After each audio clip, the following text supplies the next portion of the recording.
Hello guys, welcome to Peak Fanfiction. Today we have an incredible story for you.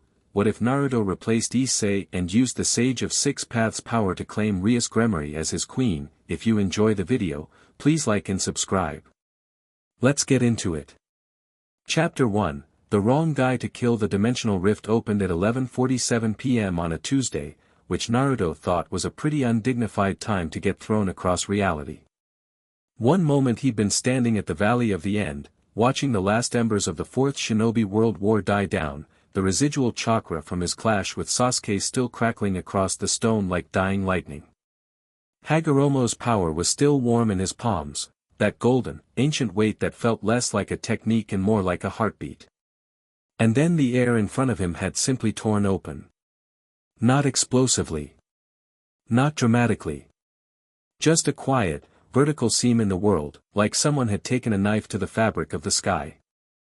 Naruto had looked at it for about 3 seconds. Then Kurama had said, "I don't know what that is," which was remarkable enough on its own that Naruto stepped forward to get a better look. That was, in retrospect, the mistake. The rift pulled him through with the casual indifference of a drain swallowing water, and when the light cleared and the roaring stopped and gravity remembered what it was supposed to be doing, Naruto landed in a concrete alley somewhere between hard and harder, rolled twice, came up in a crouch with his hands already reaching for chakra, and looked around at a world that smelled completely different. Not bad different. Just, different. Exhaust fumes and rain-wet asphalt and something else underneath, something that prickled at the edges of his sage sense like static electricity. He held the crouch for a long moment, breathing, feeling outward with his natural energy the way Fukasaku had taught him. People, thousands of them, all the scattered ordinary warmth of human life in a city that was larger than Konoha but arranged differently, denser in some places, weirdly sparse in others. And then other things, distributed unevenly through the city like hidden knots in wood. Presences that registered wrong. Not evil, exactly. Just, not human. What is this place? Kurama's voice was quieter than usual, which meant he was paying attention. No idea, Naruto said softly. You getting anything? The energy here isn't chakra. It's adjacent to it, same principle, different flavor. Whatever these things are, they're powerful. Some of them very much so. A pause. The rift is closed. We're not getting back the way we came. Naruto looked back at where he'd arrived. Just an alley wall, brick and graffiti and a faded poster for something called Kuo Academy. He straightened up, brushed grit off his orange jacket, and looked at the poster for a moment. Kuo, he said. All right. He'd been in stranger situations. He'd shaken hands with the ghost of the man who shaped all chakra. He'd talked a giant rabbit goddess into standing still long enough to get sealed. An unfamiliar city at midnight wasn't going to rattle him.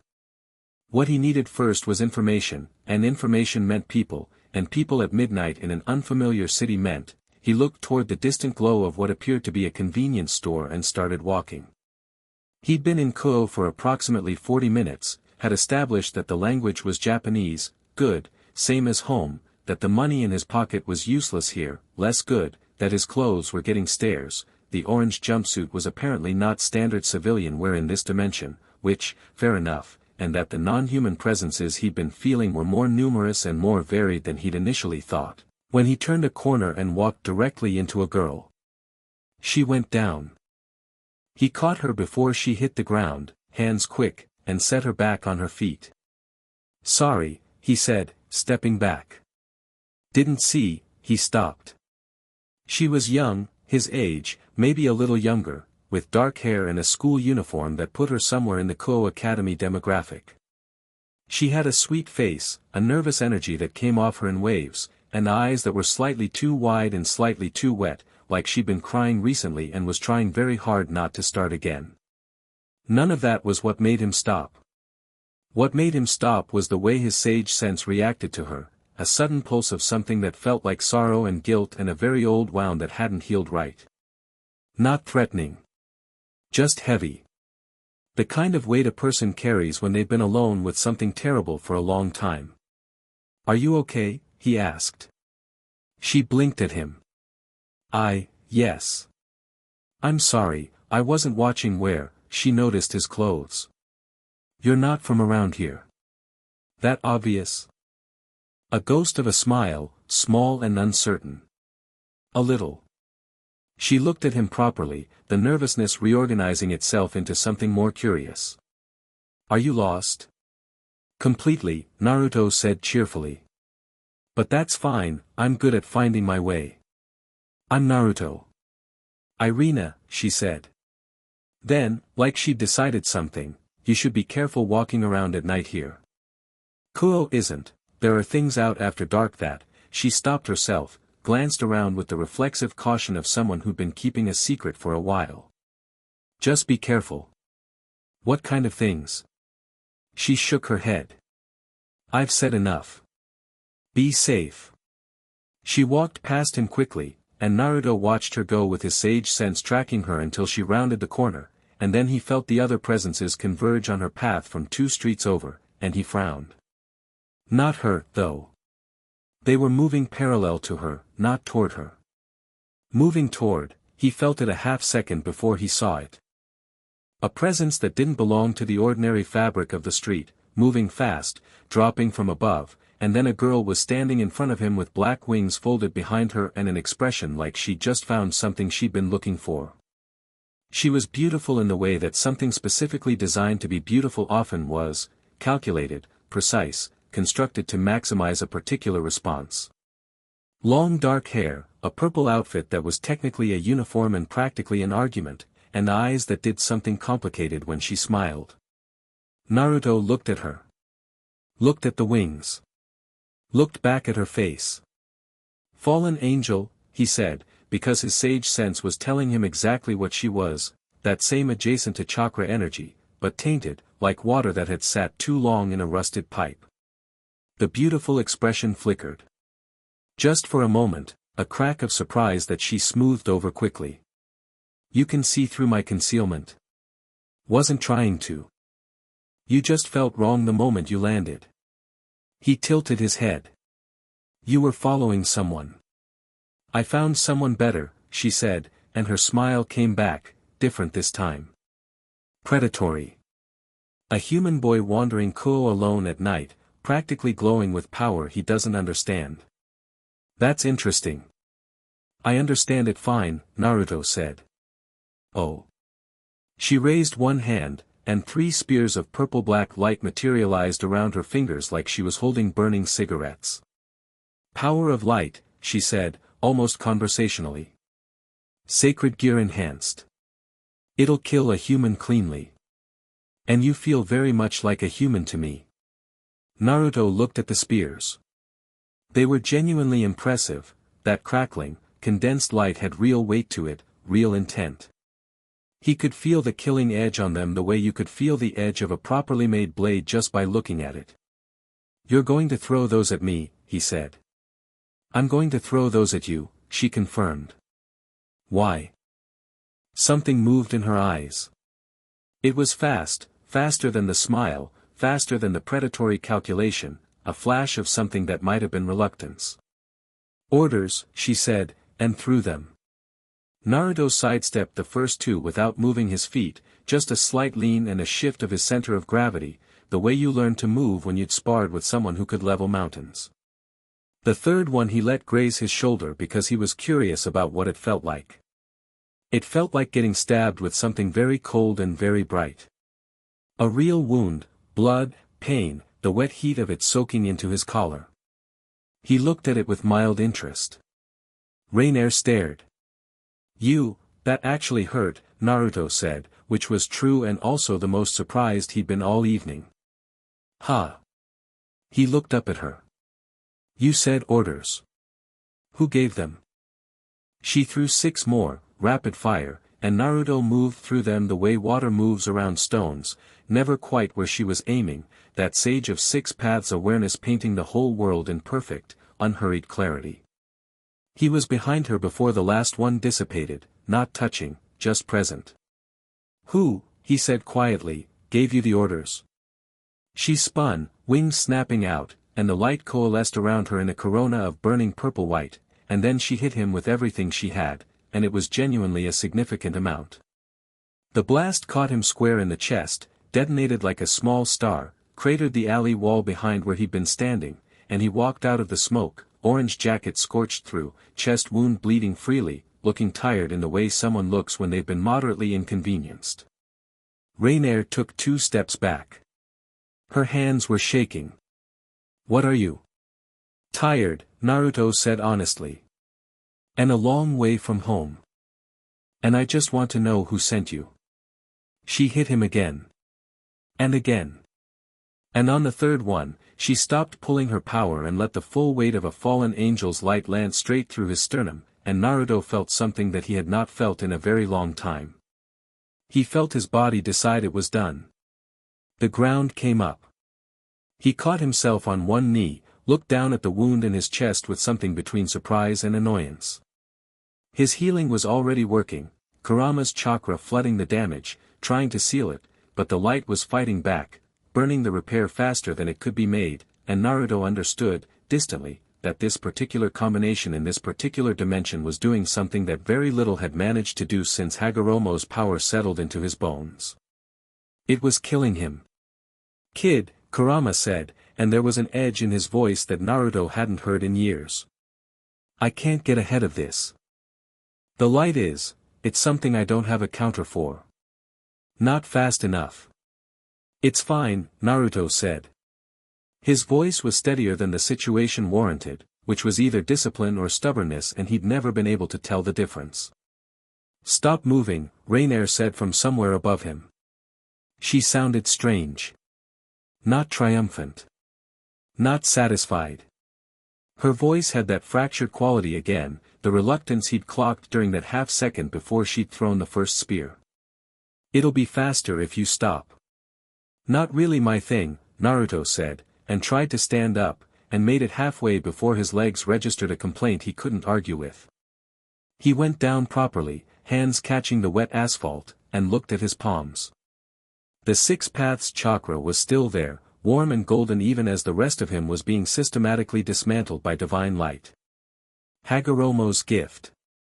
The power of the Sage of 6 Paths, sitting in his hands like sunlight in cupped water. "You're not done," Kurama said, and it was less a statement than an order. "No," Naruto agreed quietly, "I'm not." He pressed his palms flat against the ground, felt the earth beneath the concrete, felt the slow breath of the world through his sage sense, and tried to find a purchase on the life that was running out of him. He found something else instead, a thread of alien energy moving fast through the city streets, red as blood, carrying with it a presence so strong it was basically a shout. Whoever that was, they were coming, and they were coming fast, and the last thing he was aware of before the light finished its work was a door somewhere blowing open, and red hair, and someone who sounded furious saying something in a voice like a command. Then nothing. The ceiling was high and covered in what appeared to be a summoning circle, which Naruto clocked before he was fully conscious because situational awareness was the kind of habit that survived dying. He lay still for a moment and ran inventory.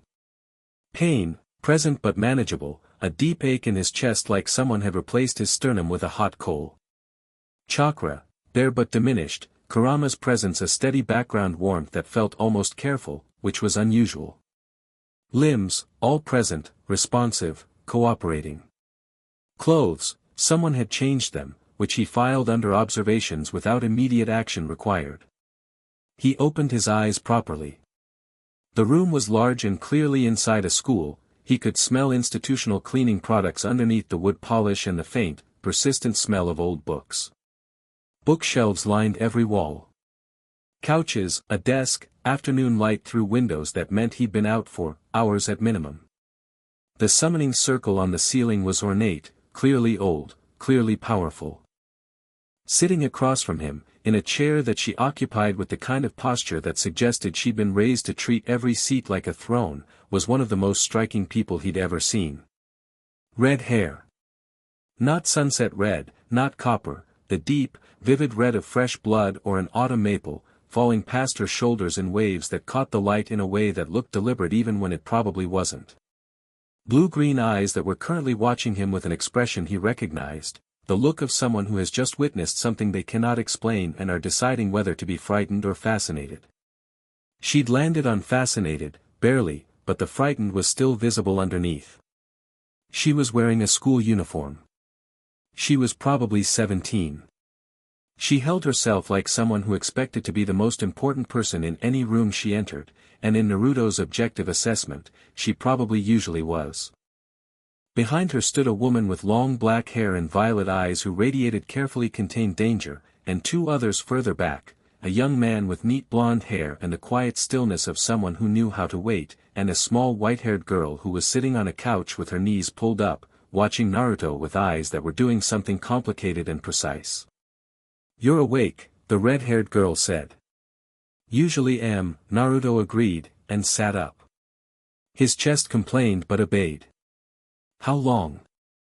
7 hours. Her voice was controlled, measuring him carefully. "You were dead for 3 of them." Naruto thought about that. "Huh. Is that all you have to say?" "I've been dead before," he said honestly. "This one wasn't as bad." He looked around the room, then back at her. "You brought me here. I resurrected you." She said it with a slight emphasis that suggested it was not a minor thing, which Naruto could appreciate given that she'd apparently pulled him back from actual death. "I'm Rias Gremory. This is the Occult Research Club." A pause, precise and weighted. "I'm a devil." Naruto nodded slowly. "That tracks. I could feel something when you arrived. Like," he searched for a comparison, "like meeting someone who's made a really significant deal. There's a kind of weight to it." Rias's expression shifted slightly. She hadn't expected that. "You could sense my nature." "I can sense most things," he said simply, without arrogance, just as a fact, the same way he might say I can see the color blue. He looked at his hands. The 6 paths chakra was different. Subtly, but present, something in the resurrection process had changed the texture of the power, added a frequency to it he didn't fully recognize. "What did you do, exactly?" "I used an evil piece," she said, and for the first time something uncertain moved through her controlled expression. "A bishop piece. It should have made you part of my peerage." She glanced at the dark-haired woman behind her, Akino. Naruto's sense applied, because he'd already been cataloging the presences in the room and she was the most deliberately contained. "But the piece, shattered. The moment I placed it on you, it just, broke," the white-haired girl said from the couch. She was still watching Naruto with those precise eyes. "All 8 of them would have. Whatever you are, you're too much for a piece." Naruto looked at her. She looked back steadily. He had a feeling she could sense him in a way the others couldn't. Something in her very stillness said she was reading the energy he gave off and trying to figure out what the diagram looked like. "All 8, he said. "We tried 4, Rias said, and there was something almost rueful in it. I stopped after that." The backlash was, another glance at Akino, who gave the smallest shrug. "Significant. So I'm not part of your peerage." "No." And here was the thing he'd been waiting for, the thing underneath her composure, the real texture of her feelings about this situation. Because she'd resurrected him at significant personal cost and now the mechanism that would have given her a return on that investment had failed, and she was a girl who had probably been taught since birth to measure everything in terms of investment and return. The fact that she wasn't angry about it told him something. "Then what am I?" he asked. "The honest answer," Rias said, "is that I don't know. When the last piece broke, something happened. There was a resonance. Between you and my power. It's not a servant bond. It's not anything I have a name for." She met his eyes directly, which he appreciated. "But you're alive and you're in my territory and I resurrected you, so by devil law, we have obligations to each other." "Mutual obligations," the blond young man said quietly from the back. He had an easy smile and eyes that were doing the same measuring thing as the others, but more openly. "Not one-sided. Whatever this contract is, it runs both ways. Naruto looked at him. You're not surprised by that. I'm Yudo Kiba, he said. And no, I'm not. You haven't exactly behaved like a standard resurrection candidate. A slight smile. You woke up and immediately started asking practical questions. What else would I do? Most people, Akino said, speaking for the first time, her voice warm and precise and carrying a particular quality that made it instantly memorable, have a much more dramatic reaction to learning they were dead and are now in a room full of devils. I've met the Shinigami, Naruto said. He's less scary than people think. He swung his legs off the couch and stood up. The ache in his chest protested and then subsided. I'm Naruto Uzumaki. I'm from another dimension. I came through a rift, which I'm going to assume is unusual enough that you'll want an explanation. I was killed by a fallen angel named Rainier who said she was acting on orders, which I think you'll also want to know about. He looked at Rias. And whatever this resonance is between us, I want to understand it before we decide what to do about it. The room was quiet for a moment. The white-haired girl, he still didn't know her name, had uncurled from the couch slightly. Natural energy, she said suddenly. That's what I'm sensing. But it's enormous. And underneath it there's something older. Heavier. Her eyes narrowed a fraction. What are you? Kaneko, Rias said, a slight note of caution. No, it's fine.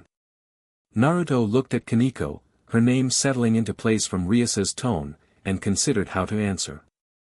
I'm a shinobi. A ninja, basically. From a world where people use a different kind of energy, chakra, to do things that look like what you'd call magic. I was also, at some point, given the power of someone called the Sage of Six Paths. He was basically the first person in my world to understand the true nature of all energy, and he made me his inheritor. He paused. That's the simplified version. How simplified? Akino asked. Pretty simplified.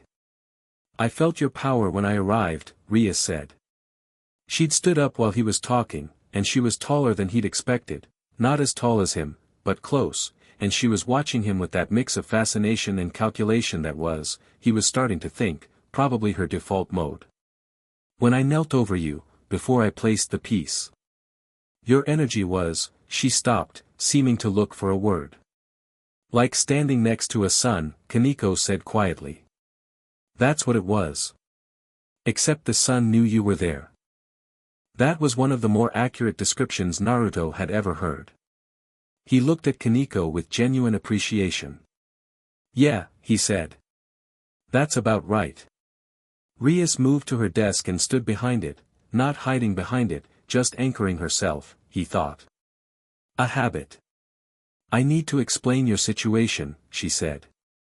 What this means for you. What it means for me. Devil law and territory and, you can explain all of that, Naruto said agreeably. But first, where is Rainier now? Silence. I tracked her to an abandoned church on the eastern edge of the city, Kiba said carefully. She's there with several other fallen angels. We were going to, I want to talk to her, Naruto said. She killed you, Akino pointed out. She said she was following orders. Naruto looked at her directly. Someone gave those orders. That's more interesting than she is. He glanced at Rias. Is there anything stopping me from going tonight? Rias's eyes were doing something complicated, rapidly reassessing something, recalculating, adjusting. You were dead 7 hours ago, she said. And now I'm not. He spread his hands. I appreciate the resurrection. I genuinely do. But I don't need to be protected, and I'm not going to wait around while someone who has a handler out there gets time to report back. He paused. Come with me if you want. I'd actually prefer that, it'd give us time to talk on the way. Another silence, this one with a different texture. Akino and Rias exchanged a look that contained an entire conversation. Kiba was hiding a smile. Kaneko had gone back to watching Naruto with those sharp, measuring eyes. "You're remarkably calm for someone who was killed and resurrected and is now in an unfamiliar world," Rias said finally. "I'm remarkably calm in general," Naruto said. "It confuses people. You get used to it." He looked toward the door. "So, are we going?" Rias stared at him for a long moment. Then, with the air of someone who has decided to step off a cliff and is somewhat surprised to find it interesting rather than terrifying, she said, "Akino. Kiba. With us." Kuo at night was a different city than Kuo in the convenience store lighting of his first hour. The streets were quiet in the way that cities get quiet after midnight, not empty, just hushed, the ordinary world doing its ordinary sleeping while something else moved in the dark. Naruto walked with his hands in his pockets and his sage sense spread wide, mapping the city in the invisible topography of presences and energies, feeling the shape of this new world. Rias walked beside him. Akino and Kiba were a few steps back, close enough to be present, far enough to give the conversation space. "Tell me about the evil peace system," Naruto said. Rias glanced at him sideways. She'd changed into something less school uniform and more practically comfortable, and the red hair was doing its thing in the night wind. "You want the lecture? You were going to give it anyway." A short, almost surprised sound that wasn't quite a laugh. "The pieces come from chess," she said. "Each piece has different abilities, different values, different numbers. A devil with enough status and power can use them to resurrect humans and build a peerage, a group of servants who serve and protect and represent their master's house. A beat. The king is the devil themselves. Queens are the strongest piece, they have the abilities of every other piece combined. I have one queen, Akino. How many pieces does it take to resurrect someone? Depends on the person's potential. One piece for most. Multiple for those with significant power. My bishop piece is worth 8 normal bishop pieces." She paused. "I used it on you. 4 of those value. And it shattered." "And it shattered," she confirmed. The word carried weight, not resentment, but a kind of bewildered wonder. "I've never had that happen. No one I've spoken to has ever had that happen. What was the resonance you mentioned?" Rias was quiet for a moment, and when she spoke again her voice was slightly different, less composed, more honest. "When the piece broke, the energy didn't dissipate. It cycled. Between you and me. Like it was looking for a structure to inhabit and couldn't find the servant bond, so it found something else." She seemed to be picking her words carefully. "There are old records, from before the evil peace system was established, of devil bonds that worked differently. Partnerships of equals. They were called queen's contracts, not because the human became a servant queen, but because the bond recognized equivalence." Another pause. "I'd thought they were theoretical. But now you think that's what happened between us." "I think that's what happened," she said. "Which means, by the oldest laws of devil society, you are not my servant. You are my equal partner. You have standing in my house. You have standing in devil politics." She looked at him sidelong. "You also have access to a fraction of my power, and I have access, theoretically, to a fraction of yours. Though given what you are, I suspect that fraction is more than most people's totality." Naruto thought about that. "Is that a problem? For you politically?" "It's an extraordinary complication," she said. "I am the heir to the Gremory house, one of the 72 pillars of devil nobility. Having an unknown entity from another dimension as my equal partner rather than a servant is, yes. It is a problem. Are you angry about it?" She looked at him properly, and something real moved through her expression, not the careful composition of before, but the actual texture of how she felt. "No," she said. "I'm not." A slight furrow of her brow, like she was slightly annoyed at herself for not being angry. "I should probably be angry about it." "Probably," Naruto agreed. "But you're not." "No." She turned forward again. When I knelt over you, before the peace, just the moment before, you were barely alive. Almost entirely gone. And whatever you were putting out, even then, even dying, it was, she stopped. It wasn't power I'd felt before.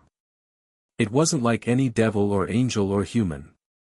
It was like standing at the edge of something very large and being completely comfortable with that proximity. She paused. I didn't think about the peace value or the political calculus. I just placed it. Because you were alive, and that seemed important. Naruto absorbed that. He looked at her profile, the straight nose, the set of her jaw, the way the wind moved through red hair, and understood something about her that she probably didn't advertise widely. Under the nobility and the composure and the calculation, Rias Gremory had a very straightforward moral compass. She did the right thing because it was right. Everything else, the politics, the strategy, the management of consequences, came after. He respected that more than he could have explained. Thank you, he said. For bringing me back. She seemed almost startled by the directness of it. You don't, I mean it, he said simply. That's not a small thing. Thank you. She was quiet for a moment, and in the quiet he felt her presence shift slightly, that thread of the Queen's contract doing something subtle, a warmth he hadn't noticed before becoming more distinct. Like a frequency coming into focus. You're welcome, she said. Behind them, Naruto heard Akino make a very small sound that might have been surprise and might have been approval. He didn't turn around. The church was exactly what his sage sense had told him it was, a building that had been holy and wasn't anymore, the old sacred energy worn thin and replaced with something darker and more deliberate. He could feel 4 presences inside, including Rainier's distinctive tainted light signature, and 2 more on the roof and to the east. He stopped half a block out, head tilting. 6, he said. For inside, 2 outside covering exits. Kiba was already looking at the same building with sharper eyes. I count the same. The 2 outside aren't the same kind as Rainier, Naruto continued. Different energy signature. Fallen angels, yes, but, he parsed the feeling carefully. More scared. Less confident. She's the senior one here. There's also a human inside, Akino said, her voice careful. A girl. I can feel a sacred gear, a weak one. She's alive but, a brief hesitation. She's been used. Naruto's expression didn't change, but something in his posture did, a slight settling, like a weight redistributing. They were harvesting sacred gear energy, he said. It wasn't a question. That's what Rainier does, Rias confirmed. She and her group identify humans with sacred gears, kill them, extract the gear, and, I get the picture, Naruto said quietly. He walked toward the church. Naruto, Rias started. The 2 outside first, he said over his shoulder. Stay back until I signal. He didn't look to see if they followed his instruction. He felt them stop, felt Akino's energy shift into something combat-ready, felt Kiba's hand move to his sword's grip. Rias stayed where she was, watching. The 2 fallen angels on the perimeter felt him coming approximately 2 seconds before he arrived, which was about 2 seconds less than they needed. The first one dropped from a rooftop with wings spread and a spear of light blazing, and Naruto simply wasn't where he was aiming, a step to the left, unhurried, and a hand caught the angel's wrist mid-throw, and the spear dissolved as the grip disrupted the concentration behind it. He set the fallen angel down hard enough to end the conversation and turned to the second one, who was already running. He let them go. Information source. Then he walked through the church doors. Rainier turned from the far end of the nave, and for a moment, just a moment, her face went completely blank with the specific blankness of someone looking at something that should not be possible. You're dead, she said. Previously, Naruto agreed, looking around the church. The human girl was near the altar, slumped against it, breathing, sacred gear energy spent and flickering, alive but depleted. He felt the surge of anger move through him and let it go without letting it become an expression. Get her out from near the altar. You have no authority here. I'm not interested in authority, Naruto said. He looked at Rainier directly, and he let her feel, for the first time, genuinely feel without the filter he'd been keeping in place, the actual weight of what he was. Not aggressive. Not threatening. Just present, the way a mountain is present, the way the ocean is present. Just the honest scale of what Hagoromo had placed in him and what decades of war and growth and loss had built on top of it. The three other fallen angels in the room took one collective step back. Rainier stayed where she was, but her hands were shaking. What are you? She said, and it was a different question than before, not the confused demand from the alley but something quieter, something more real. I told you before, Naruto said. Someone who wants to know who gave you your orders. He walked slowly up the aisle toward her. Not fast, not threatening, just moving. You weren't acting alone. The way you said orders in the alley, that's not a word people use for self-directed plans. Someone told you to kill me. Specifically me, I think, because you found me immediately after I arrived, which means you were either very lucky or you were briefed. She said nothing. The human girl, he said. She had nothing to do with me. She has a sacred gear, she's a person, Naruto said. The simplicity of it landed in the room like a stone.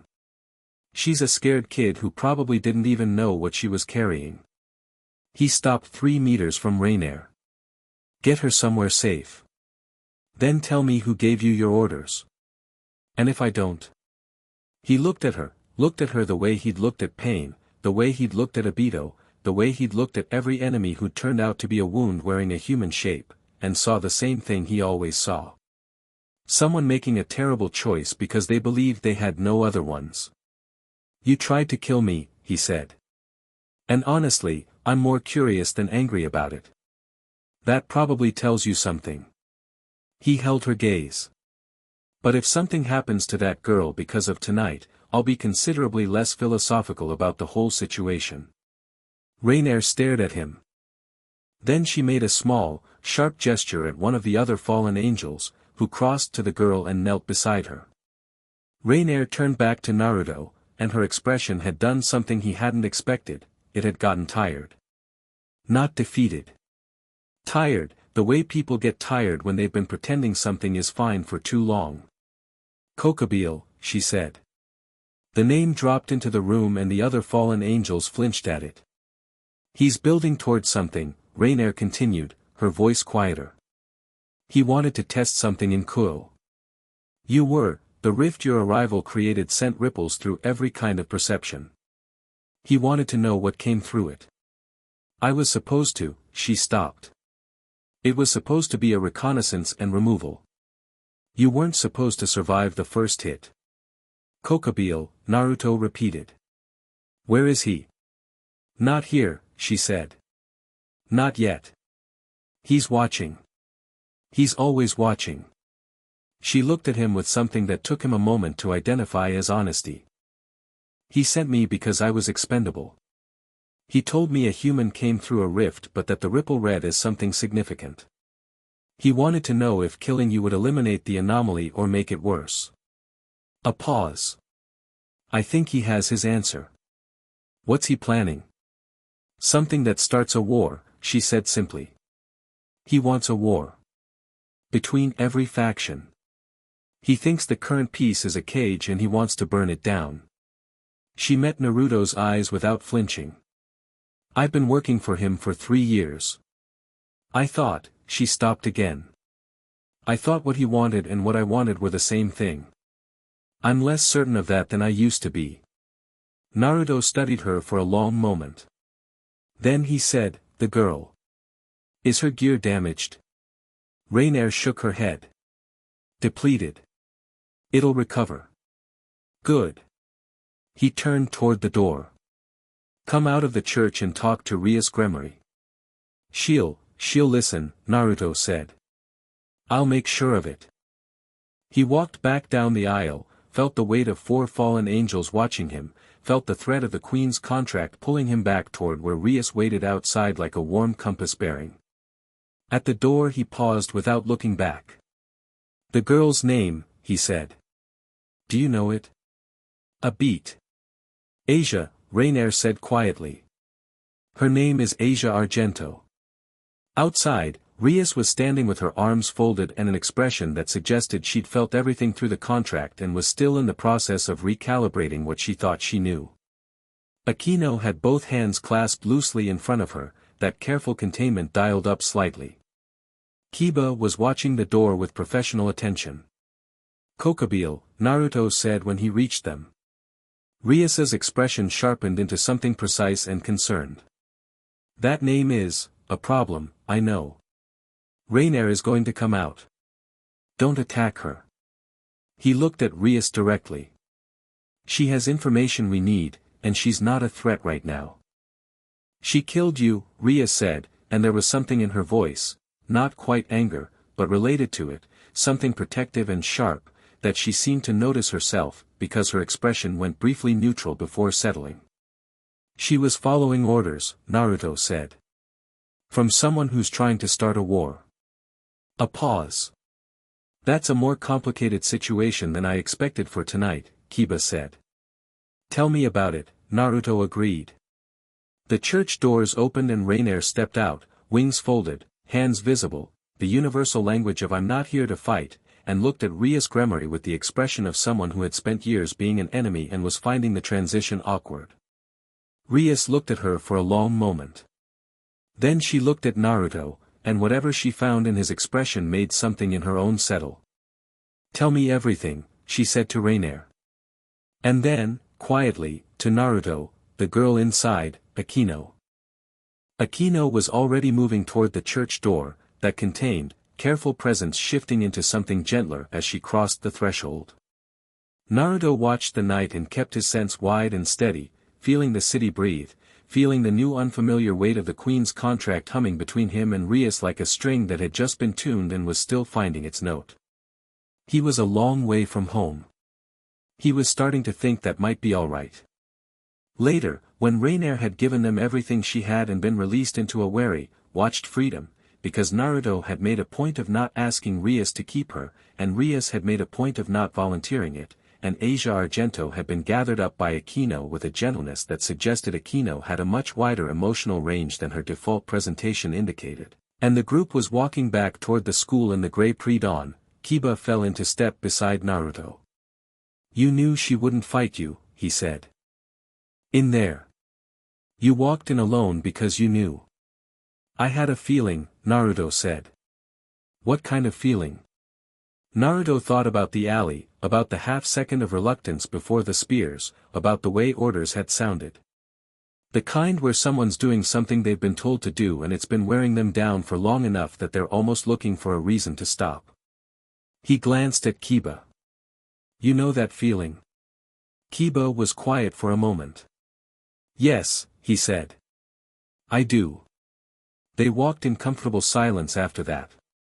Ahead of them, Rias was talking quietly to Asia, who had woken up in Aquino's arms and immediately apologized to everyone in the vicinity, which said something significant about her, and her voice was gentle in a way that wasn't performed. Just genuine.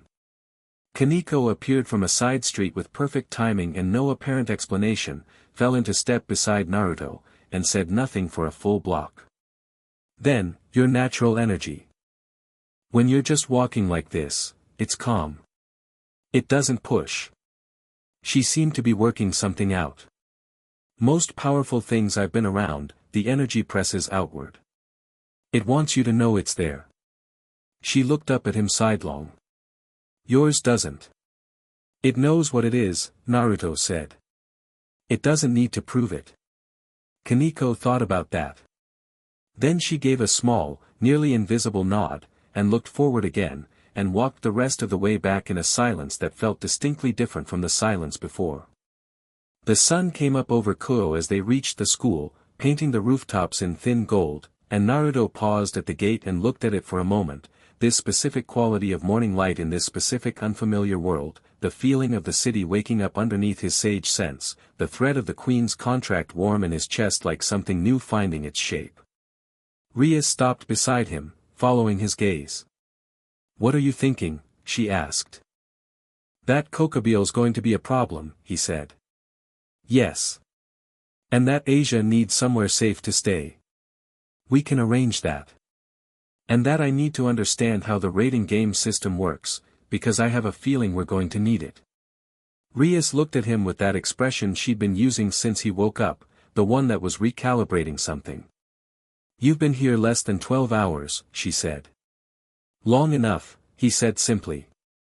The morning light caught her hair and made it look like something out of a painting, and Naruto noticed it the same way he noticed everything, completely, without fuss, the way his sage sense made him notice the texture of the world. He turned toward the building before it became a thing he needed to think about. Come on, he said.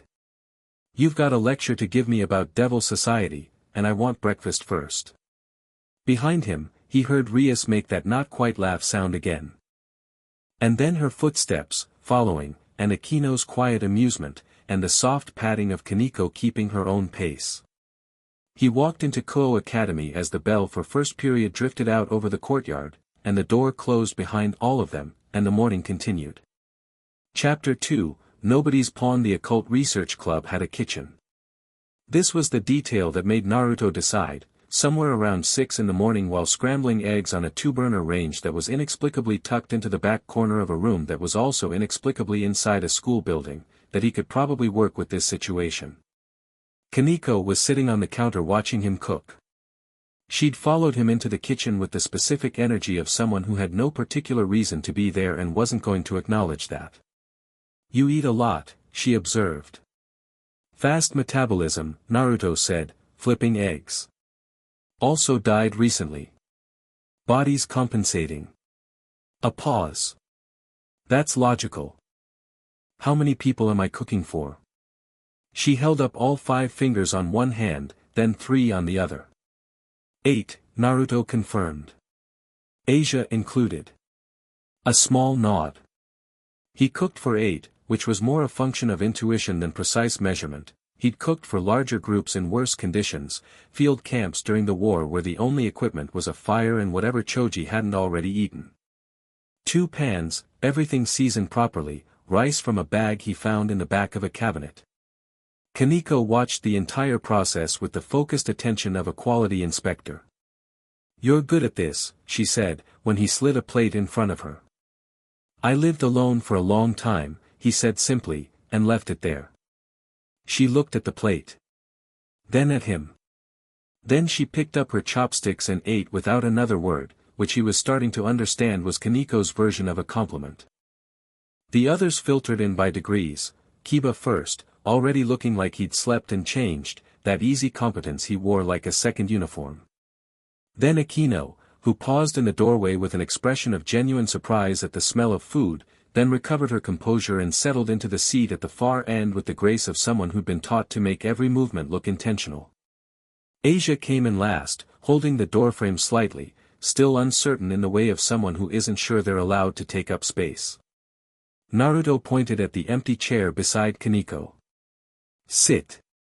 Eat. Asia sat, looking at the plate in front of her with wide eyes. You made breakfast. Someone had to. Thank you. She said it with the full weight of someone who meant it entirely. Her green eyes were steady in a way that hadn't been there last night, when she'd been apologizing reflexively to everyone in reach. Whatever had unsettled her in the church had started to settle. I don't know your name, she said. Naruto. Naruto, she repeated, like she was making sure she had it exactly right. A small, genuine smile. Thank you, Naruto. He'd met people like Asia before, people who had been shaped by difficulty into something quiet and careful and apologetic about their own existence, and then he'd met the person underneath all that shaping, which was almost always someone with more honesty and warmth than most people managed. He had a feeling Asia's underneath person was worth knowing.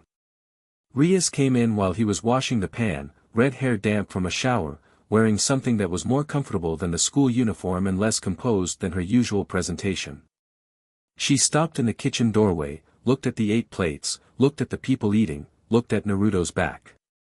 You cooked for everyone, she said. You going to eat or narrate? he asked, without turning around. Another of those almost laughs. She sat down and ate, and for a few minutes the kitchen was just the sound of food and morning light through the small window and the ordinary comfortable rhythm of people beginning a day together. Naruto found himself paying attention to it, storing it, almost, the specific warmth of this specific moment, because he'd learned from experience that ordinary moments were worth noticing. War had taught him that. Loss had enforced it. He dried his hands and turned around and found Rias watching him over the rim of her coffee mug with that recalibrating expression. "Sleep?" he asked. "An hour." A pause. "You?" "3. I'm fine." He leaned against the counter. "The lecture you were going to give me. About Devil Society." "Now." She looked around at the others. "They already know it. I'm the only one who doesn't." He crossed his arms. "How does the power structure work?" Rias set down her coffee. He noticed she did this, shifted registers without friction, moved from personal to formal without making it feel like a gear change. It was a kind of intelligence, that flexibility. 72 pillars, she said. The great devil noble houses. Each one with a name, a rank, a history. The Gremory house is one of the highest. My brother is Surzex Lucifer, one of the 4 Mao, which are the 4 rulers of the underworld. She said this without particular pride, the way someone states a fact they've been living with so long it stopped feeling impressive. Below the pillars are the middle and lower class devils, and then the reincarnated, humans brought back with evil pieces, like my peerage. The peerage is your political asset, Naruto said. And my family, she said, with a slight edge that told him she'd had this argument before, probably with someone who only saw the first part. The rating game is how noble houses compete for status. Formal battles between peerages, bound by rules, judged for strength and strategy. My peerage has been building toward our first official game. She paused. There's a complication. Riser Phoenix, Kiba said from the table, his voice neutral in the way that suggested he had opinions he was being careful with.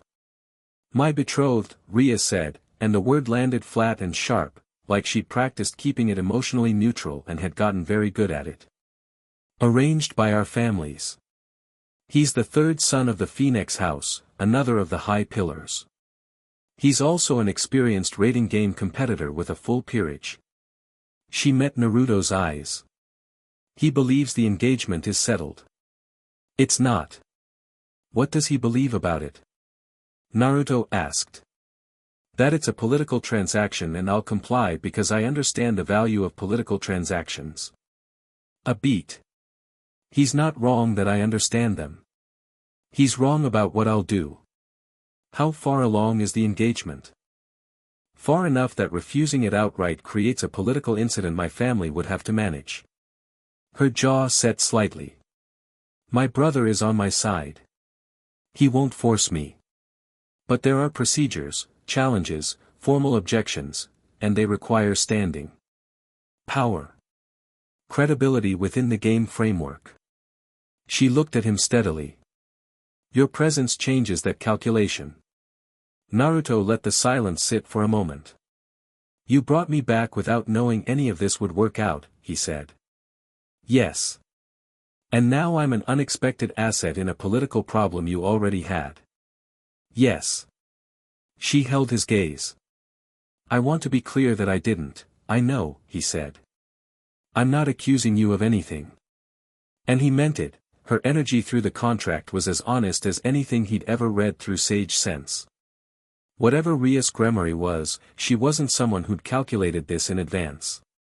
She'd brought him back because he was dying. Everything after that was consequence, not plan. What does the Queen's contract mean for the rating game? Politically. Rias was quiet for a moment, and he could tell she was being careful, not evasive, but precise. A Queen's contract partner has full standing in all devil political contexts. They can compete in rating games as a free agent or as part of their partner's peerage, but cannot be commanded. They challenge, they don't serve. She paused. The last time a queen's contract was documented was 1100 years ago. The partner was an entity that turned out to be a primordial dragon. A beat. The political implications at the time were significant. How significant? It rewrote 3 treaties and caused 2 noble houses to collapse, Akino said pleasantly, refilling her tea. So my existence here is going to cause problems, Naruto said. Your existence here, Rias said, is going to cause extraordinary problems. She said it without apology, which he respected. Word will spread. It already may have, through Rainer's network. When Surzex hears, is your brother going to be a problem? Something in her expression softened slightly. No. Surzex will be fascinated. A pause. Graphia, his wife, will be a different kind of challenge. She manages things. I look forward to meeting them, Naruto said, and meant it. He looked around the kitchen, at Kiba eating calmly, at Akino watching everything with those bright, sharp eyes, at Kaneko who had finished eating and was now simply present, at Asia who was watching the whole conversation like someone reading a book in a language she mostly knew. One more question for now. Only one? Rias asked. Kokobile, he said. What do you know about him? The kitchen got quieter. It was a different kind of quiet than before, more careful, more conscious. He's one of the highest-ranking fallen angels, Rias said, her voice shifting into something more clipped and precise. A general, essentially. In the old wars, the original conflict between heaven, hell, and the fallen, he was one of the most destructive forces on the battlefield. When the peace was established, he resented it. He's been, officially, in a kind of enforced retirement. Unofficially, he's been building towards something for years. She paused. If he's interested in you specifically, he sent Rainier to test whether killing me would eliminate an anomaly, Naruto said. Which means he knows I came through a rift, and he's decided I'm either a threat or an opportunity, and he's not sure which yet. He looked at the window, at the morning light getting stronger. He'll send something else. Sooner rather than later. He won't move openly, Kiba said. Not yet. Not with Kuo under Rias's territory. He doesn't need to move openly, Naruto said. He just needs information. And information gathering is harder to defend against than direct attack. He looked at Rias. Are there other sacred gear users in Kuo besides Asia? Rias nodded slowly. Several. The school draws them, there's a concentration of spiritual energy here that acts as a kind of beacon. It's why both my peerage and the Sitri peerage operate out of Kuo Academy. The Sitri peerage, Sona Sitri, Rias said. President of the Student Council. Another high noble. We have an arrangement. A slight, almost fond expression crossed her face, quick as a shadow. She'll want to know about you almost as much as she'll want to pretend she doesn't. I'll look forward to that too, Naruto said. He pushed off from the counter. All right. I'm going to walk the city. Everyone looked at him. The territory, he clarified. I need to know it. Sage sense gives me a general map, but I want to walk it, feel where the concentrations are, where Kokobiel's people might position if they come back, where the natural energy runs strongest. He looked at Kiba. Come if you want company. I move better alone, but I don't need to. Kiba set his chopsticks down neatly. I'll come. Akino looked at Rias. I'll stay and work on the ward reinforcements from last night.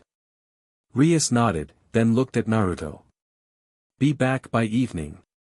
There are things we need to discuss about, the contract, the political implications, the Kokobiel situation, and probably 3 other things you've already organized into a list, Naruto said. A beat. 4 things, she said. I'll see you tonight. Kuo in daylight was a different animal than Kuo after midnight, and Naruto spent the first hour just walking and letting the city teach him its shape. The sage sense operated differently here than it had in the elemental nations, the natural energy was present but distributed differently, running in channels that followed old patterns he didn't fully understand yet. He could feel where the land sloped, where the old water was, where power had pooled and settled over decades. Kiba walked beside him and didn't try to fill the silence, which Naruto liked immediately. They were through the commercial district and moving toward the eastern residential areas when Kiba said, "You're mapping stray devil activity. And Kokobeel's potential positioning. And the sacred gear signatures I can feel." He paused at an intersection, orienting. "Also just the city. I like knowing where I am." Kiba looked at him sidelong. "How much can you actually sense?" "Everything within about a kilometer that has significant energy. Less detail beyond that, but I can feel major presences up to maybe 4 or 5. He glanced at Kiba. "Enough that if Kokobeel moved on Ko himself, I'd know before he got close." Kiba was quiet for a moment. "When you walked into the church last night," he said, "I wanted to follow you in. Rias told me to wait." A pause. "It was the right call, but I want you to know that if it had gone wrong, we were 30 seconds behind you." "I know," Naruto said. "I could feel you." "Is that strange? Knowing we're there?" "It's good," Naruto said simply. "I've worked alone more than I should have, probably. Having people at your back who are actually capable," he shrugged. "I don't take that for granted." They turned onto a quieter street, residential, early morning quiet. A cat watched them from a garden wall with the supreme indifference of cats everywhere. "You have a complicated history," Kiba said. Not prying, observing. The difference was in the tone, which held no demand for elaboration. "Everyone does," Naruto said. "Yours seems more complicated than most." "Probably." Naruto watched the cat. The cat watched him back. "I was the container for something very large and very dangerous for most of my life. People were afraid of what I was carrying before they knew anything about who I was." He said it the way he'd learned to say things like this, plainly, without the weight of old pain, because the old pain had been worked through and left behind even if its shape was still visible. "I understand being the thing in the room that people aren't sure about yet." Kiba absorbed this carefully. "You're not afraid of what people think." "I'm past that." "How?" Naruto considered it. "You stop needing people to see you a certain way when you figure out what you actually are." He glanced at Kiba. "Takes a while to get there. Took me most of my life. But when you get there, it's," he searched for the word. "Quiet. In a good way." Kiba looked at him for a long moment, and something in his expression shifted, not dramatically, not visibly to anyone who wasn't paying attention, but Naruto was paying attention, and what he saw was a person who had their own version of that same journey and was still somewhere in the middle of it. He didn't say anything about that. Just filed it away. They were near the edge of the school district when the sage sense spiked, a presence, moving fast, overhead, dark wings spread. Not Rainier. A different fallen angel, male, broader energy signature, dropping toward a figure 3 streets over who was walking home from what appeared to be an early shift at a convenience store. Naruto moved. It wasn't teleportation, it was just that Shinobi at his level moved faster than most people could process, the body flicker technique eating the distance in a fraction of a second. He arrived between the fallen angel and the convenience store worker, a teenage girl who had her earphones in and hadn't looked up, as the spear of light was already half-formed. He caught it. Not deflected it, not dodged it, caught it, the blazing lance of divine light hitting his open palm and stopping, the energy pressing against his skin and finding nothing to bite into. He could feel it burning, the same killing quality as Rainier's attack, but the 6 paths power in his hand simply absorbed it without ceremony, pulling the shape apart the way a tide pulls a sandcastle. The fallen angel stared down at him from above, wings beating. "Morning," Naruto said. The fallen angel threw 4 more in rapid succession, and Naruto moved through them with that same unhurried economy, each one dissolving on contact with his skin or being sidestepped so narrowly it was almost leisurely. The girl with earphones still hadn't looked up. He gathered a thread of 6 paths chakra into his palm, not forming any technique, just letting it sit there, visible, a quiet sphere of warm golden light that hummed at a frequency you could feel in your chest. The fallen angel saw it and went still. You have 2 options, Naruto said conversationally. You can come down and tell me who sent you and what you were after. Or you can try again and we can find out what happens when light hits something that's made of the same fundamental energy that underlies all of creation. He tilted his head. Your choice, but make it fast, she's going to take her earphones out in about 10 seconds and then we'll have a different problem. A long pause. The fallen angel landed. His name, it turned out, was Donasek. He was a mid-rank operative working under Kokabiel's general direction with enough autonomy to make independent targeting decisions and enough fear of Kokabiel to be deeply reluctant about disclosing any of it. Naruto got what he needed in about 4 minutes, confirmation that Kokabiel had at least 6 operatives currently active in Kuo, that they were targeting sacred gear users specifically, and that Naruto himself had been flagged as priority observation, which was the level below priority elimination. What changed it from elimination to observation? Naruto asked. Donasek looked at him with the expression of a man who genuinely wished he was somewhere else. You survived Rainier at full power, he said. When she reported back, the fact that you survived changed your classification. A pause. You're being watched. Not just by Kokabiel. The report went broader. Other factions. Other factions, Naruto repeated. Angels. A watcher from heaven's side made contact with Kokabiel 2 days ago. Before your arrival. Donasek shifted slightly. They're monitoring the rift energy separately. They know something came through. All right. Naruto looked at him steadily. Leave Kuo. Don't come back. If you're found in Rias Gremory's territory again, I'll take it as intentional, and that conversation will go differently. Donasek looked at him. Looked at the residual light from the absorbed spear still dissipating around his fingers. Looked at Kiba, who had arrived 2 seconds after Naruto and was standing at a slight angle that was technically casual and actually positioned to cover 3 different attack vectors simultaneously. Understood, Donasek said, and left. Quickly. The girl with earphones walked past the spot where Naruto was standing, looked up briefly, took one earbud out, said, "Morning," and kept walking. "Morning," Naruto replied. She kept walking. Kiba came to stand beside him. "You absorbed a light spear," he said. "Yeah. With your hand." "Technically with Hagoromo's chakra passing through my hand, but, yes." Kiba looked at the spot on Naruto's palm where there was no mark, no burn, nothing. "I want to be on your side for a very long time," he said, with the absolute sincerity of a man stating a professional preference. Naruto grinned. It was the first real grin, unguarded, the kind that had gotten him in trouble his whole life because people kept interpreting it as recklessness when it was actually just genuine good humor. "You already are." They got back to the club room by mid-afternoon, and Naruto spent 20 minutes debriefing Rias on Donasek, watching her face as he described the multi-faction monitoring, watching the precise, rapid way she processed information and began connecting it to things she already knew.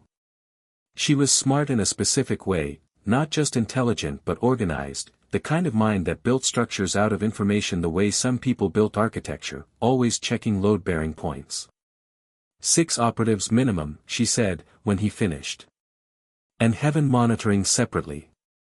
Both collecting information on me, Naruto said. Neither moving overtly. That won't last. She stood up from her desk and moved to the window, looking out at the school grounds where afternoon light was doing what afternoon light did in early autumn, going gold and long and slightly sad. Kokabiel will move toward whatever he's planning whether he figures out what you are or not. You accelerate his timeline by existing here, but you don't create it. A pause. What I don't understand is the heaven connection. An angel watcher making contact with Kokabiel is, deeply irregular. They're not supposed to interact. Someone in heaven wants the same thing Kokabiel wants, Naruto said. Or wants to understand the same thing. The rift I came through, he paused, working through it. It disrupted something. Something that interested both sides. Your power, Aquino said from the couch. She'd been quiet for most of the debrief but in that precise, focused way that meant she was absorbing everything. The Sage of Six Paths energy. It doesn't belong to any of the established categories. It's not devil, not angel, not fallen. It's not a sacred gear. It's not sorcery. She met his eyes. It must be maddening to them. They don't have a box for you. Good, Naruto said. A corner of Aquino's mouth curved. Good. People with boxes like to put things in them. Things in boxes are easy to manage. He shrugged. I don't want to be manageable. No, Aquino said, and the curve became something more like an actual smile, brief and genuine. I imagine you don't. Asia, who had been sitting quietly in the corner with a book she wasn't entirely reading, said, Are we in danger? From Kokobile, I mean. She said it in a straightforward way that made it clear she was asking for information rather than reassurance, which Naruto appreciated. Yes, he said honestly, because Asia struck him as someone who deserved straight answers. But he's not ready to move yet, and by the time he is, we'll know more about what he's planning. A pause. You're safe here. Whatever else is going on, this room is probably the safest place in Kuo right now. Because of your wards, she asked Rias. Because of that, Rias confirmed, with a slight glance at Naruto that suggested she meant something else was also a contributing factor. Asia followed the glance, looked at Naruto, and nodded with a seriousness that made her look briefly older. All right, she said, and went back to her book. Kaneko, sitting beside her, had been watching Naruto since he came in. He'd noticed, she had a way of doing it that was almost invisible, but his sage sense caught the quality of her attention even when his eyes didn't. She wasn't hostile. She was reading him, the way she'd been reading him since the kitchen, building a picture through some sense of her own that wasn't standard devil perception. Senjutsu, she said suddenly. Everyone looked at her. The natural energy thing he does, Kaneko said, still looking at Naruto. It's like senjutsu. What a Nikomata uses. What some beings use. She said the I with a slight stumble, like she'd started to say something personal and redirected. It's not the same. But it's the same family. She looked at him directly. You balance it differently though. Most people who use natural energy have to be very still for it. You just have it. All the time. Sage mode works differently depending on the person, Naruto said. He sat down across from her. Some types require stillness, yes. The way I use it, I can maintain it constantly. It's been long enough that it's not separate from me anymore. He paused. You use natural energy too? The slight stumble again. Sometimes, she said, and the door in that word was firmly closed, and he didn't try to open it. It's a good thing to know, he said simply. The way you sense it, that's going to be useful.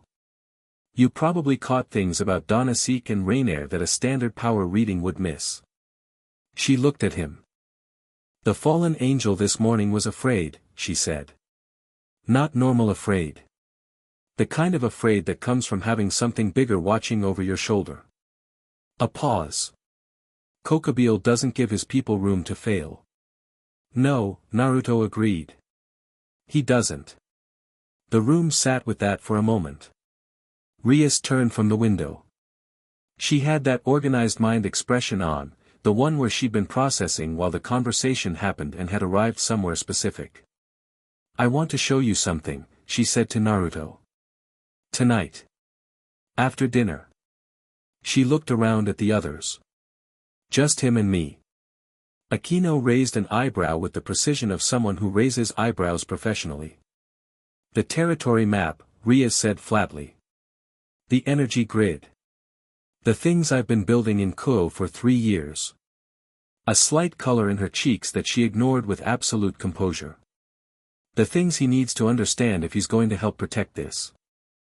Of course, Aquino said, with the specific tone of someone who has said, of course, to mean something entirely else. After dinner, which Naruto cooked again, and this time Kaneko assisted, handing him things without being asked as if she'd been his kitchen assistant for years, Rias led him to the rooftop of the old school building. The view of Kuo at night was clean and wide, city lights pushing back against a clear sky, the distant mountains a dark edge against the stars. Rias stood at the railing with her arms loose at her sides and the wind doing exactly what wind always seemed to want to do around that red hair, and for a moment she just looked at the city without performing anything. "I've been managing this territory for 2 years," she said. "Kuo is mine. Every stray devil I've dealt with, every human I've protected without them knowing, every careful balance between the Gremory name and what I actually want this place to be, it's all mine." A pause. "I don't need someone to protect it for me." "I know," Naruto said. She glanced at him. "I'm not explaining that for your benefit. I'm explaining it because I want you to understand that when I work alongside you, when we work together, I'm not standing behind you." "I'd be disappointed if you were," he said. She looked at him for a moment with something that wasn't quite surprise but was adjacent to it. "Most people who know what I am and who my family is either defer to me or try to challenge me," she said. "No one just," she stopped. "Started differently. You treat me like a person. That's because you are one. It sounds obvious when you say it. It's obvious in general. Some people just forget." He leaned on the railing beside her, looking at the city. "The Queen's contract, what does it feel like from your end?" She was quiet for a moment, and he could feel her considering honestly rather than strategically. "Like a door," she said finally. "One that I can open or not. And on the other side is," she seemed to reach for accuracy. "Enormous. Warm. Not threatening." A slight pause. "It doesn't press. Like Kaneko said." "Same for my side," he said. "Like a tether that isn't pulling. Just, present." She nodded slowly. The wind moved. The city glittered.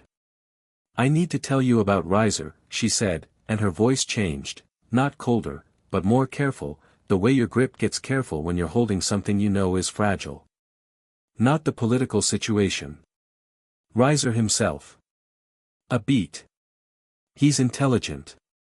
Don't mistake the arrogance for stupidity. He understands the system, every pressure point, every social lever, and he uses it precisely. The engagement wasn't his idea, but he's embraced it because it gives him something he wants." "What does he want?" "The Gremory name," she said simply. "Mine specifically. The Phoenix House is powerful but its new power, 3 generations of wealth and strength. The Gremory House is ancient. Marrying into it gives him legitimacy that his family's strength can't buy." She looked at the city. "He sees me as an asset. A very valuable one. He'll be respectful and generous and he'll make the whole thing look perfectly reasonable." "And he'll manage you," Naruto said. "And he'll manage me," she confirmed. "And I'll spend the rest of my life being managed by someone who's very good at making management look like partnership." Her jaw set slightly, and for a moment the composure she wore like armor had a gap in it, just enough to see the actual anger underneath, clean and hot and long-held. "I've been fighting this for 2 years. Every appropriate objection, every proper channel. He moves through them the way water moves through sand. By the time you arrived," she stopped. "Say it," Naruto said quietly.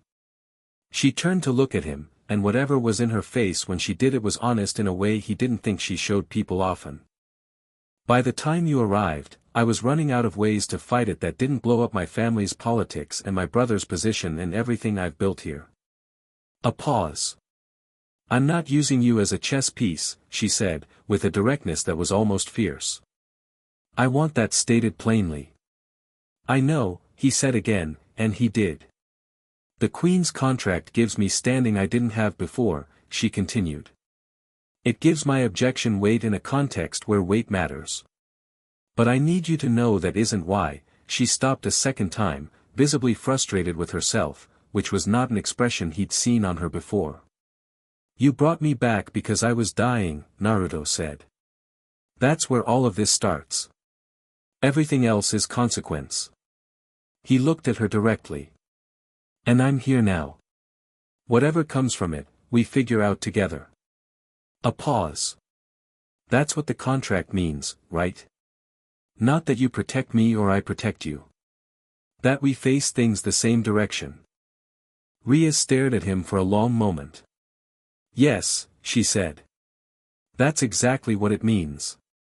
The silence after that was different from the city silences below, warmer, more settled, the kind that comes after something has been established and both people know it.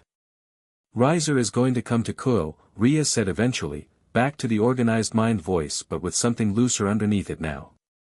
Soon. He'll want to assess the situation personally, he'll have heard about the contract. His intelligence network is good. When he comes, Naruto said, what's the goal? Ideally. He challenges for a rating game. My peerage versus his. If we win, when we win, Naruto said. She looked at him. You've never seen his peerage. Doesn't matter. A beat. When we win, she said, trying it on. Something in her expression suggested she both believed it and was slightly unsettled by how easily she believed it. The engagement is void. The challenge supersedes the family agreement. And if he doesn't challenge? If he just tries to push through the political process? Then I need standing in Devil Court. Which the contract gives me. Which means a different kind of fight. She paused. But Riser will challenge. He won't be able to help himself. A ghost of something that wasn't quite a smile. He needs to be seen winning. He needs witnesses. He'll want to defeat my peerage, and you, in front of an audience. Perfect, Naruto said. This time she did smile. It was brief and sharp and completely genuine, and it transformed her face from striking to something considerably more than that. You're looking forward to it, she said, with a slight disbelief. I was built for hard fights, he said simply. I spent most of my life fighting things that were bigger than me and more powerful and more established, and I won, and it was never because I was the strongest in the room. He looked at her. It was because I don't stop, and I care about what I'm fighting for, and I'm very good at finding the weak point in something that thinks it's invincible. A pause. Riser is going to have some bad assumptions about what we're capable of. That's a gift. Rias was quiet for a moment. Then, I've been trying to solve this problem for 2 years. I know. And you've been here for about a day. Yeah. And you're somehow more confident about it than I am. You've been carrying it alone, he said. Problems get heavier the longer you carry them by yourself. He straightened from the railing. Now you're not carrying it alone. That changes the weight. She looked at him in that recalibrating way, and he was starting to recognize it as something specific to her. It wasn't doubt, it wasn't reassessment, it was the expression of someone recalibrating not her analysis but her expectations. Adjusting what she'd thought was possible upward. Inside, she said eventually. Aquino wants to go over ward reinforcement and I told her 10 o'clock. I'll be there. He turned toward the rooftop door, then paused. One thing. She waited. Rainier mentioned Kokabile wants a war between all the factions, he said. If he's moving forward that goal, it's not just about sacred gears. He's looking for a trigger. Something that makes reconciliation impossible. He met her eyes. We need to figure out what that trigger is before he pulls it. Rias's expression settled into something serious and clean, the way someone's face settles when they've understood the real shape of a problem. Tomorrow, she said. We start on that tomorrow. He nodded and went inside.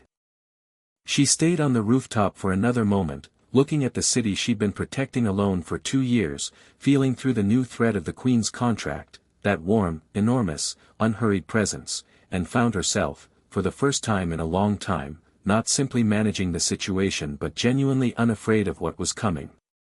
That was new. She decided she liked it. Chapter 3, The Red and the Gold Kuo Academy in the morning looked exactly like what it was, a school built on top of a battlefield that nobody talked about in polite company.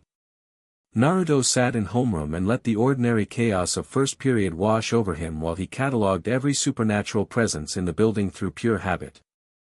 3 members of the Sitri peerage in Class 2B. 2 of Rias's peerage in the adjacent classroom.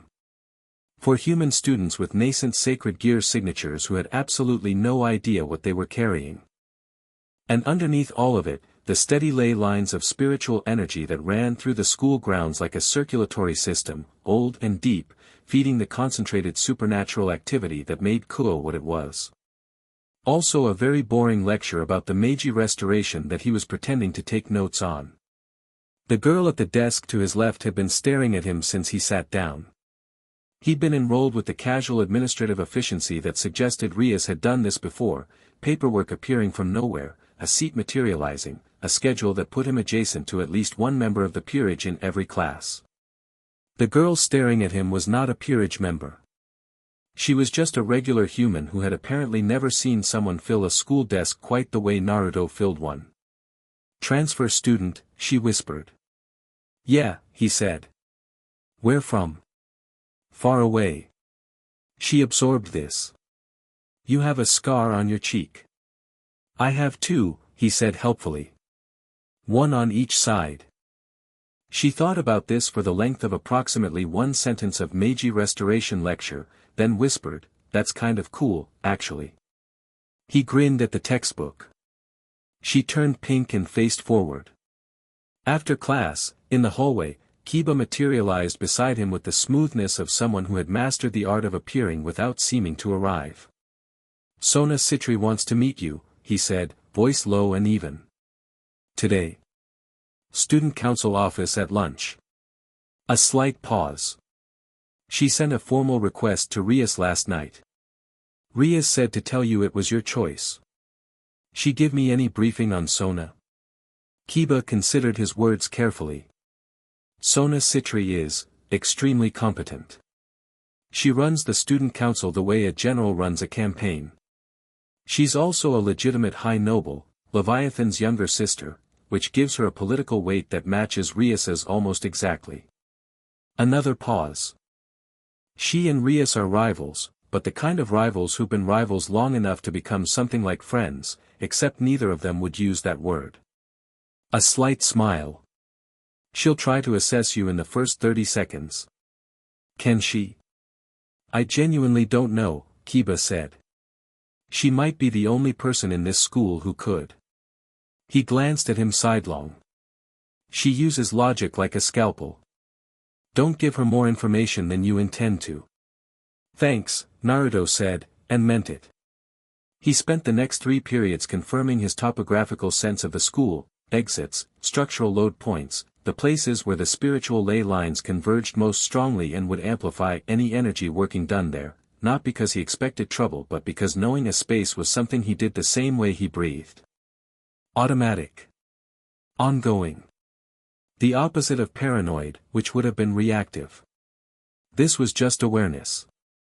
Aquino found him between second and third period in the stairwell, appearing around a corner with a teacup that she must have carried from somewhere purely on principle.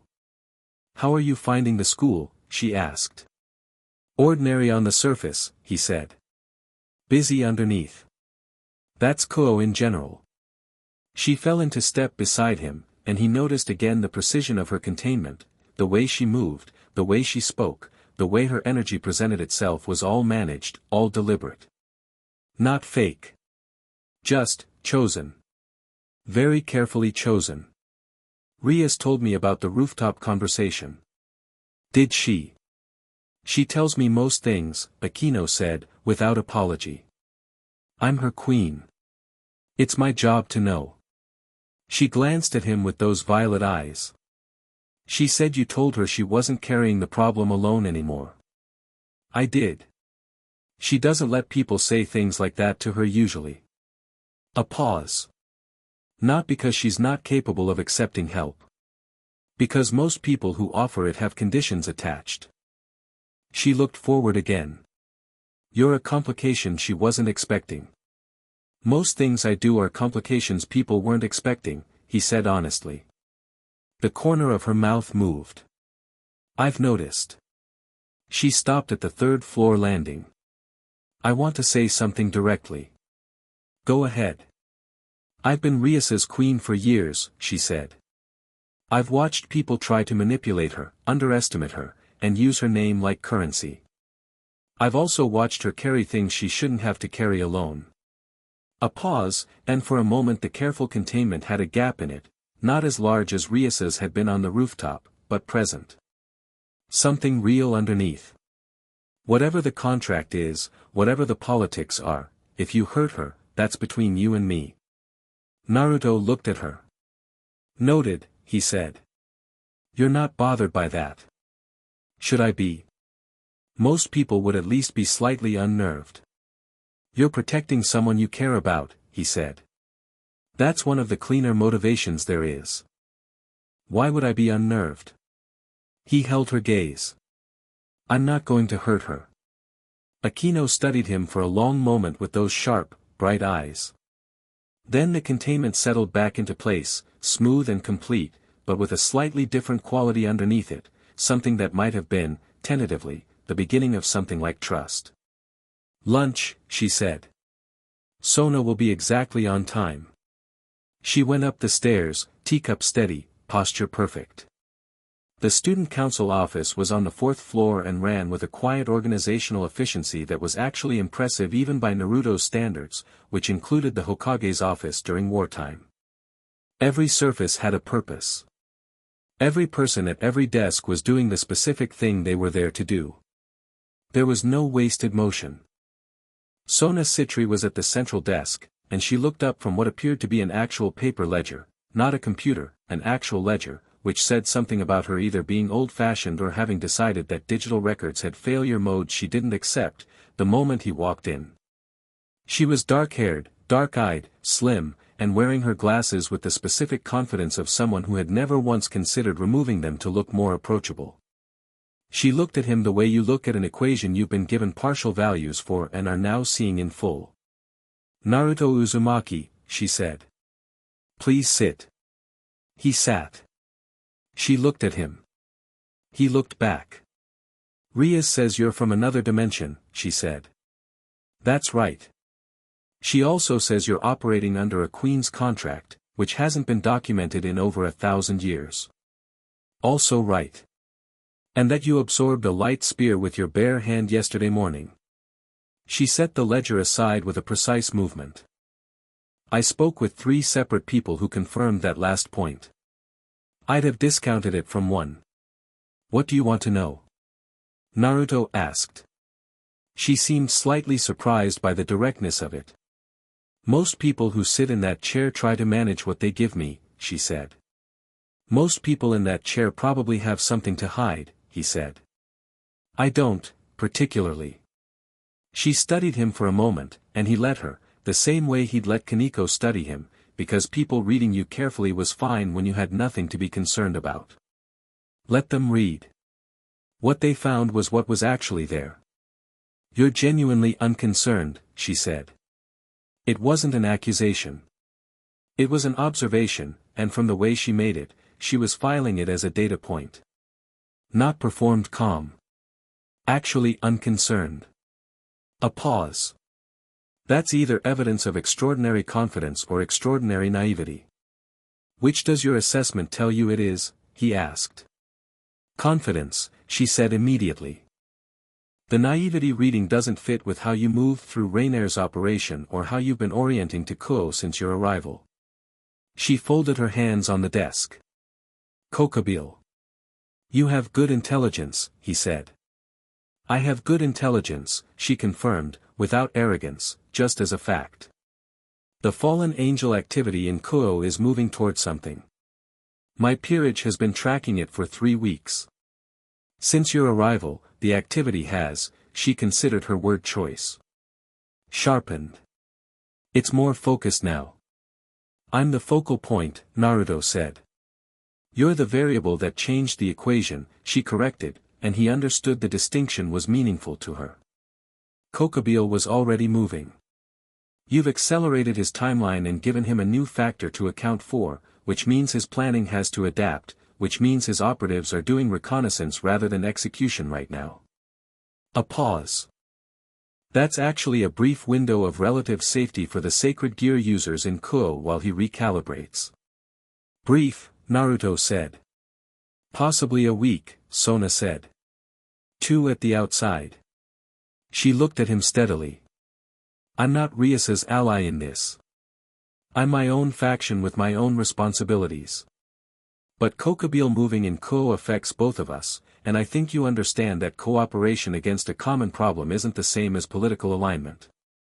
I understand that clearly, Naruto said. What are you proposing? Information sharing, she said. My people found 3 locations in the city's eastern district that matched the energy profile of a staging point for a larger operation. I'll give you those locations. In return, a slight pause, which on Sona Sitri had the weight of a full stop. I want to understand what you are. Not for political leverage. For threat assessment. That's a reasonable trade, he said. She blinked. You're agreeing. You just offered me 3 locations in exchange for honest conversation, he said. That seems like a good deal for both of us.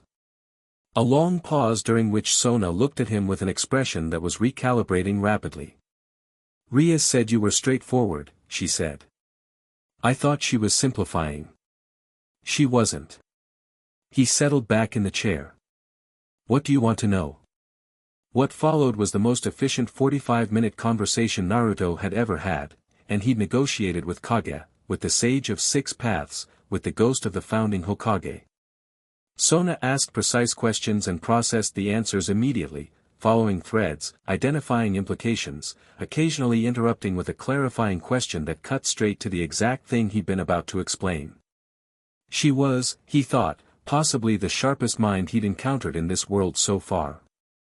Not deeper than Rias, just more linear, where Rias built structures, Sona ran calculations. He told her about chakra, about natural energy, about the Sage of 6 Paths and what the inheritance meant. He told her enough about his history that she could triangulate the rest. He was honest about the rift and the lack of a way back and the way the Queen's contract had formed. In return she gave him the 3 locations, a dossier on Kokobile's documented capabilities compiled from historical records across all 3 factions, and something she didn't announce she was giving him but gave anyway, a sense of how Devil Society's political mechanics worked from someone who operated them with no emotional stake. At the end she said, I'll pretend to find your existence inconvenient in public settings. For optics. For the integrity of my rivalry with Rias, she said, with complete seriousness. If I'm seen accommodating you immediately, it creates an impression I'd rather not create. Understood, he said, standing. One more thing. She looked up at him through those glasses with a slightly different expression, not the calculator, but whatever was underneath it. Riser Phoenix is coming to Kuo. He'll be here by the end of the week. His public reason will be to check on the engagement progress. His actual reason will be to assess you. Rias told me. What Rias may not know is that Riser is bringing his full peerage. A pause. That's not a social visit. That's a show of force. Good, Naruto said. She looked at him. Good. Shows of force only work on people who are impressed by them, he said. He headed for the door. Thanks for lunch, Sona. Behind him, he heard Sona Sitri make a very small, very controlled sound that in anyone else would have been a laugh. The end of the week came in 3 days. He felt Riser's arrival before he saw it, a presence that announced itself the way expensive things announced themselves, with the specific confidence of something that had never been told no by anything it considered significant. Riser Phoenix's energy was hot and bright and very large, accompanied by 15 other signatures that formed his peerage, and they came through the school gates on a Thursday afternoon like a visiting delegation from somewhere that expected to be treated accordingly.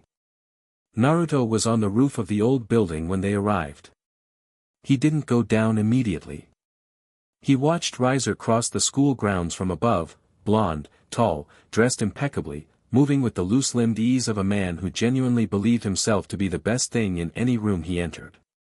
2 of his peerage flanked him at a slight distance. The rest spread through the grounds in what looked like casual dispersal and was actually a coverage pattern.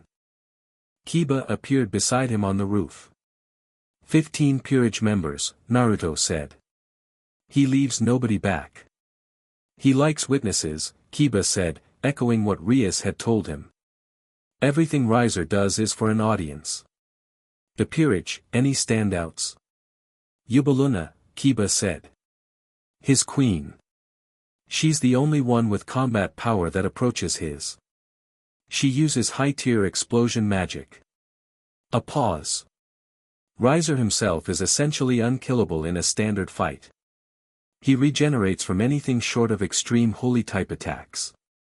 Full Phoenix resurrection. He's died in games before and come back mid-round. Naruto absorbed this. Full regeneration from anything. In practice, yes. Interesting.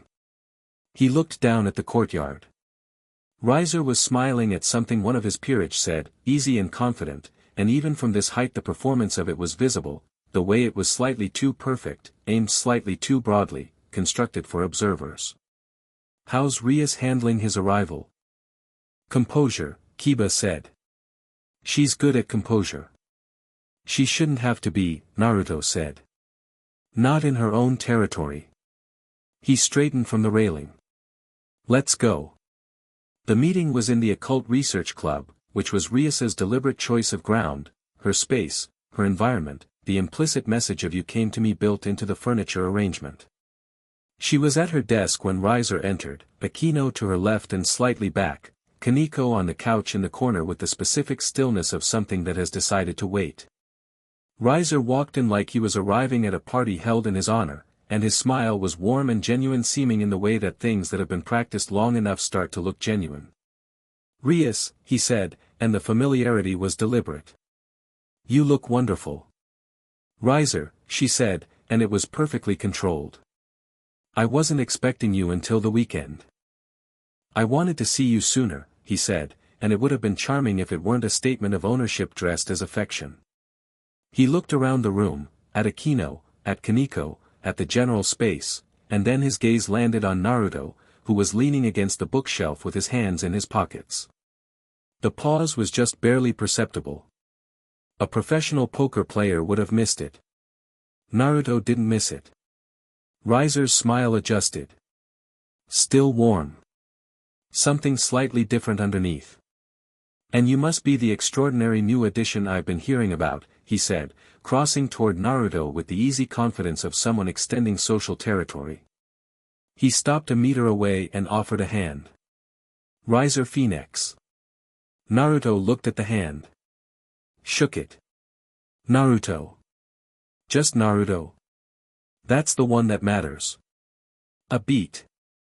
Riser's smile was unchanged, but something behind his eyes recalculated. I've heard interesting things, he said. A dimensional traveler. An ancient contract. Someone who absorbed a fallen angel's attack barehanded. He said it all pleasantly, like pieces of interesting trivia. Quite the entrance. I didn't plan it that way, Naruto said.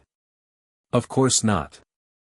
Riser looked at him with the specific assessment of a man who has won a great many fights and is trying to determine where this one starts and ends. He was smart about it, not obvious, not aggressive, reading without appearing to read. Tell me, this queen's contract. My family's historians were rather unclear on the details. It's a partnership between equals, Naruto said simply. No hierarchy. No obligation of service. Same direction, different strengths. Riser's expression registered this with perfect pleasantness. How charming, he said. Though I wonder, an entity from another dimension, with no standing in devil society except what a very old and very unusual bond provides, a slight tilt of his head. I mean no offense, but from a practical standpoint, your standing is entirely dependent on Rias's house remaining in a position to extend it. Is that a threat? Naruto asked. He asked it the same way you might ask about the weather, genuinely curious, not heated, just wanting the answer on record. Riser's smile widened. Merely an observation. The observation is wrong, Naruto said. The Queen's contract doesn't draw a standing from the house. It predates the house system. It predates the evil peace system. It's older than most of the agreements your society runs on. He met Riser's eyes with no particular intensity, just level, clear contact. But let's not talk around it. You're here to see what I am and decide if I'm a problem. I'm here to see Rias, Riser said. Sure, Naruto said agreeably. And you're also here to see what I am and decide if I'm a problem. The silence that followed was perhaps 4 seconds long, and in those 4 seconds something happened to the quality of the room. The temperature didn't change, nothing visible shifted, but every person in the space felt the ground of the conversation tilt slightly.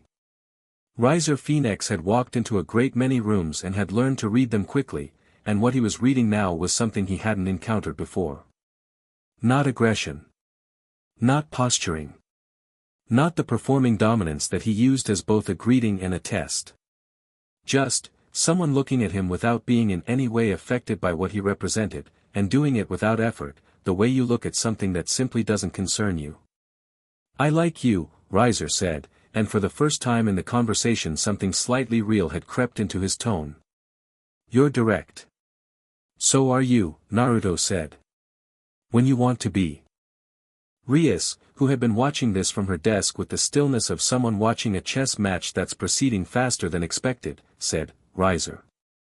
I'd like to discuss the engagement timeline. Riser turned to her, and the social machinery was back in place instantly. Of course, he said, and moved toward the desk, and as he did he passed close enough to Naruto that they were briefly side by side, and Riser said, very quietly, with the smile still in place, I'm going to challenge for a rating game. I know, Naruto said, equally quiet. I'm looking forward to it.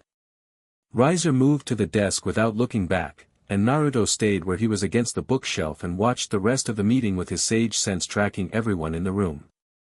What he found was interesting. Riser's energy, the phoenix fire underneath the social performance, was genuinely impressive. He wasn't pretending when he called himself powerful. The regeneration Kiba had described was present as a constant background warmth, the kind of fire that didn't just burn things but remade them. In a standard fight, against anyone in this room, Riser would win through attrition if nothing else. You couldn't hurt him faster than he healed. But under the fire, underneath the confidence and the intelligent calculation, there was something Naruto had learned to recognize over years of reading people at their most defended. Something that the fire was covering rather than expressing. Fear wasn't the right word. More like, a void. An absence of whatever thing it was that made a person feel like they didn't need to win to be worth something. Riser Phoenix had built himself entirely on winning, had constructed a self out of victories and status and the expressions on people's faces when they understood what he was. Take away the victories and there would be nothing there. Naruto had known people like that. He'd also known what it took to get through to them. Usually a very thorough defeat. Riser's peerage filtered through Kuo like water through stone, everywhere, present without being aggressive, the social show of force Sona had predicted.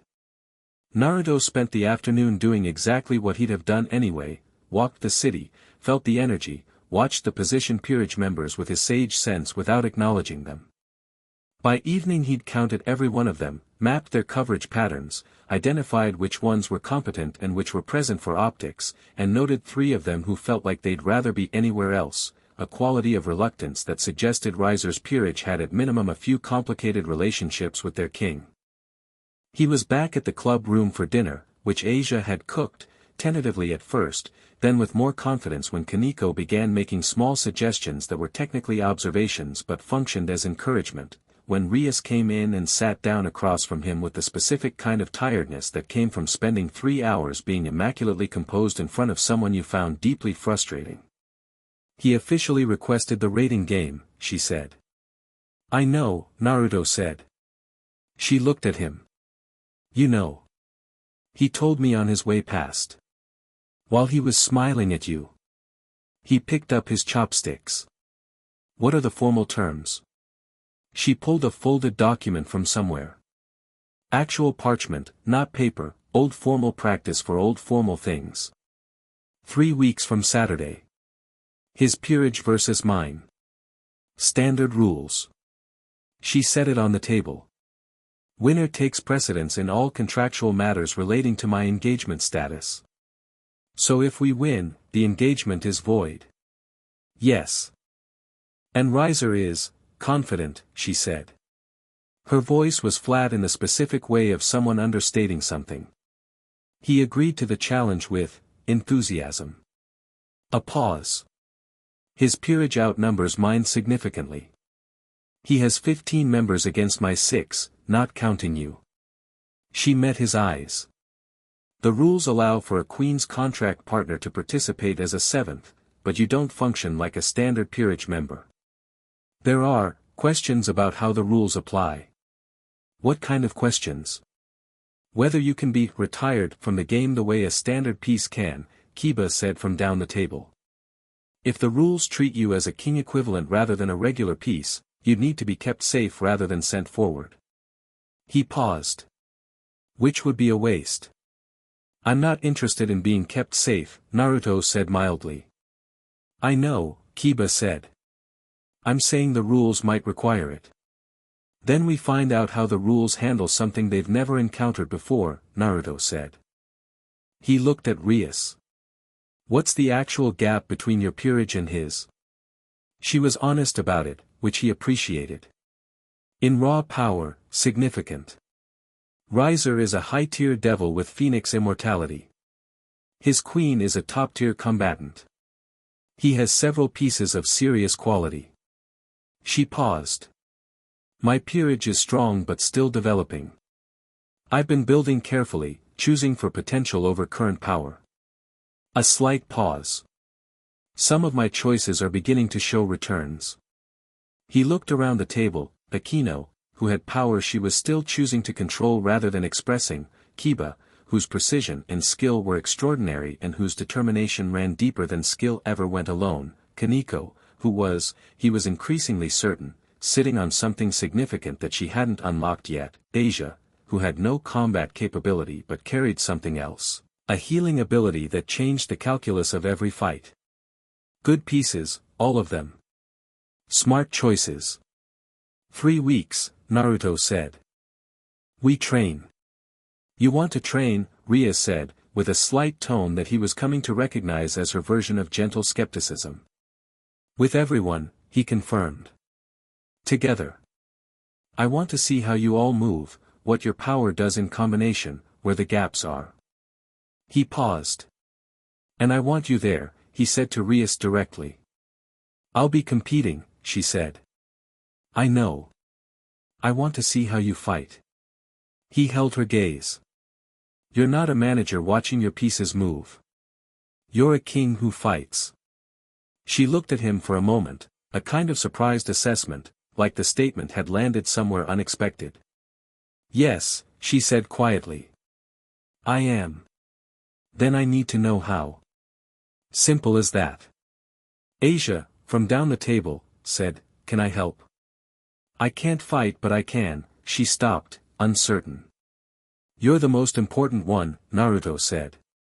Every team needs someone who can put people back together. He looked at her directly. You don't need to apologize for what you are, Asia. It's exactly right. She looked at her bowl. Her ears went slightly pink. Kaneko, sitting beside her, made a small sound that was technically not a sound and absolutely meant something. Training started the next morning at 5, before the school day, on the old athletic field behind the building. Rias arrived last, not late, precisely on time, but last, and found Naruto already there with Kiba running footwork drills at a pace that was making Kiba genuinely work for it. She stood at the edge of the field and watched. She'd seen Kiba train before, many times. She knew exactly what his best looked like. What she was watching wasn't Kiba's best, it was Kiba being pushed past his best into something new, constantly adjusting to an opponent who was faster than him and was not, notably, making it easier when Kiba started to get comfortable. Naruto moved like, she searched for the comparison. Not like a fighter, exactly. Like something that had been trained past the stage of technique and into pure instinct, where every movement came from a place that was deeper than thought. His footwork was economical and beautiful in the way of things that are purely functional, no wasted energy, every step going exactly where it needed to go and no further. He wasn't using anything extraordinary. Just movement. Just speed and placement and the basic physical capability of a body that had been refined past normal human limits. And Kiba, who was exceptional, was struggling to keep pace. When they stopped, Kiba was breathing hard. Naruto was not. Your right side defense, Naruto said. You drop it when you're committing to a left-hand attack. Maybe 3 centimeters. Most opponents won't catch it. Riser's queen will. Kiba nodded, processing. How are you fixing it? I'm not. You are. Just awareness first, just know it's there. The fix comes after. Rias walked onto the field. I want to go next, she said. Both of them looked at her. Kiba looked slightly alarmed, which was interesting because he'd just been getting thrashed in training and hadn't looked alarmed about that. Something about the specific combination made him back up 3 careful steps. Naruto looked at her. All right. Full power, she asked, and there was a slight edge of challenge in it, the kind that emerges from pride meeting uncertainty. However you want, he said. She called up her power, the Crimson Destruction, the Gremory family's signature ability, manifesting as a field of deep scarlet energy that bloomed around her like something between a storm and a fire. It was significant. He felt it through his sage sense as a genuine force, not something he needed to treat carefully, but real and powerful and intelligently directed. She hit him with it directly. He stepped through it. Not with a technique. Not with a counter. He just moved through the field of destruction the same way a person moves through heavy rain, the 6 paths energy in his body meeting the destructive power and having opinions about it that ran in a single direction, which was not today. Rias stared. Again, he said. She threw the power wider, faster, cutting off escape routes. She was good at this. He could see the tactical intelligence in the shaping of the attack. She wasn't just blasting, she was building a cage of destructive energy that would trap rather than simply hurt. He was outside it before it closed. Not mockingly. He just moved, using the 3-dimensional awareness of the Sage of 6 Paths, that full environment perception that painted the world in vectors and forces and let him step through complex attacks the way you step through a door. You're not showing me your real defense, she said, and there was something sharpened in her voice now. Not anger, the edge that comes from someone who wants to actually learn something and is being denied the real data. You're showing me what you don't need to use. I want to see what you use. He stopped. Looked at her. She was standing in the center of her own power field, crimson energy moving around her like something alive, red hair lifting in the displacement wind. She looked, he filed this away without thinking about it, she looked like exactly what she was. Someone born to be exactly this. You want to see the real thing, he said. Yes. He let a thin layer of the 6 Paths chakra come to the surface, not Sage Mode proper, not the tailed beast transformation, just the baseline of what Hagoromo had given him, the raw underlying frequency of power that usually sat quiet underneath everything else. The change in the air was immediate. Rias's energy field flickered, not because it was suppressed, but the way a candle flickers when a window opens, not overwhelmed, just suddenly aware that the room is larger than it thought. Kiba took an automatic step back that he probably didn't notice. Even at this distance, the sensation was something you felt in your chest, a low constant pressure like standing next to a waterfall. Rias held her ground. She met his eyes across the training field, and he could see her processing it, the scale of what he was bringing to the surface, and then he saw her decide, in real time, not to step back, and the crimson field pulled tighter and hotter and more concentrated instead. He let the power settle back. "Good," he said simply. She blinked. "Good." Most people instinctively compress when they feel something that large. Pull inward, make themselves smaller. He walked toward her. You pushed forward. That's the right instinct. He stopped a few feet away. Your power at close range is more dangerous than at distance. Your attack shapes are better when they're tight. You've been fighting at mid-range because that's where your casting options are widest, but your real strength is close. She was watching him with that recalibrating expression again. "I know that," she said. "Do you fight like you know it?" A pause. "No," she said honestly. "I fight conservatively." Her jaw set. "Because losing my king piece ends the game, so I've been trained to stay back." "I know," he said. "But in 3 weeks, you're not going to need to stay back. Because anything that gets to you comes through me first." He held her gaze. "So fight like you know it." The morning light was coming up properly now, catching the dew on the grass and painting the training field gold, and Rias Gremory stood in the middle of it with power crackling at her fingertips and looked at him with something that was building towards something she wasn't naming yet. "Again," she said. They went until the first bell. By the end of the first training week, several things had become clear. Akino was, beneath her precise control, an absolute force of nature. She used lightning that made the real thing look like a suggestion, and she used it with a surgical precision that Naruto increasingly suspected was a form of restraint rather than her limit. She was containing something larger and choosing not to let it out, and he could see the shape of that choice in every technique she deployed. Kiba's precision was extraordinary. His sacred swords could cut things that shouldn't be cuttable. He had an intuitive connection to his own weapon creation that reminded Naruto of someone he'd known who'd had a similar relationship with weapons, that quality of not just using them but understanding them at a fundamental level. Kaneko was, exactly as he'd suspected, sitting on something. She'd spar with him with her Tuki, the direct physical reinforcement technique that made her disproportionately strong for her size, and it was impressive, but there was a ceiling she kept hitting, and what was on the other side of the ceiling he could feel clearly even if she couldn't access it. Natural energy. Senjutsu. The thing Kaneko Toju could be if she stopped being afraid of what she was. He didn't push. Not yet. Asia watched every training session with focused attention and healed every training injury with a speed and completeness that made everyone stop complaining about getting hurt.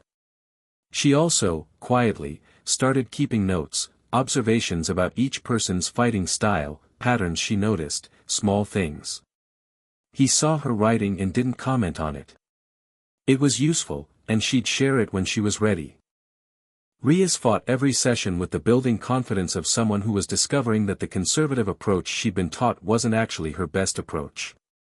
She was getting more aggressive, tighter, closer range with her power, and it was more dangerous every time.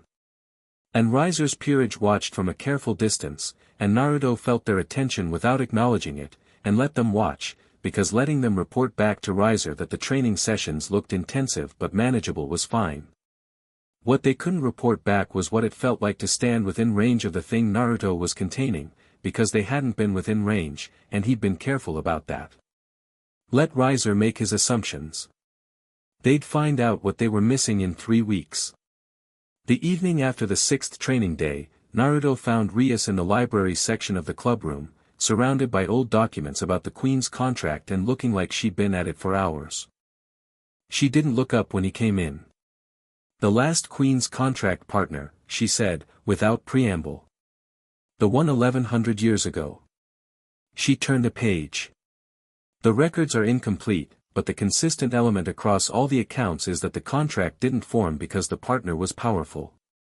It formed because the devil who offered resurrection did it without calculation. She looked up. Every theory about why the piece shatters instead of binding points to the same thing, the evil piece system works on hierarchy. The hierarchy has to exist in the intention of the person placing the piece. If that intention is purely, she stopped. Say it, he said, sitting across from her. If the intention is purely to save someone, she said, without any calculation of return, the piece recognizes an equivalence it can't override. She set the document down. I didn't think about the piece value when I placed it. I just wanted me to be alive, he said. Yes. The quiet in the room was warm and specific. Through the Queen's contract, that thread between them, he felt something that was too layered to name easily, something that had been building for a week of mornings on the training field and evenings in this room, something that neither of them had addressed directly and both of them were aware of. Rias, he said. She looked at him. After the game, he said carefully. When Riser is done and the engagement is void and you have all your options back, he held her gaze. The contract isn't going away. I want to know what you want to do with that. She was quiet for a long moment. He could feel the weight of what she was holding, the careful habits of someone who'd been a political asset for so long that wanting things freely felt dangerous. I want to figure that out without an arranged marriage deadline making it complicated, she said finally. Fair enough, he said. She looked back at the documents. But something about the set of her shoulders had changed, something looser, some burden set down quietly, the way you set something down when someone offers to carry the other end. 3 weeks, she said. 3 weeks, he confirmed, and went to make tea, and behind him heard the quiet rustle of pages turning, and the club room lamp pooled gold light onto red hair, and Ko settled into its late evening rhythm outside the windows, ordinary and extraordinary all at once. Chapter 4. What a king looks like. The second time Riser Phoenix came to the Occult Research Club, he brought 8 of his peerage and didn't bother with the pretense of a social visit. Naruto felt them coming from 3 blocks away, that distinctive phoenix fire, hot and abundant and carrying the specific confidence of people who had been told for years that they were the best at what they did.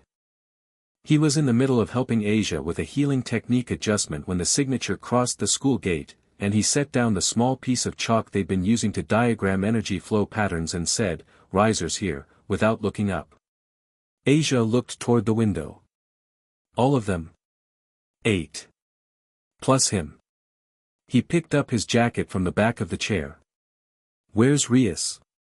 Library side, Kaneko said from the couch. She'd been reading, she was always reading when she wasn't training, which Naruto had decided was one of her best qualities. She felt them too.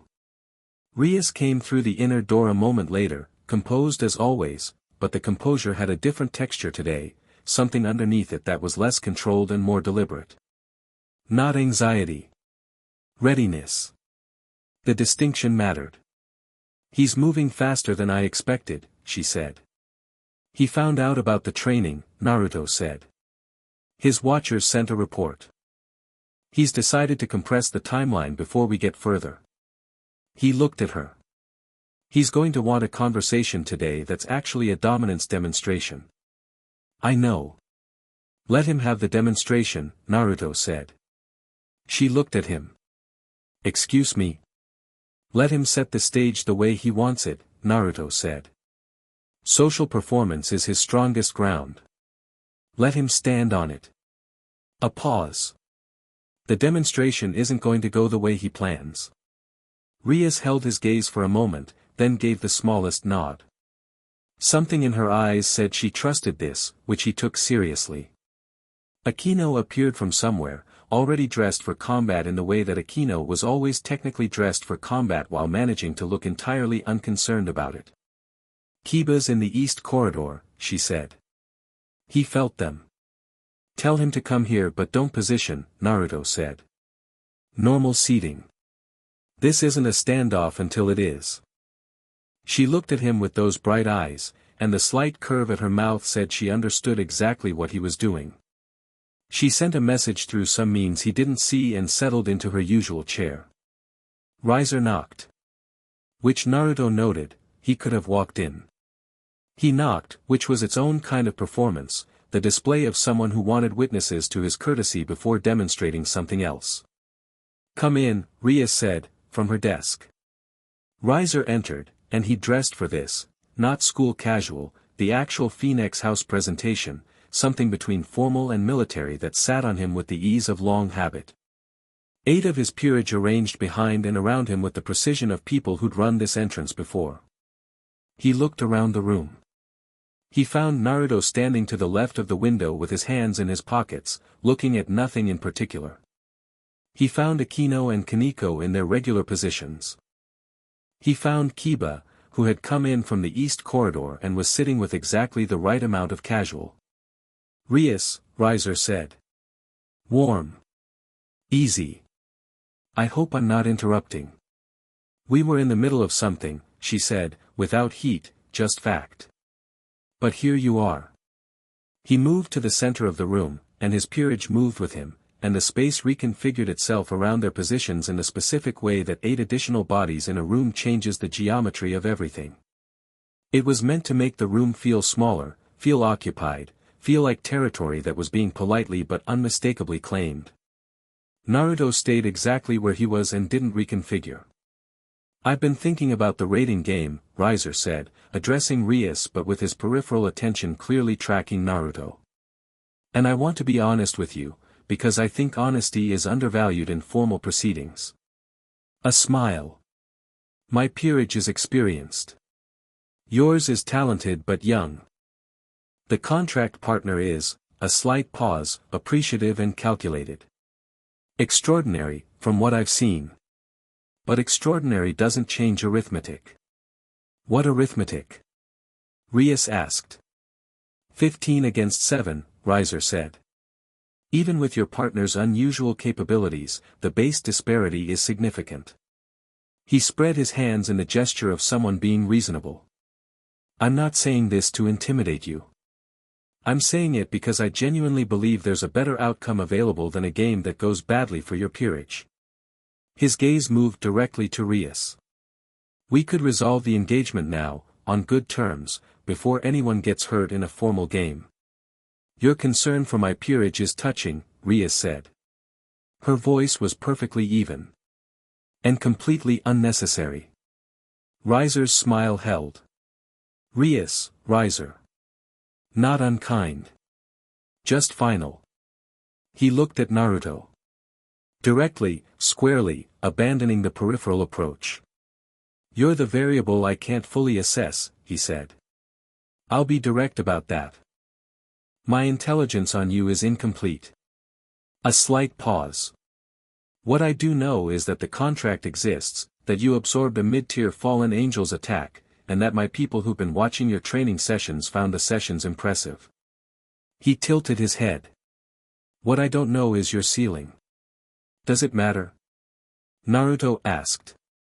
"Strategically?" "Yes." Riser studied him. "You're confident. Genuinely, not performatively. That either means you know something I don't, or you're naive about the raiding game's specific mechanics." He paused. "You don't strike me as naive." "I'm not," Naruto said. "Then you know something I don't." "I know several things you don't," Naruto said, without arrogance. "The same way you know things I don't. That's just how information works." He met Riser's gaze comfortably. "The difference is that the things I know are more relevant to what happens in 3 weeks." The room was paying attention to this. He could feel it, the 8 peerage members around Riser recalibrating their collective read, the specific quality of attention from people who are trying to figure out if a new element is a genuine variable or a bluff. Riser looked at him for a long moment. Then he did something Naruto hadn't expected. He smiled, and it was a different smile than the social performance one. Smaller, more genuine, carrying a kind of appreciation in it that the larger one couldn't quite fit. "All right," Riser said. "Let me see it." Naruto looked at him. "See what?" "What you are." Riser held his gaze directly. "I'm asking you to show me. Not in a game, not in a formal setting. Here." Now. Whatever it is you're carrying around that makes you stand in a room full of experienced combatants like you're on a walk in the park. A pause. I've earned my confidence. I want to see if yours is earned too. The room got quieter. Rias said, Riser, let him answer, Riser said, not taking his eyes off Naruto. Naruto considered it. He looked at Riser, at the genuine curiosity underneath the challenge, at the intelligent calculation, at the man who had built himself entirely on winning and needed to know what he was walking into. And he thought, yeah, okay. That's a fair ask. He let a portion of the six paths chakra surface. Not everything. Not the full weight of it. Just enough, the same layer he'd shown Rias on the training field, that baseline frequency of Hagoromo's gift that sat underneath everything else, the power that predated systems and categories and the carefully organized hierarchies of this world. It changed the room. Not dramatically, the walls didn't crack, the windows didn't shatter, nothing caught fire. But every person in the space felt it, the way you feel a change in barometric pressure before a storm, a whole-body awareness of something vast and fundamental shifting into presence. Riser's peerage members took collective steps backward that they probably didn't consciously decide to take. Two of them had grabbed for combat-ready postures before they'd processed why.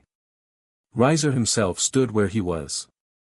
His fire was up, Naruto could feel it, the phoenix power responding instinctively to what it was perceiving, the regeneration cycle going to a kind of ready state. His face was still. His eyes had changed, the social calculation was gone, replaced with something that was just reading, just trying to understand, genuine and stripped down and more honest than anything he'd shown so far. Naruto let it settle back. The room exhaled, collectively and unconsciously. That, Riser said. His voice was steady. How much of that is there? More, Naruto said simply. A long pause. One of Riser's peerage members, a girl with silver hair and the kind of combat energy that matched Kiba's precision, said, quietly and to nobody in particular, he wasn't even trying. No, Riser said. He looked at Naruto, and the smile that crossed his face next was complicated in a way none of the previous ones had been, something between admiration and the specific expression of a man who is recalculating odds and finding the new numbers uncomfortable. You weren't. No, Naruto agreed. Riser straightened. He turned to Rias, and Naruto watched something move through the phoenix fire of his energy, not quite retreat, not quite defeat, something more complex, the shift of a person who has been handed information they didn't expect and is deciding what to do with it. The game is still happening, he said. I know, Rias said. I'm still going to win, he said, and for the first time the confidence in it had a slightly different quality, not the certainty of someone who has never doubted, but the resolve of someone who has doubted and is choosing to proceed anyway. Then we'll find out in 3 weeks, she said. He nodded. Looked at Naruto one last time, and in the look was something that wasn't quite respect and wasn't quite rivalry and was somewhere in the complicated space between them. You're interesting, he said. I genuinely mean that. You're smarter than your reputation, Naruto said. I mean that too. And Riser Phoenix walked out of the Occult Research Club with his peerage, and the room let the silence sit for a moment before anyone said anything. Well, Akino said. He's going to prepare differently now, Kiba said. Whatever his strategy was, he's rewriting it. Let him, Naruto said. He settled back against the window. He needed to know it was real. Now he does. He'll plan harder and bring his best, which is better than fighting someone who walked in underestimating us. You wanted him to take this seriously, Rias said. I wanted him to take it seriously enough to fight properly, Naruto said. A half-prepared Riser losing on a technicality doesn't end anything. We need to beat him when he's fully committed. He looked at her. That's the only result that sticks. She looked at him for a moment with that layered expression that he'd been cataloging for 2 weeks, the complex thing between them that neither of them had named yet, that through the Queen's contract felt like a warm continuous thread, present and growing and patient. You planned that, she said. The whole conversation. I had a direction, he said. Conversations plan themselves from there. Asia, from the corner, said very quietly, that was the most tense I have ever been in my life, and I was once kidnapped by fallen angels. Kaneko looked at her. Same, she said. The training intensified after that. Not because Naruto called for it, but because something had shifted in the collective understanding of the peerage, seeing Riser's reaction, feeling the room change when Naruto let the power surface, had clarified something about what they were actually preparing for. The abstract 3-week deadline became concrete and near, and every training session from that point carried a sharper edge. Kiba was working on the right side defense gap with a focused obsession, running the same sequence hundreds of times until it stopped being something he corrected and started being something he never did. Naruto trained with him and then against him and then suggested entirely different footwork patterns that shouldn't have worked and worked immediately because Kiba had the rare quality of being able to feel when something was right. Akino he trained differently. He didn't push the contained power, not directly, but he designed scenarios that made the containment inconvenient. Fights where precision wasn't enough, where the scale required a different answer, where holding back cost her the outcome. Not cruel, just honest.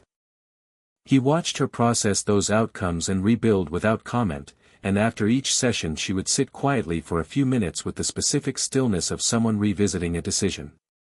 On the 9th day she hit a training obstacle with her full power. Not the managed, precise lightning she deployed normally. The full thing, and it was enormous. It split the training field's protection wards down the middle and left a mark in the earth that took 2 days to fade, and Akino stood at the center of it with her arms at her sides and her eyes slightly wide and said nothing for almost a full minute. There it is, Naruto said. She looked at him. Her eyes were doing something complicated. I've been avoiding that for years, she said. I know. It felt, she stopped. Like you, he said simply. She was quiet for another moment. Then, is that supposed to be reassuring? Yes, he said. Is it? She thought about it honestly. Then, strangely, yes. She looked at her hands, then back up with that careful smile that was, he'd noticed, slightly less careful than it had been 10 days ago. You have an infuriating ability to make the difficult things sound obvious.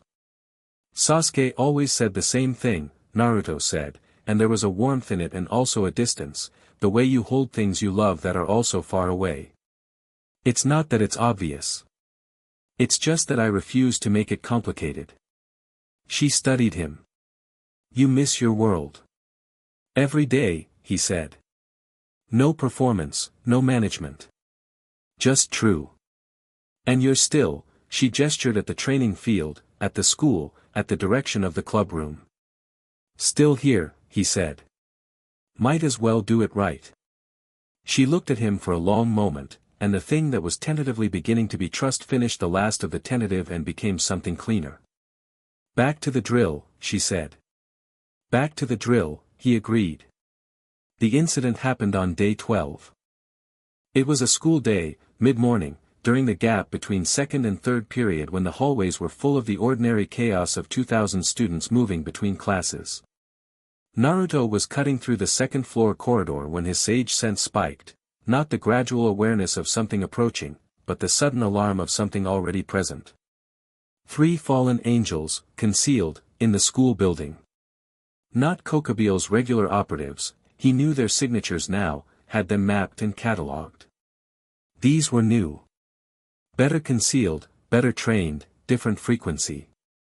They were moving in formation toward the student council office, which meant they were moving toward. He went through the wall between 2 sections of corridor, not through it literally but through the door at its far end at speed, and emerged at the T-junction outside the student council office a step ahead of the lead operative. She was good. She'd felt his approach and had a spear of light half-formed before she processed that he was blocking the hall, and he put his hand on the spear before it finished and it dissolved, and she stared at him with the specific expression of someone who has encountered a classified briefing in person for the first time. The student council president is in there, Naruto said conversationally, putting himself between the 3 of them and the office door. You're not. The lead operative, female, dark-haired, professional posture, said, "This doesn't involve you." "It does now." He looked at all three of them, easy and still. "Kokubyo send you?" A flicker. Confirmation without confirmation. "Here's what's going to happen," Naruto said. "You're going to leave the school. You're going to go back to wherever you staged from. You're going to tell Kokubyo that he's running out of time to move before I start taking his operations apart from the outside and instead of the inside out." He held the lead operative's gaze. "And you're going to do all of that instead of fighting me here, because fighting me in a school hallway at 10 in the morning is the worst professional decision you could possibly make. You think you can stop all three of us?" He looked at them. Just looked, without any particular expression, the same baseline presence that he'd let into the Occult Research Club, not the full weight of it, just enough. Enough for them to feel the shape of what they were considering picking a fight with. The second operative took a step back. The third had already angled toward the exit. "Don't come to this school again," Naruto said. They left. Quickly, professionally, in the specific way of people who have decided that the cost-benefit of a fight has turned decisively against them. The student council office door opened. Sona Sitri looked at the empty corridor, then at Naruto. "3 operatives," Naruto said. "Kokubyos. They're gone." Sona looked at the spot where they'd been with the expression of someone adding a column to a spreadsheet. "I didn't sense them until 10 seconds before you arrived," she said. "Better concealment than the previous operatives." "He's escalating the quality," Naruto confirmed. "The lower-tier reconnaissance is done. He's moving into active phase." He looked at her directly. "He might be trying to use you as leverage. Not kill you, leverage. Your sister's position makes you valuable as a hostage or a pressure point." Sona processed this without visible reaction. "That's an accurate strategic assessment," she said. "What are you going to do about it?" "Tonight," he said, "I'm going to find his staging area." He started down the corridor. "Stay paired with at least one combat-capable peerage member until this is over." "Naruto." He turned. She was standing in the doorway with her glasses catching the corridor light, and she looked, briefly, just for a moment, like someone setting down the spreadsheet. "Thank you." "Of course," he said. He went to third period. He sat through a Japanese literature lecture. He took notes that were not entirely about Japanese literature, because while one part of him was processing kanji and verse structure, another part was working through Kokubyo's pattern, the expanding radius of operations, the shift in operative quality, the targeting of Sona, and below all of it, the unresolved question of what the trigger was. What specifically Kokubyo was building toward. The answer came to him mid-lecture, quietly and with the specific quality of pieces settling into place. He'd been thinking about it as a series of separate operations, the sacred gear harvesting, the surveillance on Naruto, the movement toward Sona. But those weren't separate. They were components. The sacred gear energy was fuel. Naruto's capabilities were a variable being assessed for threat level. Sona was, not a target. A message. A demonstration to her sister, to Leviathan, that the fallen angel faction was willing to touch even the highest status targets. Kokubyo wasn't building a weapon. He was building an incident. Something specific, something that couldn't be walked back, something that would force all three factions, angels, fallen, devils, into open conflict by eliminating the possibility of peaceful resolution. He needed to know what form the incident was going to take. After class he went to Rias. She was at her desk when he came in, working through something on her laptop that she closed when he entered, not hiding it, just clearing the table for the conversation she could read in his approach. "Kokubyo's timetable is shorter than we thought," he said, sitting across from her. "He's not waiting for the rating game or anything else. He's moving soon." She set her hands flat on the desk. "How soon?" "Days, not weeks." He laid out what he'd assembled, the pattern, the components, the logic of it. Rias listened without interrupting, which was one of the things he'd noticed about her. She was very good at listening. Not passive, her eyes were processing, connecting, building. She just didn't perform the processing out loud. When he finished she said, "The artifact." He waited. "There are 3 legendary spears in the fallen angel faction's history," she said. "The most significant is Canis Lycaon. It's a blade, actually, but that's what it's called in the records.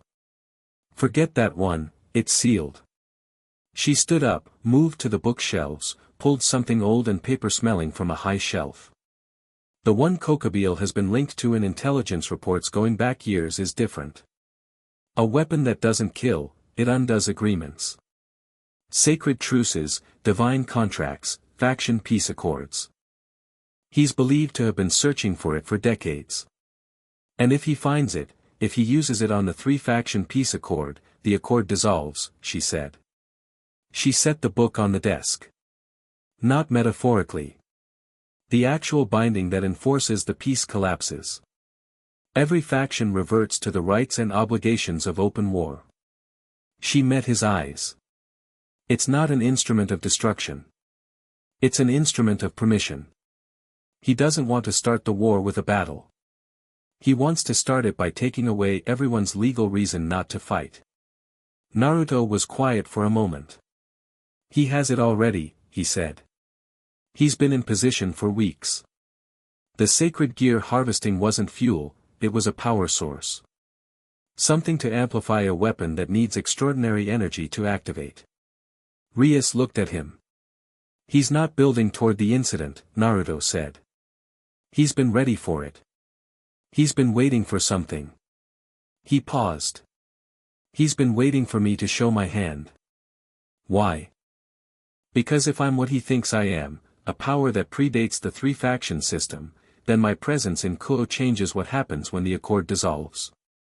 He wants to know if I'll be a factor in the war or if I'll stay out of it." He looked at her steadily. "He tested me with Rainier. Then watched the training. Then sent better operatives. He's been building a threat assessment. And now? And now he's got enough to decide," Naruto said. "Which means he moves in the next day or 2. Not at me, not directly. He'll use the weapon and force the issue, and in the chaos he'll expect every faction to focus on each other and either leave him alone or back his play." Rias sat back down, slowly. "We can't let him activate it." "No," Naruto agreed. "Do you know where the staging area is?" "I have it narrowed to 3 sites from Sona's information. Tonight I can find which one." She looked at him with that direct steadiness she had when she was processing something important. "Not alone," she said. "That's not," she stopped. Started again. "I'm not saying you can't handle it alone. I'm saying this is my territory, my responsibility, and the peerage trains for situations exactly like this." A pause. "We go together." He'd been expecting her to try to hold him back, and the fact that she hadn't, that her instinct had been toward together rather than toward protecting him, confirmed something he'd been building a picture of for 2 weeks. "Together," he agreed. "Leave Asia here, she's not ready for a combat deployment. Everyone else." "Tonight," she said. "Tonight." She nodded. Then, quieter, "And the raiding game?" "Still happening," he said. "Stopping Kokabeel doesn't solve Riser." "No," she agreed. "It doesn't." A pause. "You're very good at parallel problems." "I've had practice," he said. "My life has generally involved several crises at once." She looked at him for a moment with something that was almost amusement. "That sounds exhausting." "You get used to it," he said. Then, after a beat, "You're pretty good at parallel problems too." She blinked. You've been managing Riser, building a peerage, maintaining territory, tracking stray devil activity, and now running information on Kokabeel," he said. "Without running any of it visibly. From the outside it looks like a school club." He looked at her steadily. "You're exceptional at this. I want that said plainly. The slight color in her cheeks was there and gone quickly, and the expression that replaced it was one he hadn't seen on her before, not the composure, not the recalibration, just something genuine and slightly undefended, a person accepting a thing they needed to hear. "Thank you," she said, and it had the same full weight as when he'd thanked her for his resurrection. Real and unqualified. He nodded and stood. "I'll brief the others." Midnight departure. They moved through Kuo at midnight in the specific way of people who know a city's supernatural undercurrents, through the older streets where the ley lines ran and the light was thinner, following the pull of Naruto's sage sense as it narrowed from 3 possible sights down to one with the gathering certainty of a compass finding north. The third site was a warehouse near the eastern waterfront, which was either extremely on the nose or so obvious it had become its own form of concealment. He stopped 2 blocks out and felt the shape of what was inside and said, quietly, to the group, "Kokabeel is there." Everyone went still. "Not an operative," Naruto clarified. "Him. In person." "He came himself," Kiba said, very quietly. "That means the weapon is there and he's ready to use it." "How many others?" Rias asked. 8 fallen angels. For human-level guards, probably sacred gear coerced. He paused. "And the weapon, I can feel it. It's live. He's already prepared it for activation." Rias was quiet for a moment. He could feel the weight of it through the contract, the magnitude of what was at stake, the awareness that the wrong move here didn't just lose a fight, it potentially unraveled a centuries-old peace and handed a faction war to someone who'd planned for decades to have it. "Plan?" Akino asked. Her lightning was close to the surface in a way he could feel without looking. "Akino and Kiba take the exterior operatives and the guards, Akino wide, Kiba precise. You know how to coordinate." He glanced at Kaneko. "Stay with Rias. If anything gets through to her, you know what to do." He looked at Rias. "The weapon needs to be in Kokabeel's hands to be activated. Get it away from him and it can't be used." "How do we get it away from him?" Rias asked. "I'll handle Kokabeel," Naruto said. The silence that followed was the kind that has opinions. "Naruto," Rias started. "Kokabeel is one of the most powerful fallen angels in existence," he said, not defensively but clarifying. "He's held that rank through a war that killed entities of similar caliber. Fighting him isn't a job for the peerage." He met her eyes. "But it's exactly a job for me." She held his gaze for a long moment, and he could feel her working through it, the instinct to object, the logic that overrode it, the trust that was still finding its edges. "Don't let him activate it," she said finally. "He won't," Naruto said. They moved. The exterior operatives fell to Akino and Kiba in under 90 seconds, a lightning strike that disabled 4 simultaneously and a sword sequence from Kiba that was so precise it was almost gentle, each engagement ending before it became a fight. The guards, feeling the air change and their handlers go down, made the sensible decision and didn't engage. Naruto walked through the warehouse door. Kokabeel was at the far end of the space, standing over a workbench covered in glowing sigils, and he was, exactly what Naruto had expected from 2 weeks of second-hand intelligence and 1 week of direct-indirect observation.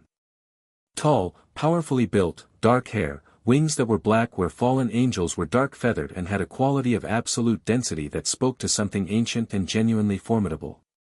He carried his power the way serious fighters carried their bodies, without excess, without performance, just present and ready. He looked at Naruto when the door opened and he was, notably, not surprised. "So it's you," he said. His voice was deep and carried a quality that reminded Naruto of the sound large things made when they moved. "Not the devil girl. Not any of the others." He studied Naruto with a specific kind of attention, not the threat assessment of a fighter sizing up opposition, but the intellectual interest of someone who had been puzzling over a problem and was now looking at the answer. "What are you?" "I've been asked that a lot lately," Naruto said, walking into the space. "The short answer is I'm the person stopping you from using that weapon tonight." Kokubio looked at the weapon on the workbench, then back at Naruto. You understand what that weapon does. You take away everyone's legal reason to stay at peace, Naruto said. Then the war you want starts itself. Not the war I want, Kokubio said, with a precision that surprised Naruto. The war that should have happened already. He turned fully to face Naruto, and the wings spread slightly, not for flight, for presence, the way large things mark their space. You're from somewhere else. You don't understand what the peace cost. Tell me, Naruto said. Kokubio studied him. You're serious. I'm always serious when someone explains why they're doing something. A pause, and for a moment Kokubio looked, not old, exactly, but carrying something old, the specific weight of someone who has been angry about the same thing for long enough that the anger has become architecture. The peace stripped everything meaningful from every faction, he said. The angels locked themselves in their grief. The fallen locked themselves in their shame. We sit in our corners and we pretend we found wisdom, but what we found was exhaustion. The war ended because everyone was too tired to continue, not because we resolved anything. He paused. And in the peace, we rot. So your answer is to tear it down. My answer is to force a reckoning, Kokubio said. A real one. Not endless posturing, actual confrontation. The things that weren't resolved during the first war get resolved in the second. How many people die in your resolution? Naruto asked. Kokubio was quiet. That's not a rhetorical question, Naruto said. You've been planning this for decades. You've done the arithmetic. How many people die so that the factions are forced to resolve something they should have resolved without a war? War doesn't. I've fought a war, Naruto said. The biggest one my world had ever seen. I've stood in the middle of it. I've held people while they died in it. His voice was even and steady. I know every argument for why a particular war was necessary. I know exactly what those arguments cost. He looked at Kokubio directly. You're not wrong that the peace is hollow. It probably is. But what you're building is a bigger wound on top of an old one, and I'm not letting you do it. Kokubio looked at him for a long moment. You can't stop me and contain the weapon simultaneously, he said. It wasn't a taunt. A tactical observation. Sure I can, Naruto said. And Kokubio moved. The speed was extraordinary, not ninja fast, something different, a spatial compression that fell angels of his tier had apparently developed that made the distance between 2 points temporarily negotiable. He crossed the warehouse in a fraction of a second and hit Naruto with a spear of compressed light energy that would have removed a mountain's top third. Naruto moved inside the strike, inside the space between commitment and impact, and the Six Paths chakra met the compressed light and had the same opinion it always had about incoming destructive energy, which was no thank you. He felt it disperse through his palms, felt the scale of it, genuinely impressive, the kind of power that would have ended this fight at the opening move against almost anything else. He stepped out the other side of the dispersal and was already next to the workbench. He picked up the weapon. It looked like a needle.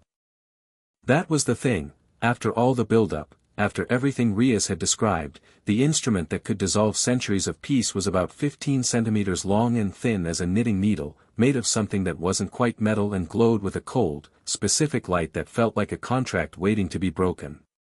He closed his hand around it and let the Six Paths chakra flow into it. The weapon's light went out. Not destroyed. Contained. Wrapped in a fundamental energy that underlay all systems, neutralized the way you neutralize a fire by removing the oxygen, not violently, just completely. He could feel it struggling, the residual intent in the sigils pressing against the containment, and then gradually stilling. Kokubio stared at his closed fist. That's not possible, he said. Not with outrage, with the genuine bewilderment of a strategist whose fundamental assumption has been invalidated. I know it feels that way, Naruto said. He set the contained weapon down on the workbench, away from the activation sigils. You planned for every factor you knew about. You just didn't know about me. Kokubile gathered power again, a massive accumulation, the full weight of one of the most powerful fallen angels in existence building in the space like a thunderhead, wings spread fully, the light of it filling the warehouse with a cold fire that should have been terrifying.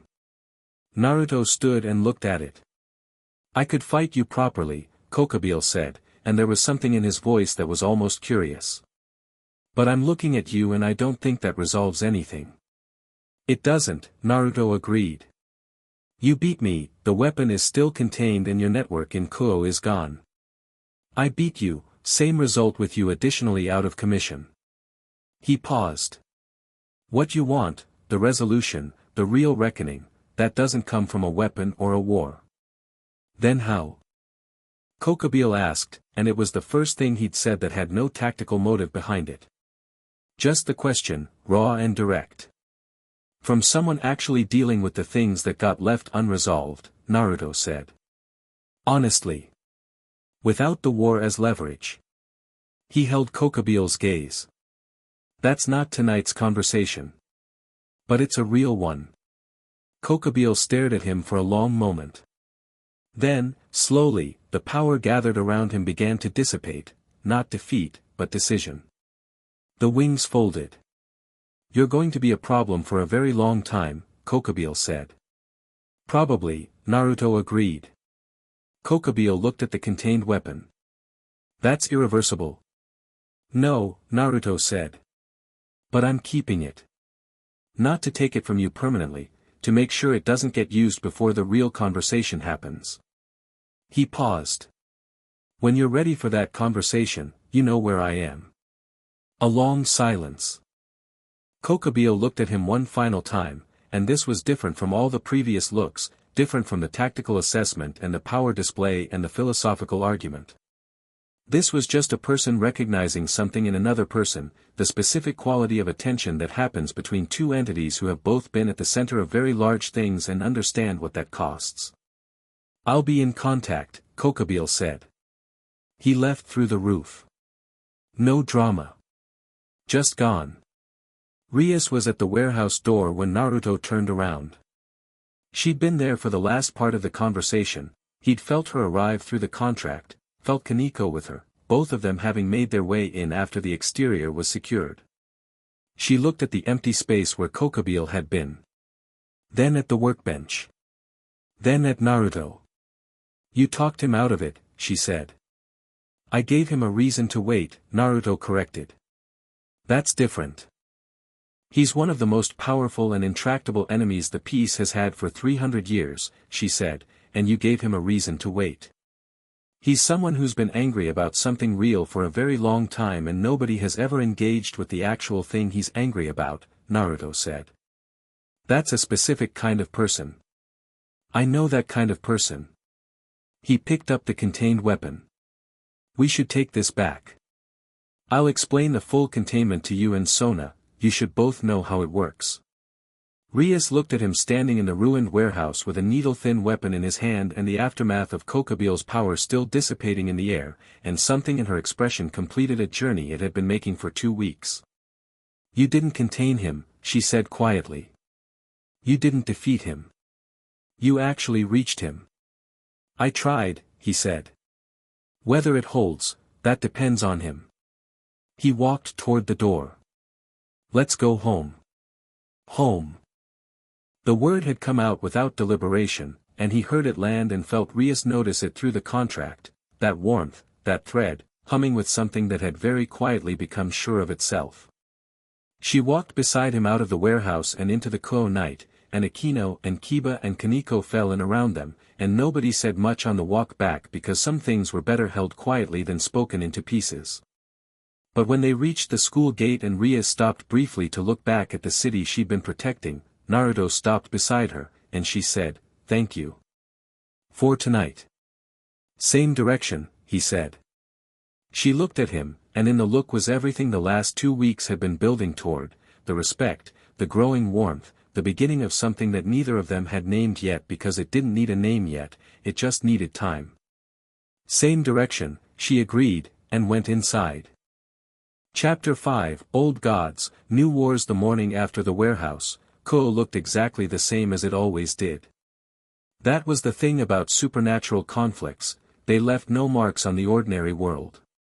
The school gates opened at 7:30, the convenience stores ran their morning rush, the streets filled with students and commuters and the general human business of a Thursday, and nobody who'd slept through the night knew that the piece holding three factions in careful balance had come within one needle-thin weapon of dissolving. Naruto sat on the roof of the old building with tea that had gone slightly cold and watched the city wake up and let his sage sense run wide and quiet, taking inventory. Kokabiel's network had fractured overnight, he could feel the absence of the operational signatures he'd been mapping for 2 weeks, the staging positions emptied, the surveillance patterns gone. Whatever remained of Kokabiel's local presence was static, dormant, waiting. Not gone. But still. Kurama stirred in the back of his mind. You know that's temporary. Everything is temporary, Naruto said. Philosophical this morning. I was up all night and the tea is cold, Naruto said. Cut me some slack. A low rumble that might have been amusement. The weapon you're carrying, I've been feeling it since you picked it up. It's old. Older than the conflict it was made to end. Naruto looked at the contained needle in his hand. In the morning light it looked unremarkable, a thin sliver of dull material that caught no light and gave nothing away. The containment was holding cleanly, the 6 paths chakra wrapped around it like silence around a stopped clock. Can you read anything from it? It was made during the original war, Kurama said, more carefully. Before the 3 factions settled into what they are now. Whoever made it understood something about the nature of divine agreements that the current factions have mostly forgotten. A pause. The interesting thing isn't the weapon. It's what the weapon reveals about how those agreements actually work. Which is? They're held together by belief as much as by contract, Kurama said. The peace exists because enough entities on all sides believe it exists. The weapon doesn't break an agreement, it breaks the shared belief. That's why it needs a power source. You're not cutting a rope, you're convincing people the rope was never there. Naruto turned this over. So Kokabiel's plan was never about the weapon doing the work. It was about the weapon as a signal. A demonstration that the agreement was breakable. Psychology more than power, Kurama agreed. He was smarter than I gave him credit for. He's very smart, Naruto said. That's what makes the conversation possible. The rooftop door opened behind him. He'd felt Rias coming up the stairwell before she reached the roof, the queen's contract giving her presence a particular quality of warmth in his awareness that was distinctly different from sensing anyone else in the building. She came to stand beside him, also with tea, hers apparently still warm. She looked at the city for a moment before she spoke. Surzex contacted me this morning, she said. Naruto waited. He knows about last night, she said. Not everything, the broad strokes. Kokabiel in Kuo, the weapon, the confrontation. She paused. He wants to meet you. When? He didn't specify. He said, she seemed to be choosing how to frame it. He said he'd been watching the situation in Kuo with interest and that the development he found most interesting was not Kokabiel. He means me, Naruto said. He means you. She sipped her tea. Surzex is, he's genuinely good. I want you to know that before you meet him. He's one of the 4 Mao, one of the most powerful entities in Devil Society, and he takes none of that as a reason to be anything other than decent. A slight pause. He's also extremely intelligent and will absolutely be reading you from every angle simultaneously. Sounds like someone else I know, Naruto said. She gave him a sideways look. I'm going to assume that was a compliment. It was. The city spread below them in the early light, ordinary and oblivious, and Naruto felt the particular quality of the morning, the weight of what was coming balanced against the brief, specific piece of this rooftop and this tea and this person standing close enough that he could feel the warmth of the contract without trying. The game is in 10 days, Rias said. I know. Riser will have adjusted his strategy after the club room. He'll have rebuilt his approach from the ground up. A pause. He's not going to underestimate us. Good, Naruto said, for what felt like the 100th time. She looked at him with that expression that had been evolving across 2 weeks of mornings and evenings and training sessions and conversations. It had started as recalibration and become something else gradually, something more personal, less analytical, the kind of look that happened when someone stopped assessing and started just seeing. You're excited, she said. Aren't you? She thought about it honestly. Yes, she said, with a slight surprise at herself. I am. She looked back at the city. I've been running defensive strategies in my head for months. Trying to find a way to protect the engagement from going forward without blowing up too many things at once. A pause. Now we're going to fight for it outright and whatever happens happens and she stopped. Started again. It's cleaner. I prefer it. You're a fighter, Naruto said simply. Not a manager. You've been managing things that should have been fought. She was quiet for a moment. Then, softly, my family raised me to manage. The Gremory heir manages assets and navigates politics and maintains the house's interests. Fighting is what pieces do. She set her tea down on the railing. Riser assumed I'd accept the engagement because that's what the management calculus demanded. He was right that I understood the calculus. He was wrong about what I'd do. Because you're not just managing, Naruto said. Because this is my life, she said, with a directness that had nothing performed in it. And I've run out of patience for treating it like a ledger. The warmth through the contract was very clear in that moment, not pulling, not pressing, just present and sure, the way something feels when it's found where it belongs. Naruto thought about saying something and decided it could wait. Things that were true didn't get less true from waiting. He picked up his cold tea and drank the rest of it without complaint. Training today? He asked. Half day, she said. I want everyone fresh for the final week. She paused. Also, Asia asked if she could show us something. What kind of something? She didn't say. She looked nervous about it, which with Asia means she's been working on it for a while and isn't sure how it will land. Then we should see it, Naruto said. They went inside. What Asia wanted to show them was a notebook.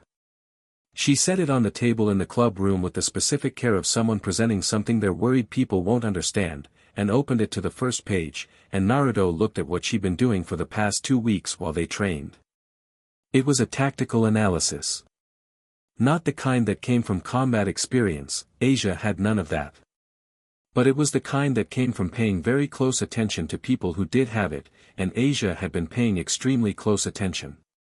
14 days of observations, organized by person, then by pattern, then by cross-referenced interactions. She'd tracked what each peerage member's techniques did to the space around them, how they changed proximity requirements, what combinations she'd noticed working in practice that nobody had deliberately designed. Her handwriting was precise and small, the observations clinical in a way that sat oddly with her general warmth, but then, Naruto thought, the two things weren't contradictory. You could care about people and also look at them clearly. This is Riser's peerage, she said, turning to the second section. From what I could observe during his visits and from the descriptions everyone gave me. A pause. I know I can't fight. I know my sacred gear is healing and not combat. But I thought, she stopped. Swallowed. I thought there might be ways to be useful that weren't about fighting, and this was the most useful thing I could think of. Rias was already reading. Her expression had gone to that focused, processing stillness. Akino leaned over her shoulder without ceremony, which meant she'd forgotten to perform propriety because she was genuinely interested. Naruto turned to the page on Riser's queen, Yubaluna. Asia had noted that Yubaluna's explosion magic had a specific directional bias. She set charges to her left slightly more than her right, suggesting either a dominant side or a habitual pattern from years of fights that went the same way. She'd also noted, from Kiba's description of matches he'd reviewed, that Yubaluna telegraphed large-scale attacks with a specific preparatory posture that could be identified half a second before the cast. Half a second was a significant amount of time. This is good work, Naruto said. Asia looked at him with the expression of someone who hasn't yet decided whether to believe a compliment. I mean it, he said. This is how wars are won. Not just with power, with paying attention. He tapped the page on Yubaluna. You found things that hours of direct combat simulation didn't. Because you were watching instead of fighting. I thought Riser's peerage would come prepared for your power, Asia said. So I was looking for the small things. The things that are true no matter how much power you have. She paused. Is any of it useful? All of it, Kiba said, from across the table, still reading. The observation on Carlomine's footwork alone. Which one is Carlomine? Kaneko asked. The one with the holy sword, Kiba said, and his voice had taken on a specific quality, a sharpening, a focus, the sound of someone who has encountered a piece of information that matters personally. Asia, how confident are you in the footwork observation? I watched 3 full descriptions of her movement from different members and they all matched, Asia said. She leads with her left knee before her strikes. Always. Kiba was quiet for a moment. Then, yes, he said. She does. A pause. I was so focused on the swords I never, yes. Rias looked up from the notebook and at Asia with an expression that was warm and precise and wholly genuine. This is exceptional, she said. Why didn't you tell us what you were doing? I wasn't sure it would be, I thought you might think it was too small, Asia admitted. That it didn't matter compared to everyone else's training. There is no too small in a fight you're trying to win, Naruto said. He looked at her directly. You've been doing exactly the right thing. Don't apologize for it. Asia looked at the table. Then up. And the uncertainty in her face resolved into something cleaner, not confidence exactly, not yet, but the first solid plank of it, something to stand on. Kaneko, sitting beside her, reached over without comment and returned her notebook to her with a small, precise nod that communicated more than the nod size suggested. 2 days before the raiding game, the angel arrived.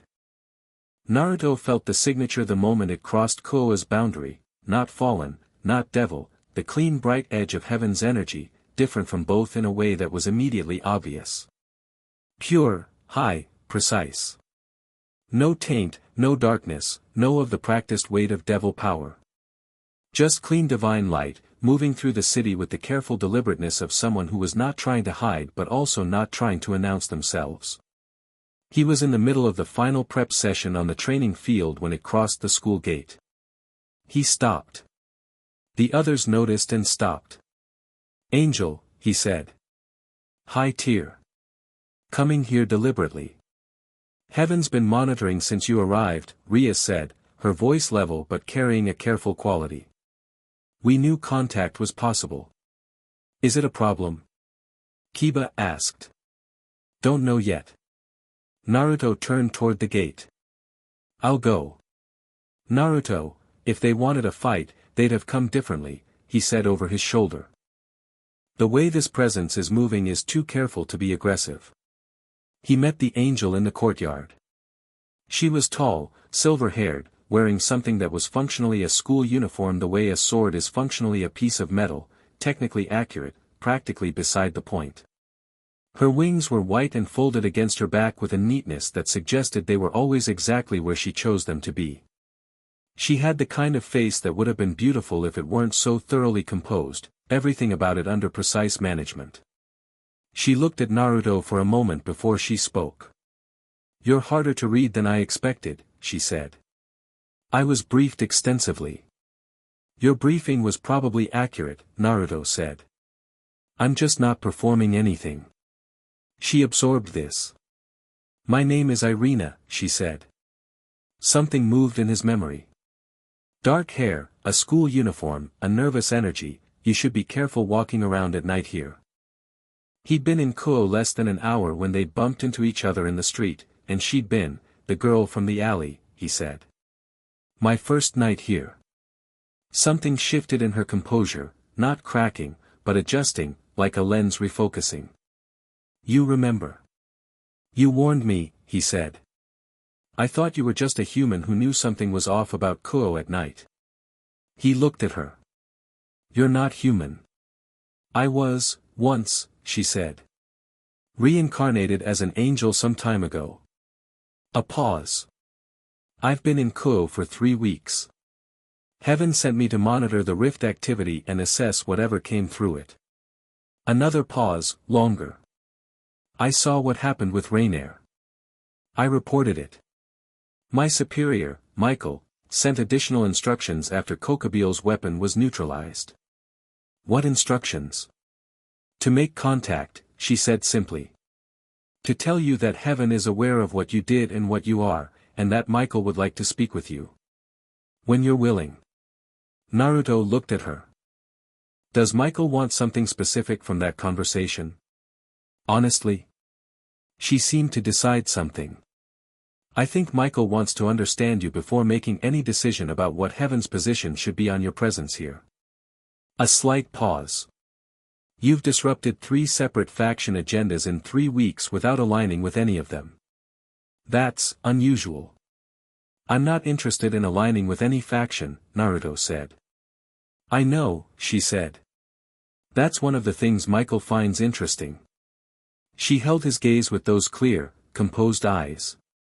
You should also know that there are elements within Heaven's hierarchy who don't share Michael's preference for understanding first. The fact that you contained Kokabiel's weapon, a weapon that Heaven also had operational interest in, has been received in different ways by different parties. Someone in Heaven wanted it too, Naruto said. Not to use, to destroy. To make sure Kokabiel couldn't. Yes, she said. And by me taking it instead, I'm now someone whose intentions aren't clear. He looked at her. What do you think my intentions are? She was quiet for a moment. Then, I think you're someone who takes things out of bad hands when bad hands are about to do bad things with them, and you're not particularly interested in what happens to the things afterward as long as the bad thing doesn't happen. She paused. I also think you're loyal to the people you've allied with here. And I think Michael will find that combination workable. Tell Michael I'm willing to talk, Naruto said. After the raiding game. Irina blinked. 2 days from now. There's something I need to finish first, he said. Whatever Heaven needs to discuss isn't going anywhere in 2 days. The game is. She studied him. You're aware that Michael could require. Michael isn't going to require anything, Naruto said pleasantly. I mean no disrespect. Michael sounds like someone who understands that demanding something from someone who has no obligation to comply tends to produce worse outcomes than asking. He held her gaze. Is that right? A pause. Then, with something that might have been a smile at the edges of all that composure, yes. That's right. Then we'll talk after the game. He turned back toward the training field. You're welcome to watch.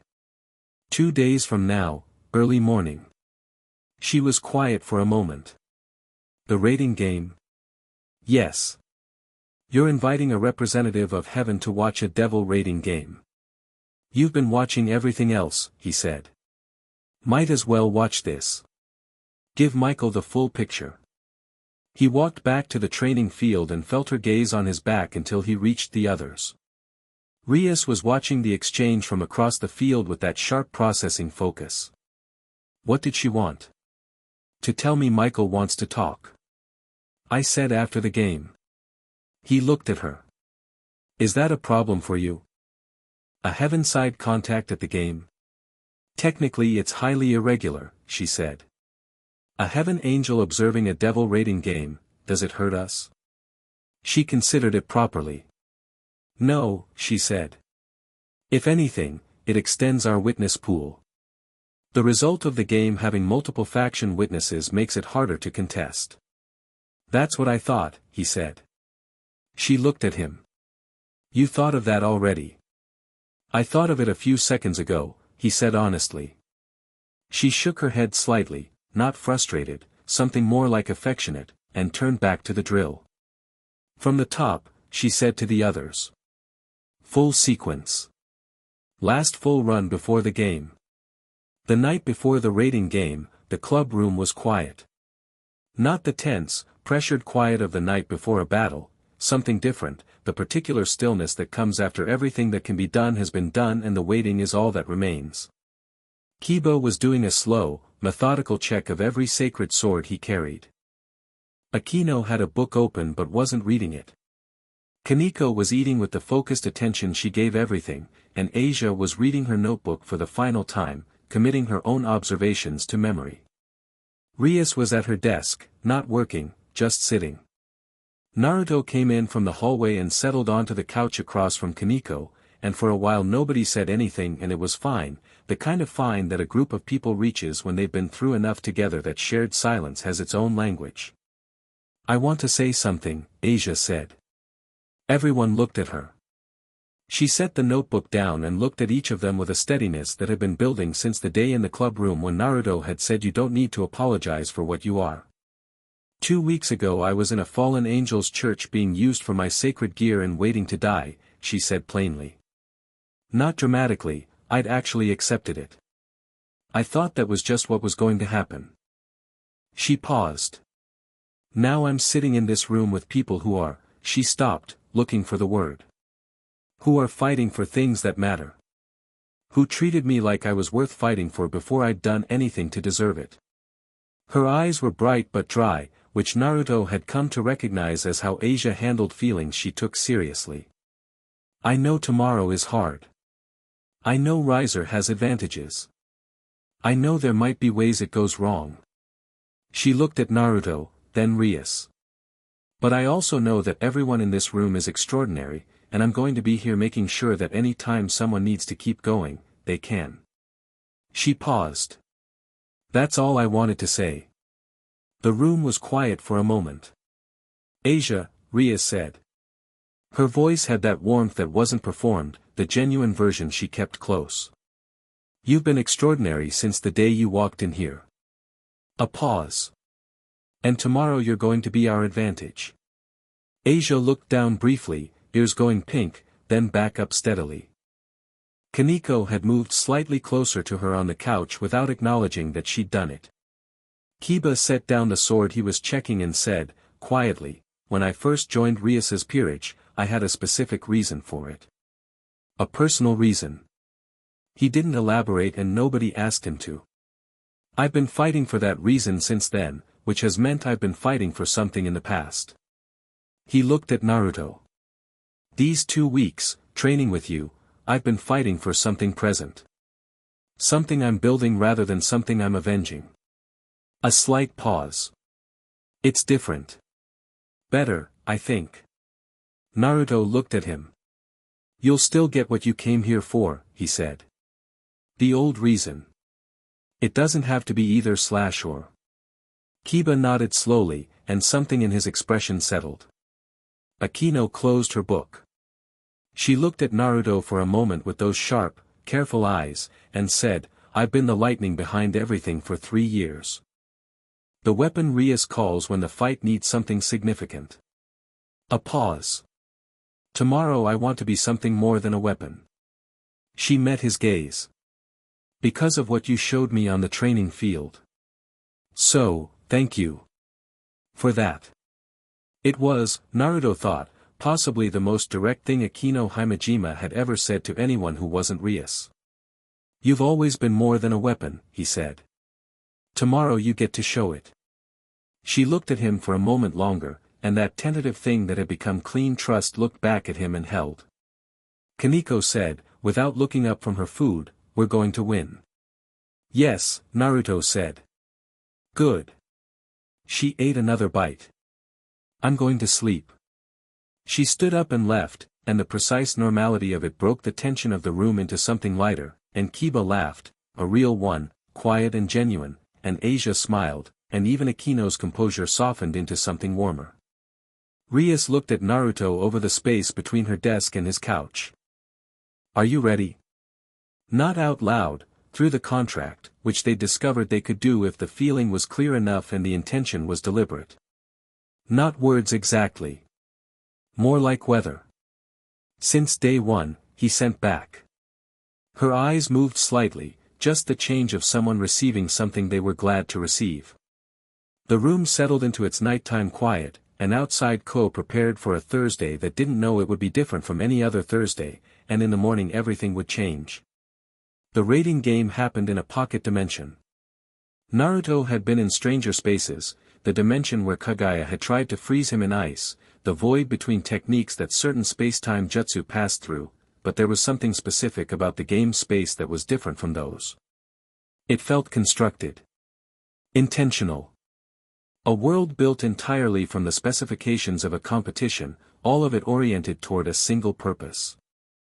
The space resolved into what appeared to be a full-scale city, not Ko, something more generic, a sprawling urban environment with varying terrain, high structures and open plazas and underground passages, all of it rendered with enough detail to make the cover viable.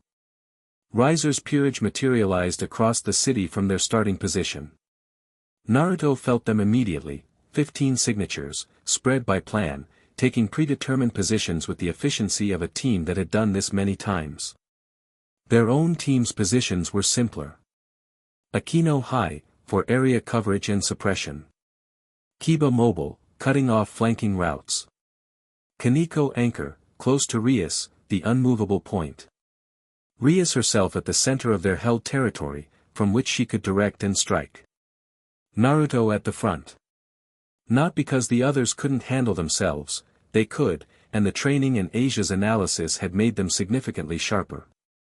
But because Riser's strategy had been rebuilt around containing Naruto, which meant every resource directed at Naruto was a resource not directed at the rest of the peerage, and that was the shape of the fight, use Naruto as the axis, give the others room to operate in a space his presence cleared. They'll send Yubaluna at you first, Rias said, through the connection. They'd worked out a communication method using the contract as a carrier, a layer of awareness they could share without words, enough to know each other's position and condition without the delay of speech. She's the only piece he has who can threaten you in his assessment. I know, Naruto said. Let her come. He moved into the city. It took 3 minutes for the first contact. 2 of Riser's pawns, small in power but quick, designed to flush positions and absorb information before the stronger pieces engaged.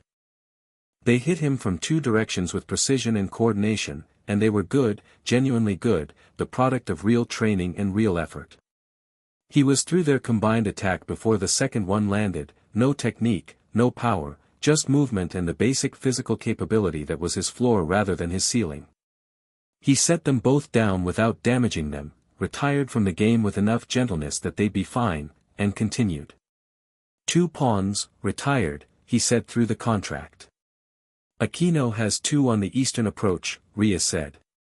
She's, a crack of lightning from the eastern district that lit the simulated sky and made the game space structure flex at its edges told him all he needed to know about how Akino was handling that. 2 more retired, Akino said, and her voice carried something that hadn't been there in training sessions, not pride exactly, something cleaner, the sound of someone operating at the level they've actually been at all along. The city's midsection was where it got serious. Yubaluna found him in a plaza between 2 high structures. She'd been waiting, not chasing, which told him she was smarter than her reputation as a blunt instrument suggested. She'd positioned the plaza to minimize his movement options, had the high ground on 2 sides, and opened with a directional barrage of explosion magic that was large and fast and genuinely impressive. He moved through the first wave with the sage perception mapping every detonation point before it existed, the full awareness reading of the environment that made complex attacks feel like puzzles he could see completed before he moved.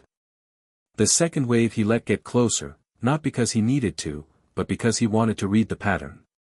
Asia had been right. Left bias. Slightly. Enough.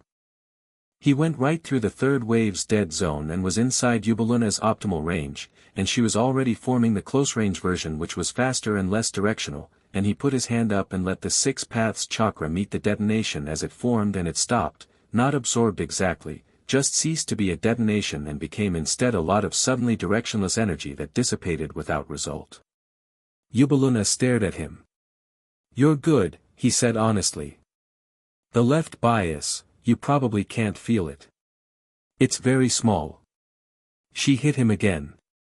He let it degrade against his hand and looked at her steadily. I don't want to hurt you, he said. You're here because he brought you and you're doing your job well. That's not something I hold against you. He paused. But I need you to stop. She looked at him for a long moment, and in her expression was the calculation of a professional fighter running real numbers and arriving somewhere uncomfortable. She looked at his hand where her explosion had simply stopped. She looked at his face. You're not even in sage mode, she said. Or whatever that thing is. No, he said. She was quiet. Retired, she said quietly, and stepped back from the field, and the game space registered her withdrawal. He was already moving. The midsection dissolved into a series of rapid engagements across 4 blocks, Riser sending 3 and 4 pieces at a time now, the strategy shifting from systematic positioning to overwhelming volume. It was smart, not all of it aimed at Naruto, pieces peeling off to flank toward Rias's position, forcing the team to respond on multiple fronts simultaneously. Kiba, Naruto said through the contract. Already there, Kiba said, and through the connection Naruto felt the brief brilliant intensity of a sacred sword engagement, precise, exact, the right side defense holding cleanly now, no gap, Kiba operating at a level beyond his training floor. Kaneko, Rias said. 2 coming to your left. Silence from Kaneko's end, which meant she'd already handled it. Naruto was at the center of the city when he felt the temperature change. Riser himself. The Phoenix fire was enormous up close, not just impressive, genuinely fundamental, the kind of heat that came from something that had been burning since before the current world's shape was established. It filled the plaza like a second sun as Riser came down from a high position, wings spread, power fully expressed. And Riser at full expression was different from Riser at social performance. The arrogance was gone. What was left was a fighter, pure and very good and committed in a way that had nothing to do with audience or status. Naruto could see it in the way he moved, no wasted energy, no theater, just the clean economy of someone who actually knew what they were doing and was doing it seriously. You cleared my peerage, Riser said. It wasn't accusatory. Just taking inventory. Most of it, Naruto said. Kiba and Akino and Kaneko are handling the rest. And Rias? Ready, Naruto said. Riser looked at him. I'm going to burn this plaza down, he said. That regeneration you're counting on not working against, try it against something that doesn't stop. You're going to try to exhaust the containment, Naruto said. Keep burning until whatever protects me runs out. That's the plan, Riser said honestly. Is it wrong? Against most things, no, Naruto said. Against me, he let a layer of the 6 paths chakra surface, and the warmth of it pushed back against the phoenix heat in the plaza, 2 fundamental energies occupying the same space, and the air between them crackled with something that wasn't a technique and wasn't a spell but was something more basic, 2 things at the root level of reality pushing against each other. Against me, the answer depends on which runs out first. Riser looked at the space between them. You're not human, he said. I knew that. But looking at you right now, I'm human, Naruto said. That's the thing. All of this comes from humans. From a human who understood the fundamental nature of all energy and from generations of humans who carried it forward. He held Riser's gaze. Humans are more than they look like. Something in Riser's expression moved, something that wasn't the social performance and wasn't the fighting focus, something underneath both that was just a person being reached by an idea they hadn't considered. Then he attacked. The fire was extraordinary. Naruto had been in worse, Sasuke's Amaterasu, the Bijou Bomb's Ground Zero, the white-hot center of Kagaya's dimension, but Phoenix Fire had a specific quality that made it different from anything he'd faced before. It didn't just burn. It remade. Hit something with enough of it and it didn't destroy the something, it transformed it, re-rendered it, made it Phoenix and nothing else. He understood immediately why Riser was considered unkillable. This was a fire that turned everything it touched into something that couldn't die. He moved through it. Not by suppressing it, he let it burn, let it find him, let the phoenix fire do what it did, and underneath the six paths chakra sat in his cells and had the same opinion about transformation as it had about every other kind of unwanted change, which was not this body, not today. The fire hit the fundamental frequency of what he was made of and couldn't find purchase, the way a key can't open a lock it wasn't cut for. Riser kept it up for 40 seconds, which was a long time to sustain that level of output, and when he pulled it back Naruto was standing in the center of a scorched plaza with his jacket destroyed and his hair slightly singed and nothing else changed. Riser breathed.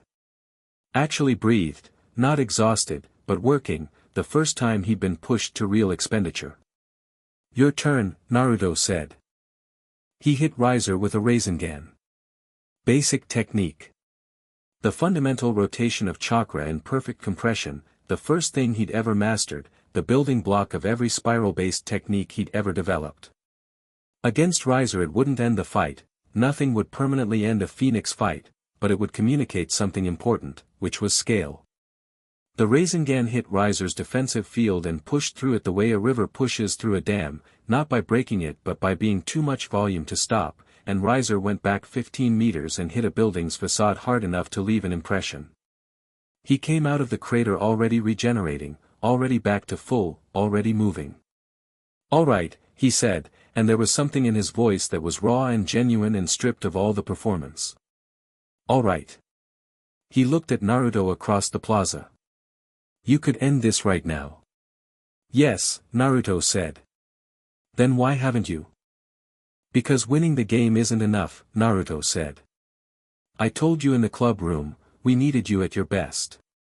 We needed this to be real so the result is real." He looked at Riser directly. "But also because I think you deserve to see what your full effort gets you, and have it be honest." Riser stared at him. "You built yourself on winning," Naruto said. "Your whole sense of yourself runs through it. So when this ends, I want you to know that you brought everything you had and it wasn't enough, and that's not a character flaw." He paused. "Some people are just genuinely stronger." "That's true. It was always going to be true. It doesn't mean you were nothing." The phoenix fire in the plaza had gone quiet. Riser looked at him for a long time. "I don't lose," he said. Not defiant. Just, the statement of someone who has never had to update the map. "You will today," Naruto said. "And you'll be fine." He let the six paths chakra fully surface this time, not the partial layer from the club room, the real thing, the warm golden weight of Hagoromo's inheritance and everything Naruto had built on top of it, and the game space light sources dimmed slightly as the energy filled the plaza, and Riser Phoenix faced the full expression of something that had been walking around at about 15% of its natural state for 3 weeks out of pure courtesy. Riser's fire met it. It was, Naruto would think later, genuinely one of the better fights he'd had in this world. Not the most dangerous, not by a distance. But Riser Phoenix was extraordinary, and he fought the way someone fights when they've run out of performance and all that's left is genuine, which is always the better fight. The regeneration was real and constant and Naruto had to hit him with something that disrupted the Phoenix cycle each time, which required more precision than raw power. He did it because precision was something he'd had since the day he'd learned to run chakra through a leaf. When Riser finally stayed down, not dead, not permanently harmed, just comprehensively out of continuation, he was looking up at the game space sky with an expression that had none of its usual architecture. Naruto knelt beside him. "You okay?" he asked. Riser looked at him. "That's an absurd question." "Yeah," Naruto said. "I've never," Riser stopped. "Tried again. In every game I've been in, there's been a point where I knew I was going to win. A point where the outcome was visible." He paused. "I never found that point today." "Because it was never there," Naruto said. "Not against this." A long silence. "She was never going to agree to the engagement," Riser said. Not bitterly. Just finally understanding something he'd been looking at wrong. "No," Naruto said. "She should have said so more clearly." "She did," Naruto said. You heard it as a negotiating position. Riser was quiet for a moment. The Gremory name, it was always going to stay Gremory, Naruto said. It's not a name you earn by winning it. It's already exactly what it is. Riser looked at the sky for a long moment. Then he said, very quietly, she's happy. Naruto paused. I think she's getting there, he said honestly. Something in Riser's expression settled, not defeat, something more like resolution, the specific quality of a person who has been fighting for the wrong thing finally putting it down. Game, he said, and the word carried the formal weight of a concession. The game space registered it. Somewhere in the system, the official announcement of the result was processing. Through the contract, Naruto felt Rias. Not words, just the clean, full feeling of someone for whom something enormous has lifted, a weight that had been so constant it had stopped being felt until it was gone. He stood up. The game space resolved. The city dissolved. They came back to the real world in the reception room where Surzex's representative was watching, a severe woman with silver hair, Graphia, whose expression gave almost nothing away but gave away just enough to see that she had been paying very close attention. Rias walked across the room and stopped in front of Naruto, and she looked at him with those blue-green eyes that had been recalibrating for 3 weeks, and what was in them now wasn't calculation, wasn't assessment, wasn't the careful managed expression of someone who'd learned to treat every situation as a ledger. Just her. You were extraordinary, she said. Your peerage was extraordinary, he said. All of them. I know. She held his gaze. And you? I was fine, he said. She made a small sound that was somehow simultaneously exasperated and genuinely warm. You were considerably more than fine. Behind her, Akino was watching them both with those bright eyes and an expression that was the specific expression of someone who has been right about something for a while and is not going to say so out loud because they don't need to. Kiba had a real smile, the uncomplicated kind. Kaneko looked at Naruto for a moment and then at Rias and then at the space between them and gave the smallest, most precise nod, the Kaneko version of a standing ovation. Asia was crying quietly and very happily and Kaneko had put a hand on her shoulder, which Asia was leaning into without ceremony. Graphia stepped forward. The result will be formally registered, she said, her voice carrying the weight of official function. The engagement contract is void as of this moment. She paused, and something moved in her silver-gray eyes, not quite a smile, but something in that neighborhood. Lord Surzex sends his regards, and his considerable interest in meeting the Queen's contract partner at the earliest convenience. Tell him I'm available whenever he likes, Naruto said. Tell him to bring good tea. I've heard he appreciates a good conversation.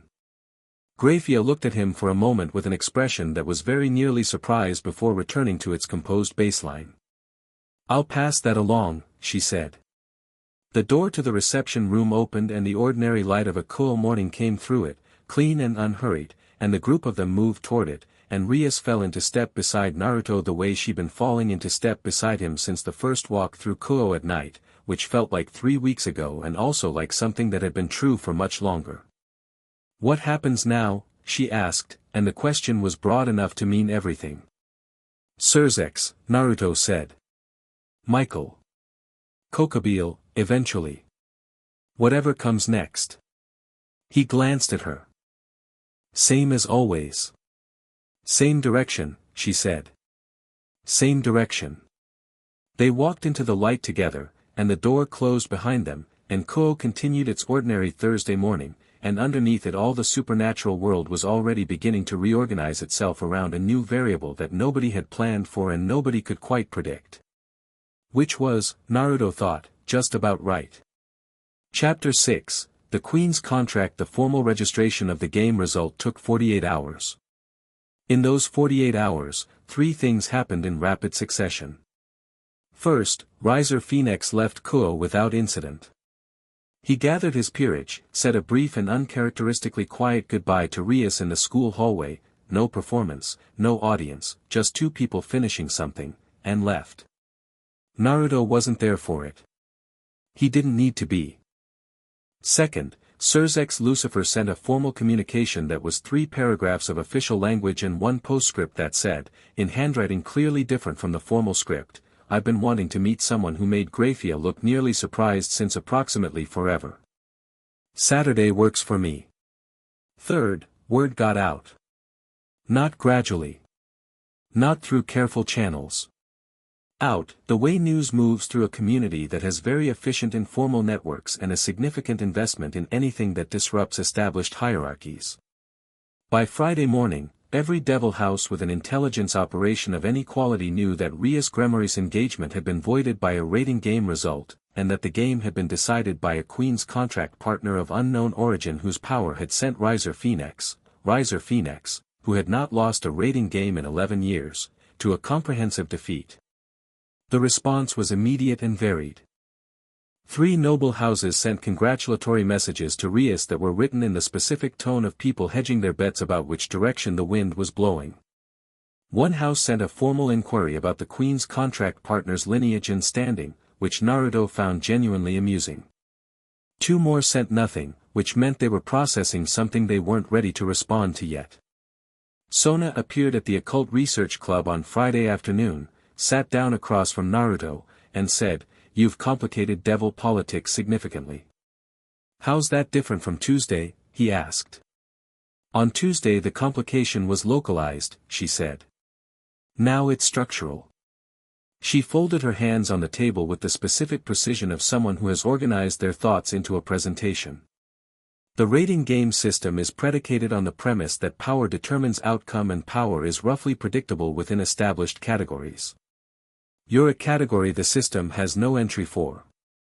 A pause. 3 houses have already begun reviewing the rules for Queen's contract participation to look for grounds to challenge the result. "Let them review," Naruto said. "The rules are clear," Sona continued. "The Queen's contract predates the rating game system by 900 years. The standing it grants is foundational, not derivative.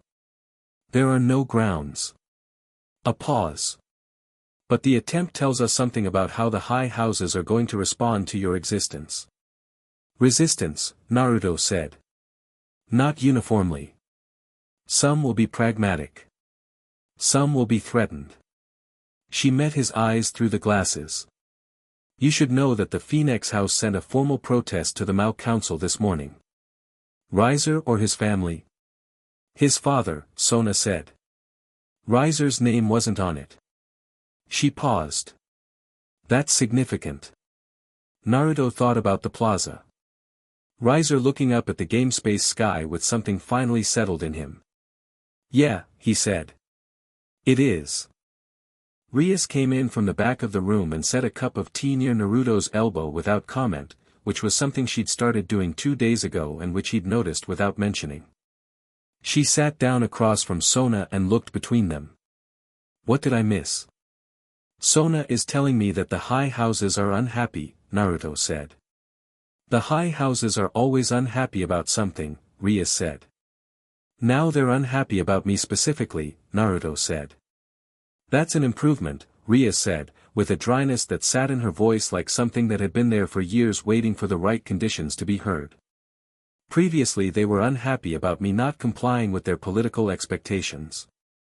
At least this is a more interesting reason." Sona looked at her for a moment. "You seem different," she said. Rias raised an eyebrow. "Less," Sona appeared to be selecting the word carefully. "Managed." "I've been managed enough," Rias said, simply, and picked up her own tea. Sona looked between them again with the expression of a mathematician watching an equation resolve elegantly. "Saturday," she said. "Surzex." "Saturday," Rias confirmed. "I'll want a report afterward." "You'll get it if I decide you should have it," Rias said pleasantly, which Naruto was learning was her specific register for Sona, the one that acknowledged the rivalry while also operating on a foundation of genuine mutual respect. Sona stood. At the door she paused and looked at Naruto. "The Phoenix family protest," she said. "It has no legs legally. But politically it's a signal. They're looking for allies to form a bloc around the idea that the Queen's contract results should be treated as anomalous rather than precedent-setting. What would a bloc accomplish? Naruto asked. It would make your standing in Devil Society contested rather than clear, she said. Make every action you take go through an additional layer of political friction. She paused. It's not a direct attack. It's erosion. Who's likely to join the bloc? The houses who see the current hierarchy as working in their favor, she said. Which is several of the mid-tier houses who benefit from the Phoenix family's network. A pause. And potentially one of the Mao, if they decide the disruption isn't worth the principle. Which Mao? Sona's expression told him she'd been hoping he wouldn't ask that in a way that told him exactly who it was. Ajuka, Rias said quietly. He designed the evil peace system. A Queen's contract result, makes his system look incomplete, Naruto finished. It is incomplete, Sona said, with the directness of someone who had long since decided accuracy mattered more than diplomacy. The Queen's contract isn't a flaw in the system. The system was built on top of an older structure and left the older structure's possibilities unaddressed. That's an architectural issue, not a fundamental problem. She glanced at Rias. Ajuka is too intelligent not to know that. But intelligence and ego occupy the same space in most people. Including Mao? Naruto asked. Especially Mao, Rias said. After Sona left, Naruto sat with his tea and thought about the shape of the political problem.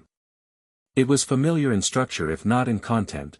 The version of this he'd dealt with at home had been Danzo and the council and the old guard of Konoha treating change as a threat rather than a possibility.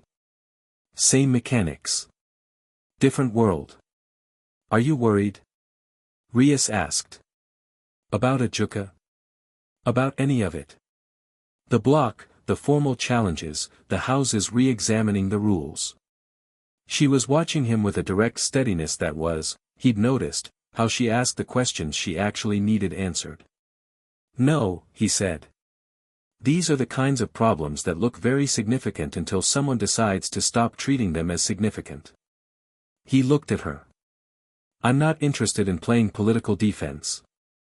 I'm not interested in managing block formations or appeasing houses that don't want to accommodate something new. He paused. What I am interested in is making sure the things worth protecting actually get protected. The rest of it will sort itself. She looked at him for a moment. That level of confidence either solves everything or makes everything worse, she said. Usually both, in sequence, he said honestly. But the direction of travel is good. She was quiet for a moment. Then, thank you for what you said to Riser. In the game. He looked at her. I know what you said to him, she said. In the plaza. When you were standing over him. She met his eyes. I felt it through the contract. Not the words, the quality of it. You weren't cruel. You were, she stopped. Started again. You gave him the fight he needed.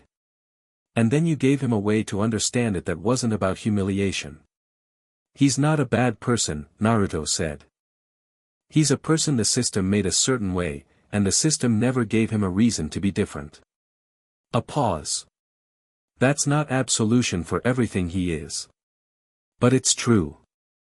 You do that with everyone, Rias said. Find the thing underneath the problem they're presenting. I've had practice. She looked at him with that expression that had been evolving for weeks and had arrived somewhere clean and certain. She stopped. She seemed to be deciding something, the specific quality of someone putting down a habit they'd needed for a long time but didn't need anymore.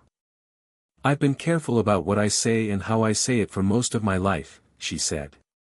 Because words in my position carry weight and I've been taught to manage that weight. She held his gaze. I'm going to be less careful right now. Okay, he said. She gestured at the space between them, at the invisible thread of the contract that both of them felt constantly now without thinking about it. Whatever this has been becoming. I'm not treating it as a political variable anymore. I'm treating it as real. She paused. Is that, yes, he said. She blinked. You didn't let me finish. You were going to ask if that was all right with me, he said. The answer is yes. Has been for a while. She looked at him for a moment, long enough for him to see the actual Rias underneath all the composure and the management, the person she was when she stopped performing and just was. Warm and intelligent and proud in the right way and tired of being a piece in other people's games and quietly, genuinely extraordinary. You're infuriating sometimes, she said. Sasuke said the same thing, he said. Also Sakura. Also my entire class in the academy. Also the fifth Hokage, repeatedly. She made that sound, the not quite laugh that had been evolving from a barely there suppressed amusement to something that was becoming increasingly willing to be heard. This time it made it all the way out, a real laugh, brief and genuine and entirely unmanaged. It was, Naruto thought, one of the better sounds he'd heard in this world. Saturday arrived with the specific quality of days that have been anticipated long enough to carry their own weather system. Surzek's Lucifer came to Kuo. Not with a delegation, not with formal announcement, Grafia had simply sent a message the previous evening that said 9 a.m., the club room, casual setting preferred. Which Naruto had taken to mean that Surzek was someone who had the ability to make anything formal and had consciously decided not to. He arrived with Grafia and nobody else, which in political terms was a significant statement. Naruto felt him coming from 6 blocks out, a presence that was in a genuinely different weight class from anything else he'd felt in Kuo, the deep, stable power of someone who had been at the absolute top of their system for long enough that the power and the person had become fully integrated. Not showing off. Just present, the way very large natural things were present. He also felt, through the contract, Rias's response to her brother's approach, something complicated and warm and slightly nervous, which was the first time he'd felt nervous from her and which told him more about what this meeting meant to her than any explanation would have. He went to the door when they knocked. Surzek's Lucifer looked, at first pass, like Rias in male form, same red hair, same blue-green eyes, same quality of someone who had been told since birth that they were important and had somehow managed to avoid letting it make them insufferable. He was tall, younger seeming than his status suggested, and he was looking at Naruto with an expression of open, genuine delight that was completely at odds with Naruto's expectation of how one of the 4 rulers of the devil world would present themselves. You're exactly what I imagined, Surzek said, and nothing like what I expected. I love it when that happens. He extended a hand. Surzek's. Naruto shook it. Naruto. I know. The delight didn't diminish. Please come in, this is your space. I don't want to, it's Rias's space, Naruto said. Come in.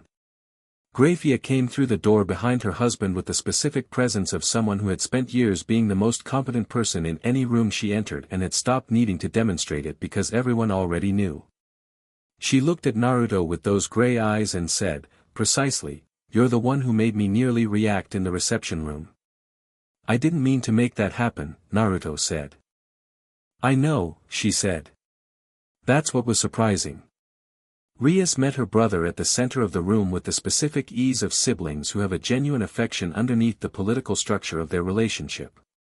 Surzek put his hands on her shoulders and looked at her with an expression that was just a brother looking at his sister and finding her well, which was entirely uncomplicated. You look lighter, he said. I am, she said. He nodded, satisfied, and turned back to Naruto. They sat, Surzek and Grafia on one couch, Naruto and Rias on the other, and the rest of the peerage distributed through the room with the comfortable naturalness of people who had stopped performing their own positions a while ago. Asia had made tea. Kaneko had eaten her way through what Naruto estimated was 3 servings of snacks in the time it took everyone to settle. Tell me about your world, Surzek said. It wasn't an interrogation question. It was the question of someone who was genuinely curious and had the power to ask for a briefing but preferred a conversation. Naruto told him, not everything, but the real shape of it. The chakra system, the shinobi world, the wars and the teachers and the people who had shaped him. Hagoromo. Kurama. The Rift. Surzex listened the way Rias listened, completely, without filling gaps with responses, building a picture. Grafia listened differently, with the precision of someone who was running an ongoing parallel assessment of threat levels and implications. The Sage of Six Paths, Surzex said, when Naruto finished. In your world he's the origin of all energy manipulation. Essentially. And his inheritance is what the contract resonated with. That's our best understanding, Naruto said. Surzex was quiet for a moment. I want to ask you something directly, he said, and I want a direct answer. Go ahead. What do you want? Surzex asked. Not what you want from today's conversation. What do you actually want from your life here? You're in a world that isn't yours, with power that exceeds most of its established hierarchies, with a contract that gives you political standing you didn't seek. He held Naruto's gaze with a directness that matched his own. What are you building toward? The room was quiet. Naruto looked at Surzex and thought about it honestly, because the question deserved honesty and Surzex clearly knew the difference. I don't have a destination, he said. I had one at home, become Hokage, protect my people, build the peace that the previous generation couldn't quite hold on to. I got there, mostly. And then I ended up here. He paused. What I'm building toward here is the same thing I've always built toward, just without the title. Make sure the things worth protecting get protected. Make sure the people around me have what they need. Deal with the problems that are too large for the people who currently have to carry them. And Rias? Surzex asked. Ni-sama, Rias said, with a warning quality. It's relevant, Surzex said, unrepentant. It's personal, she said. I'm asking because I want to understand the shape of the contract, he said, not because I'm interrogating anyone's feelings. He looked at Rias with the specific look of a brother who has been waiting to have a particular conversation. You're happier than I've seen you since before the engagement was announced. I'd like to understand what's producing that. The engagement being over is producing that, she said. Partly, he said. A brief silence. Surzex, Naruto said, and both of them looked at him. I'm not going anywhere. Whatever this is, the contract, being here, Rias, I'm not treating any of it as temporary. He held the older devil's gaze. You can worry about your sister, that's normal. But don't worry about whether I know what I'm here for. Surzex looked at him for a long moment. Then the delight was back, full and genuine. Good, he said. That's exactly what I wanted to hear. He glanced at Grafia. You see. This is much more interesting than the riser situation. The riser situation had considerably more predictable variables, Grafia said, with the specific tone of someone who prefers predictable variables. Exactly, Surzex said happily. Much more interesting. Akino, from her position in the room, made a small sound. When Naruto looked at her, she was studying her teacup with an expression of pure innocence that was entirely constructed. The conversation moved after that through the things that needed to be addressed formally. Surzex confirmed the engagement was void. He confirmed the rating game result was registered and binding. He also, with the careful precision of someone who understood that things needed to be established clearly, stated that the Queen's contract was recognized by the Mao Council as legitimate. Ajuka? Naruto asked. Surzex's expression shifted slightly, something rueful and slightly complicated. Ajuka is, he sees the contract as an interesting edge case in his system, he said carefully. He's not hostile. He's curious. And when Ajuka is curious about something, he tends to want to examine it closely. Which means he'll want to examine me. At some point, Surzex confirmed. I'd recommend not being alarmed by that. Ajuka examining something is not the same as Ajuka opposing it. He's fundamentally a scientist, he wants to understand the mechanism, not necessarily change it. The block the Phoenix family is trying to build, Naruto said. How solid is that likely to get?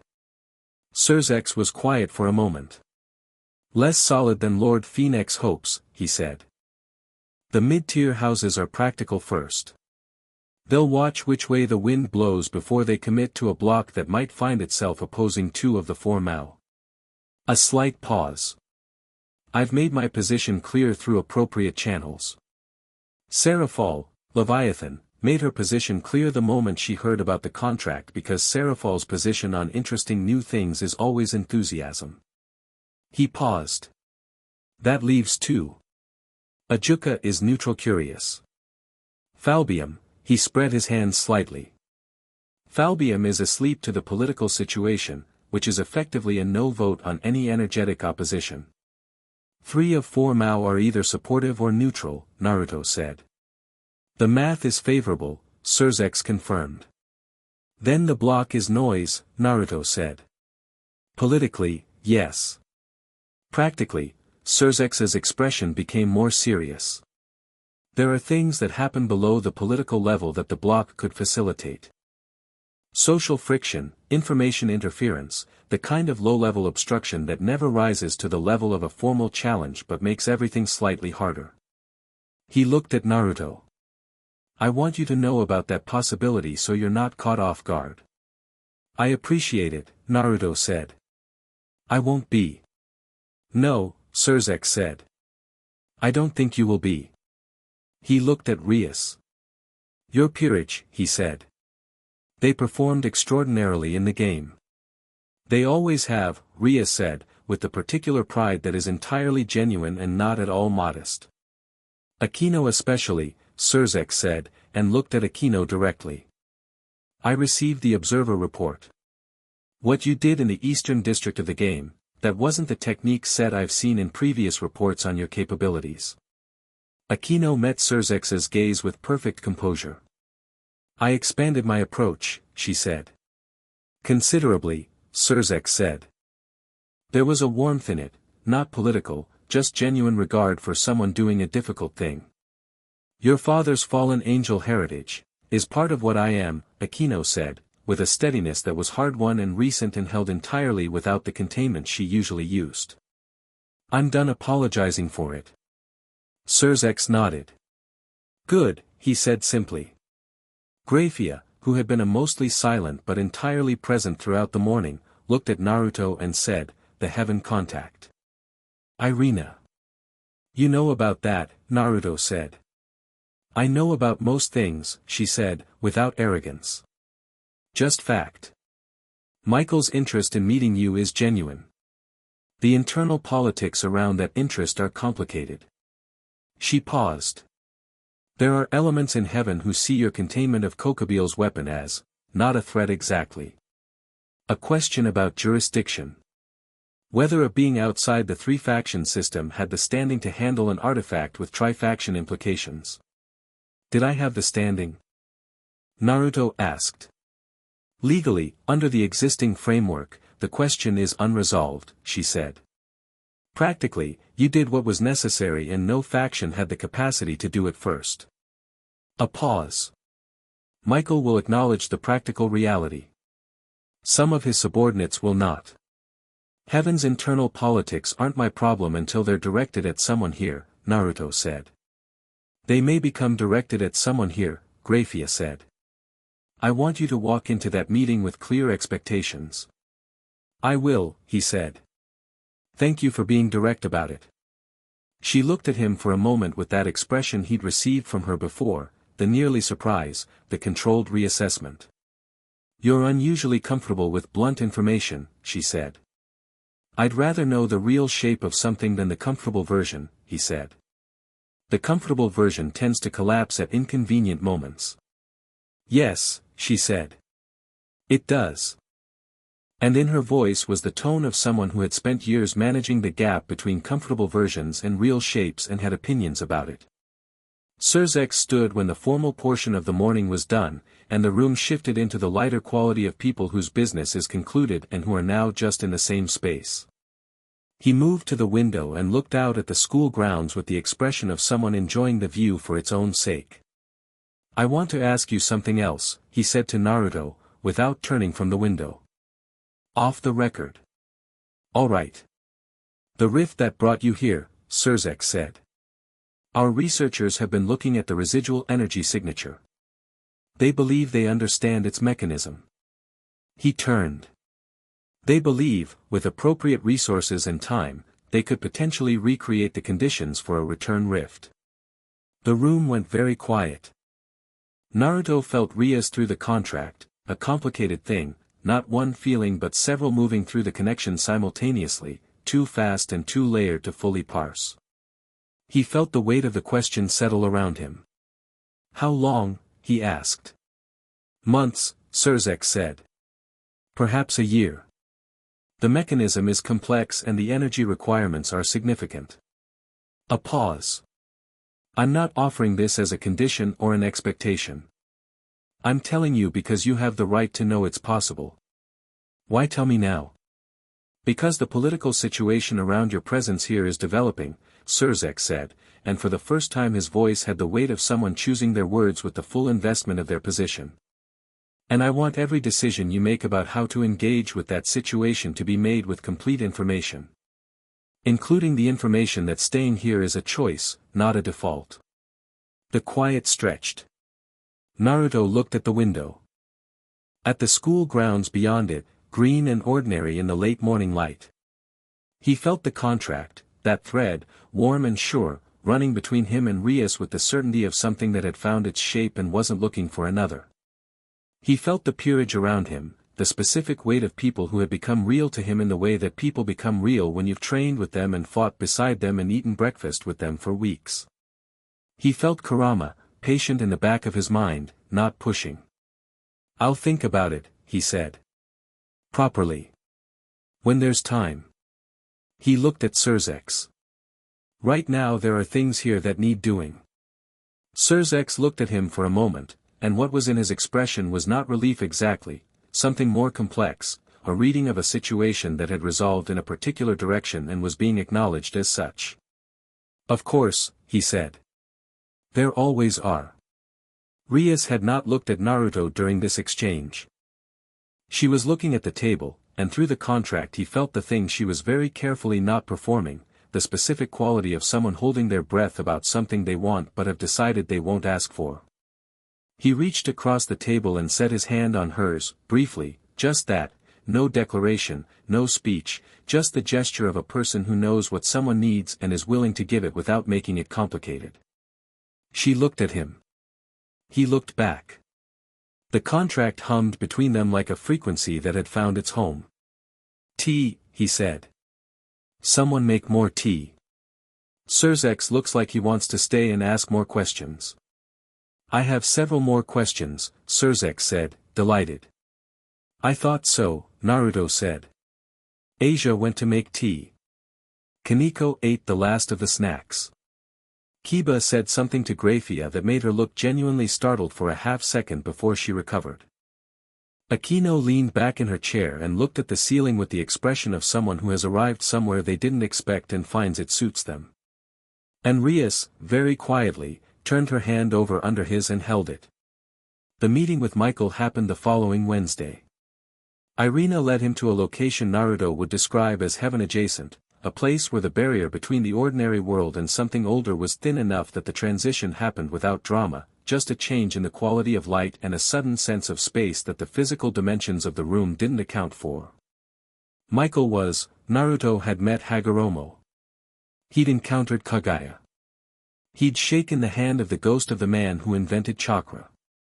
His threshold for being awed by significant beings was not low, but it also wasn't absent, and Michael was something that landed clearly on the right side of it. Not overwhelming. Just, very old, and very present, and carrying the specific weight of someone who had been responsible for something enormous for long enough that the responsibility had become structural. His power was enormous and completely still, the way very deep water is still. He looked at Naruto with eyes that were, attentive in a way that had nothing human in it, the pure version of attention that only very old things could sustain. You're smaller than I expected, Michael said. People keep saying that, Naruto said. Michael looked at him for a long moment, and Naruto felt the reading happening, not aggressive, not threatening, just complete, the way an ocean reads the shape of everything it touches. And considerably more comfortable than I expected, Michael added. Sit. They sat on opposite sides of a space that wasn't quite a room and wasn't quite nothing, and Michael looked at Naruto the way you look at something that's arrived in your world from outside your frame of reference and you're deciding what that means. The weapon, Michael said. I have it, Naruto said. Contained. You contained an artifact that operates at the level of divine agreements, Michael said. With energy from your own world. Yes.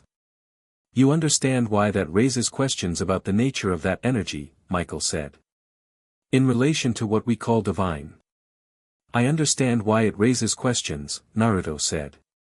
I can tell you what I know about the answer, which is that the sage of 6 paths in my world arrived at an understanding of energy that was complete rather than partial.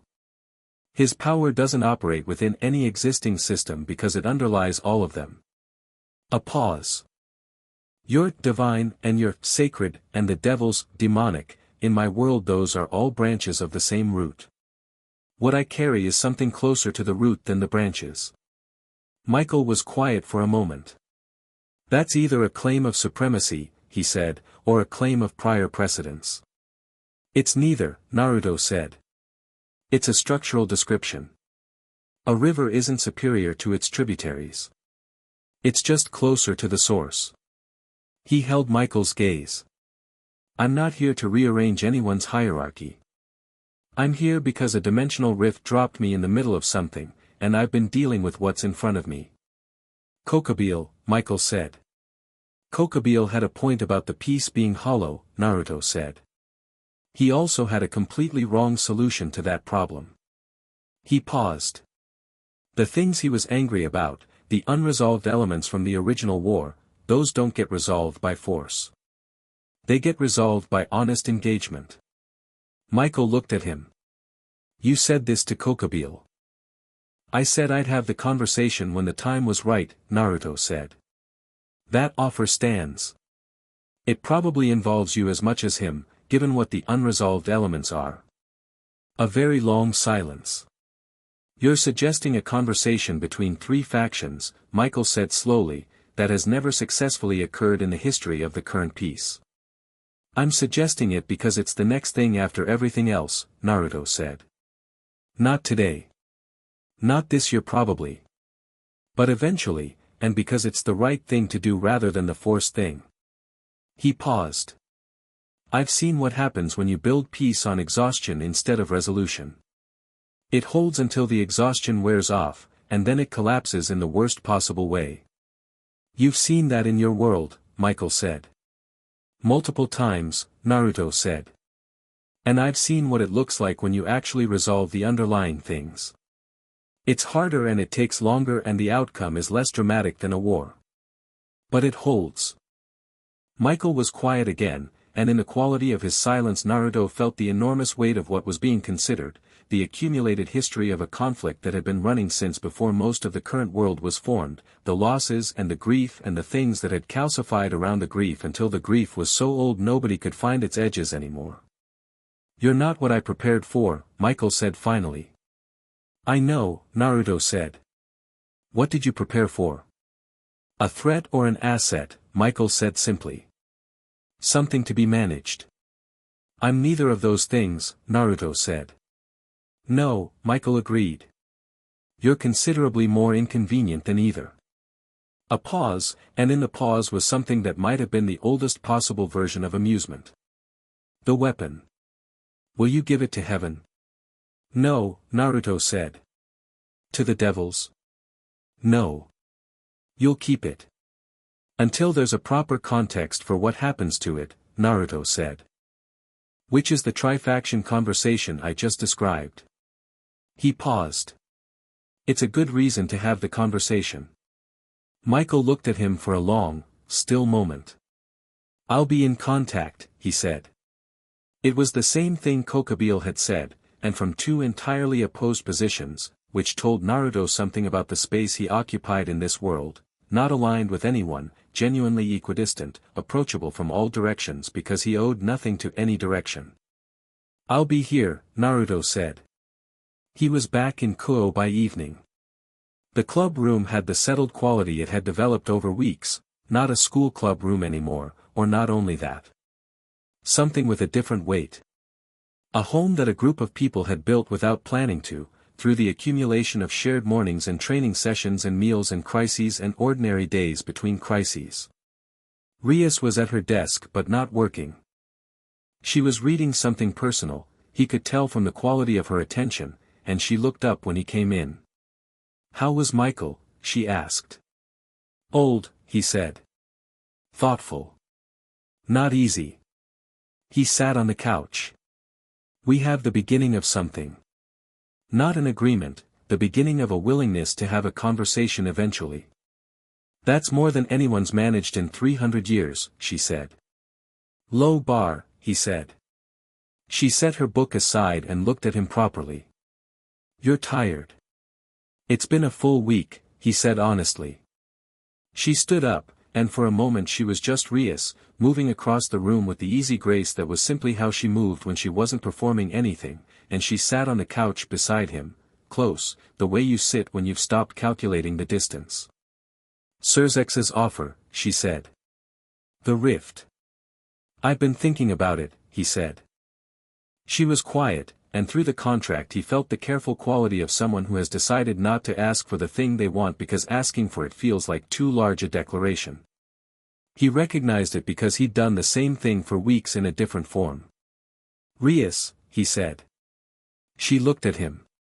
"The people I left behind," he paused, choosing the words for something that mattered enough to say correctly.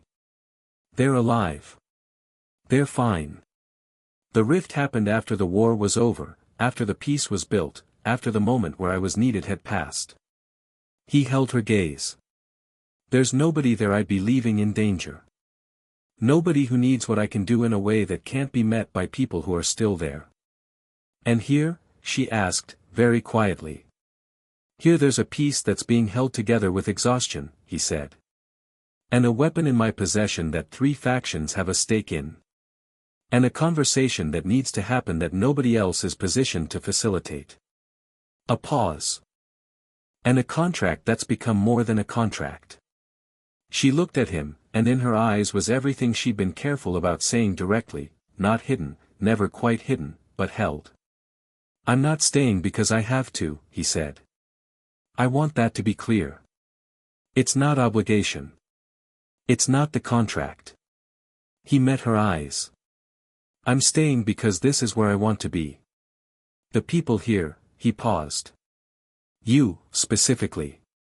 The warmth through the contract was very clear and very full, the way it got when both of them stopped filtering and let it carry what it actually was. "I've been careful," she said. "About saying things. Old habit." She held his gaze with that direct steadiness. "But I'm going to be less careful." A breath. "I don't want you to go back. I know it's a large thing to say." "It's not too large," he said. "I know you have a world there. A whole life." "I have a whole life here," he said simply. "It started the night you pulled me back from nothing. It's been getting fuller every day since." He looked at her. "That's not nothing, Rias." "No," she said. "It's not."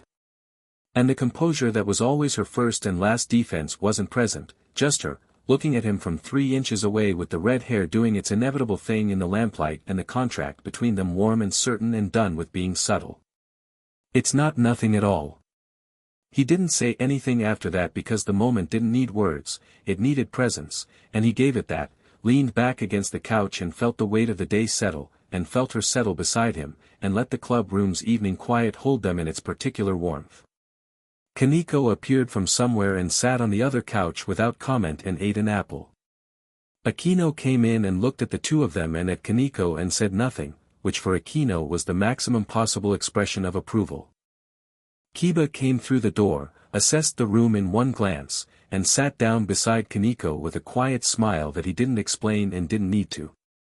Asia came in last, carrying tea she'd made without being asked, distributed cups with the careful happiness of someone who has found their place in something and knows it, and curled into the corner chair with her notebook and didn't write anything in it, just held it.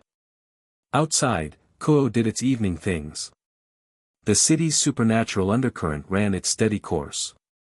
The ley lines moved their quiet energy through the school's foundations. Somewhere across 3 factions, conversations were beginning that had never begun before.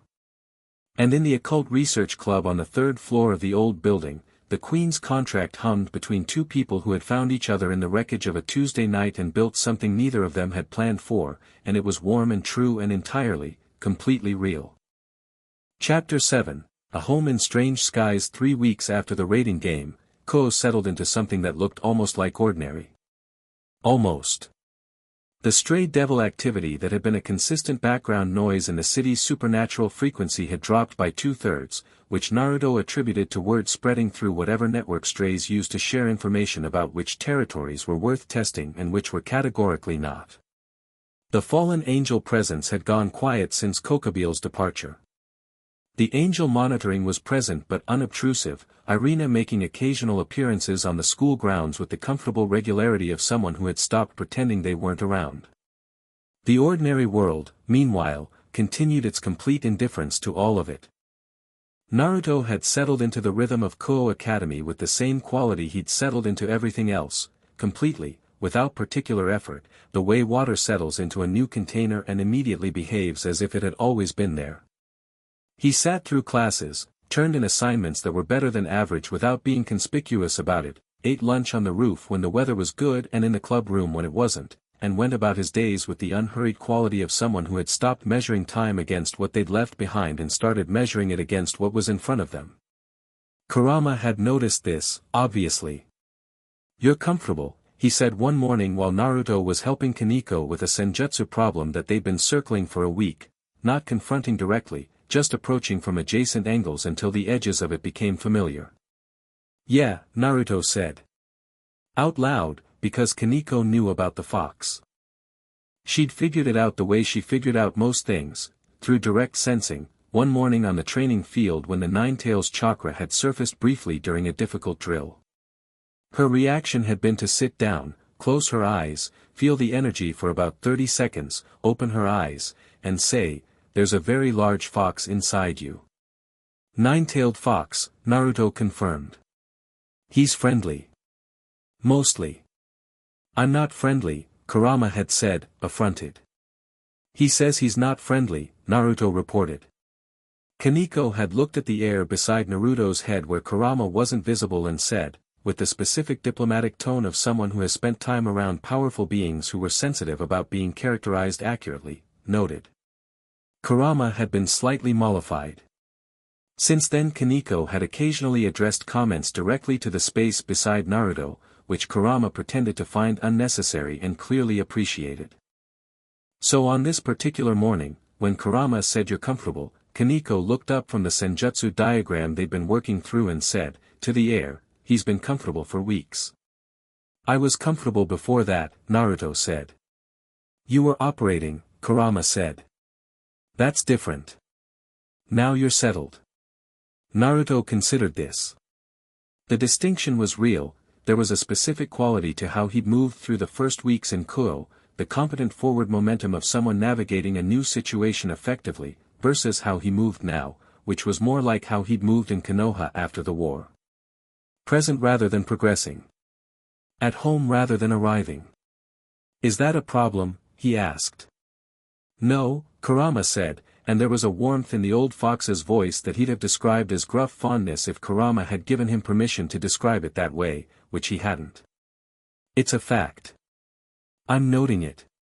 Kaneko looked at the senjutsu diagram again. They'd drawn it on the back of a large piece of paper that was technically a first-period homework assignment for a class neither of them was currently in.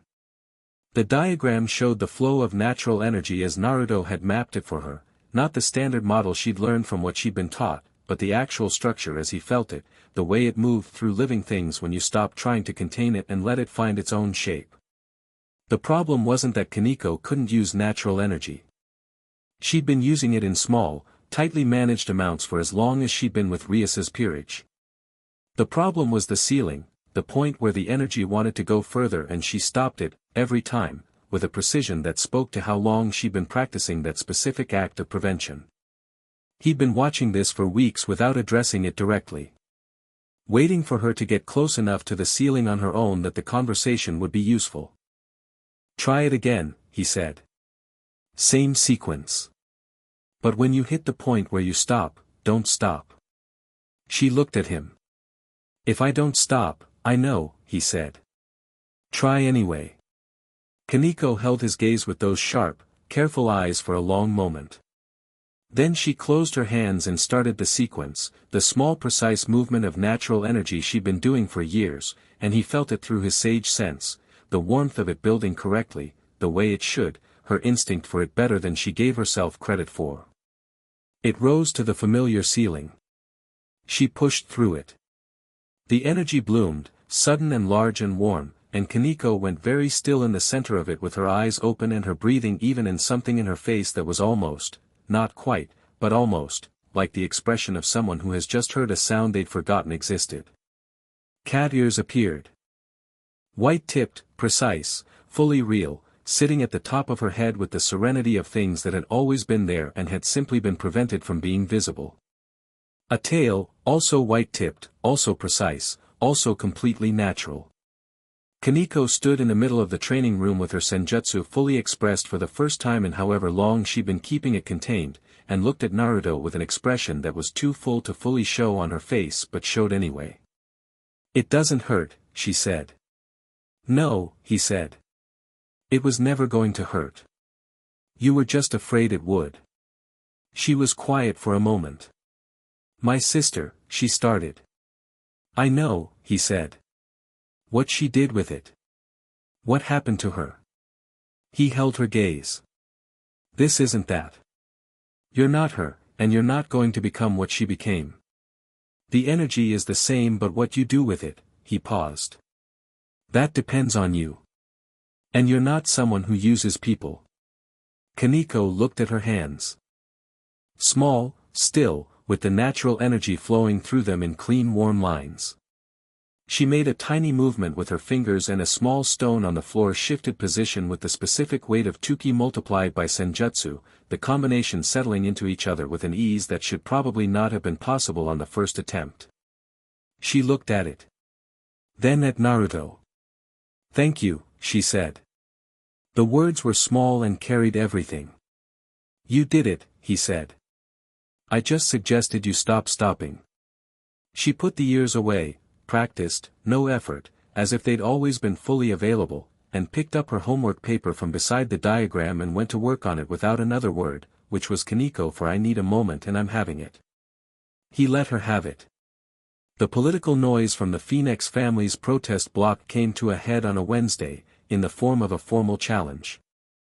Not a rating game challenge, a standing challenge, which Rias explained was an older mechanism, rarely used, that allowed a house to formally contest another house's political associations. If successful, it could force the dissolution of the Queen's contract on the grounds that the partner lacked legitimate standing in Devil Society. The challenge was filed by Lord Phoenix personally, with 3 supporting houses whose names Rias read from the formal document without expression. He didn't get a juka, Naruto noted. No, Rias said.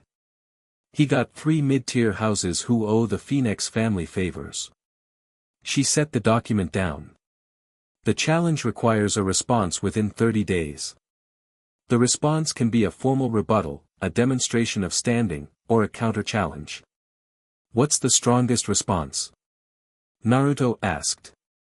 Demonstration of standing, Rias said. If you can prove that your standing is legitimate under the oldest frameworks, pre-evil peace, pre-rating game, the challenge collapses. The Queen's contract is recognized under those frameworks explicitly. How do I demonstrate it? Historically, Queen's contract partners demonstrated standing through a formal audience with the Mao Council, Rias said. All 4. Public record. Witnessed. A pause. Surzex is straightforward. Serafal will be enthusiastic. Falbium will probably be asleep. She paused. A juka, Is curious, Naruto said. Is curious, she confirmed. Which means the audience will go in a direction nobody can fully predict, because when Ijuka decides to engage with something he finds interesting he does it completely. When can we arrange it? Naruto asked. She looked at him. You're not concerned about facing the Mao Council formally. Why would I be? Most people, she said carefully, find the prospect of a formal audience with the four rulers of the devil world somewhat. I've had conversations with the Sage of Six Paths, the ghost of the first Hokage, the actual Shinigami, and the progenitor of all chakra, Naruto said. I'll be alright. She looked at him for a moment with that expression he'd gotten used to seeing, the one that was done being surprised but kept getting slightly surprised anyway. I'll contact Surzex, she said. Tell him to bring Ijuka's favorite tea, Naruto said. How would I know what? Ask Graphia, he said. She knows everything. A slight pause. That's actually correct, Rias said. The Mao Council audience happened on a Friday, in a formal space that existed below the ordinary world in a way that had less to do with geography and more to do with what large amounts of ancient power did to the texture of reality when it occupied the same location for a very long time. The chamber was enormous and deliberately so, built to emphasize scale, to make everyone who entered it feel the weight of what the space represented. Naruto walked into it and felt the weight and acknowledged it and kept walking. Surzex was already there, at the end of a long table that sat four, with the slightly anticipatory expression of someone who is looking forward to a meeting they've arranged. Seraphal Leviathan was next to him, and she was, immediately, obviously, unmistakably, the single most energetically enthusiastic member of the Mao Council, which was not what Naruto had expected from someone with her power and her title. She was practically vibrating. He's exactly as interesting as the report said, she said, before anyone had done introductions. I haven't introduced myself yet, Naruto said. Naruto Uzumaki, she said. Queen's contract partner to Rias Gremory, Sage of Six Paths inheritor, defeated Riser Phoenix's full peerage, contained Kokobeel's weapon, had a conversation with Michael that apparently went well enough that heaven hasn't declared anything, and is currently teaching a Nikomata to use senjutsu without trauma. A breath. Also cooks breakfast for his whole peerage every morning and has somehow become the person everyone in the Occult Research Club goes to when they need to talk through something difficult. She beamed. Am I missing anything? I don't cook breakfast every morning anymore, Naruto said. Asia took over on Tuesdays and Thursdays. Seraphal stared at him for a half second and then laughed, genuinely, fully, the laugh of someone who has been doing a serious job for a very long time and occasionally encounters something that makes the job feel less like a weight. Falbium was at the far end of the table, awake, which Rias had described as not guaranteed. He looked at Naruto with the measured calm of someone who was reserving judgment but not hostile, and nodded in acknowledgement. Naruto nodded back. Ijuka Beelzebub was, Naruto had expected the Mao who designed the evil peace system to look like a politician or a general. Ijuka looked like neither. He was dark-haired, unhurried, carrying the specific quality of someone whose primary relationship with the world was intellectual, everything observed, everything processed, nothing dismissed. He watched Naruto walk in with the attention of someone reading text they find genuinely interesting. Sit, Ijuka said. Naruto sat. The Queen's contract, Ijuka said, without preamble. Specifically the mechanism by which the evil peace failed to bind and the contract formed instead. He set his hands on the table. I've been reviewing the residual energy signature from the event. My preliminary assessment is that the peace didn't shatter because your power exceeded its capacity, though it does exceed it. It shattered because the binding algorithm encountered a foundational structure it couldn't write over. The Six Paths chakra, Naruto said. Not just the chakra, Ijuka said.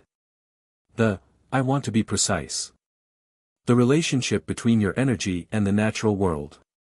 The binding algorithm works by establishing a hierarchy, the piece's power structure above the reincarnated individuals. But your energy isn't hierarchical. It's rhizomatic. Every connection you make with an existing system interfaces at the root level rather than the branch level. He paused. The piece couldn't place itself above something that was already interfacing below it. That's accurate, Naruto said. Ajuka looked at him. You understand this already. My summoned sage explained something similar, Naruto said. About why natural energy techniques can't be suppressed the way chakra techniques can. They're not built on top of the natural world, they're woven into it. Ajuka was quiet for a moment, processing something with the focus of a person who had found an edge they wanted to follow. The contract that formed instead, it's not a variant of the evil peace binding. It's a completely different structure. A pause. I want to understand it properly. What do you need from me? Naruto asked. Ajuka seemed slightly surprised by the directness of it. A cooperative analysis, he said. Over time. Nothing invasive, technical discussion, energy reading with consent, comparison of structural models. He paused. I have a theory that the Queen's contract mechanism reveals something about the fundamental relationship between the evil peace system and the older energy structures it was built to systematize. A pause. If I'm right, it has implications for how we understand reincarnation devil power scaling. That sounds like it could be useful for a lot of devils, Naruto said. Yes, Ajuka said. It could. Then I'm willing, Naruto said. Ajuka looked at him for a long moment, and the expression on his face was the specific expression of an intellectual who has been prepared to argue for something and finds the argument unnecessary. A slight recalibration. You have no objection to, you want to understand the mechanism for scientific reasons, Naruto said. That's a legitimate thing to want to understand. And if it produces something useful for the system, that's straightforwardly good. He paused. The only thing I'd say is that any findings go to the council collectively, not to any single house. Including the Gremory house. Surzex made a quiet sound that was approval. Agreed, Ajuka said. Then yes, Naruto said. Let's figure out how it works.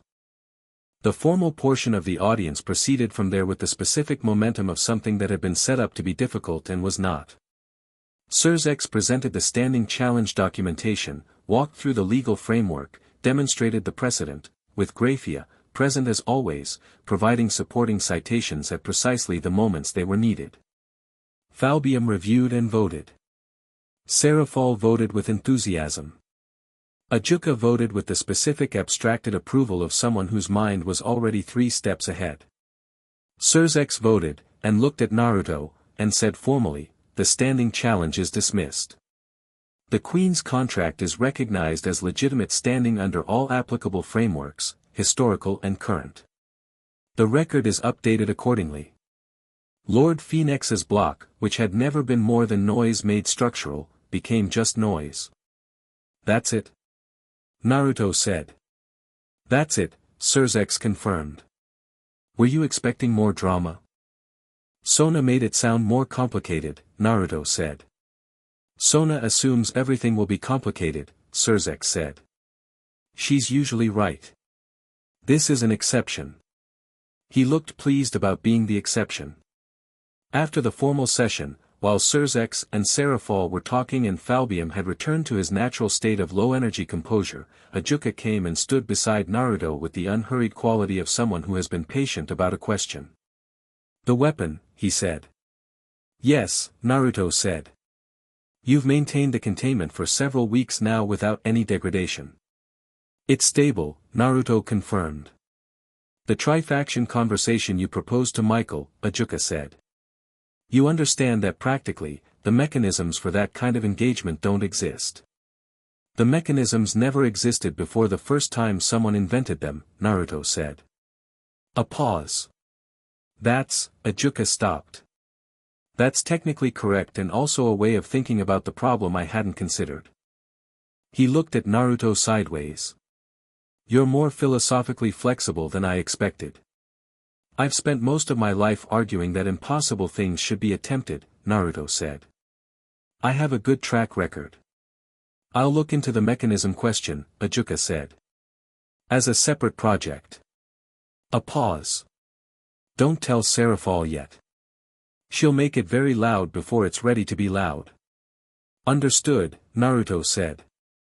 The thing Naruto had not said out loud to anyone, not to Rias, not to Surzex, not to Kurama, was that he'd made a decision about the rift 2 days after Surzex offered it. Not a tortured decision. Not a prolonged one. Just the simple, clean resolution of something that had been sitting with him since Surzex said the words they could potentially recreate the conditions.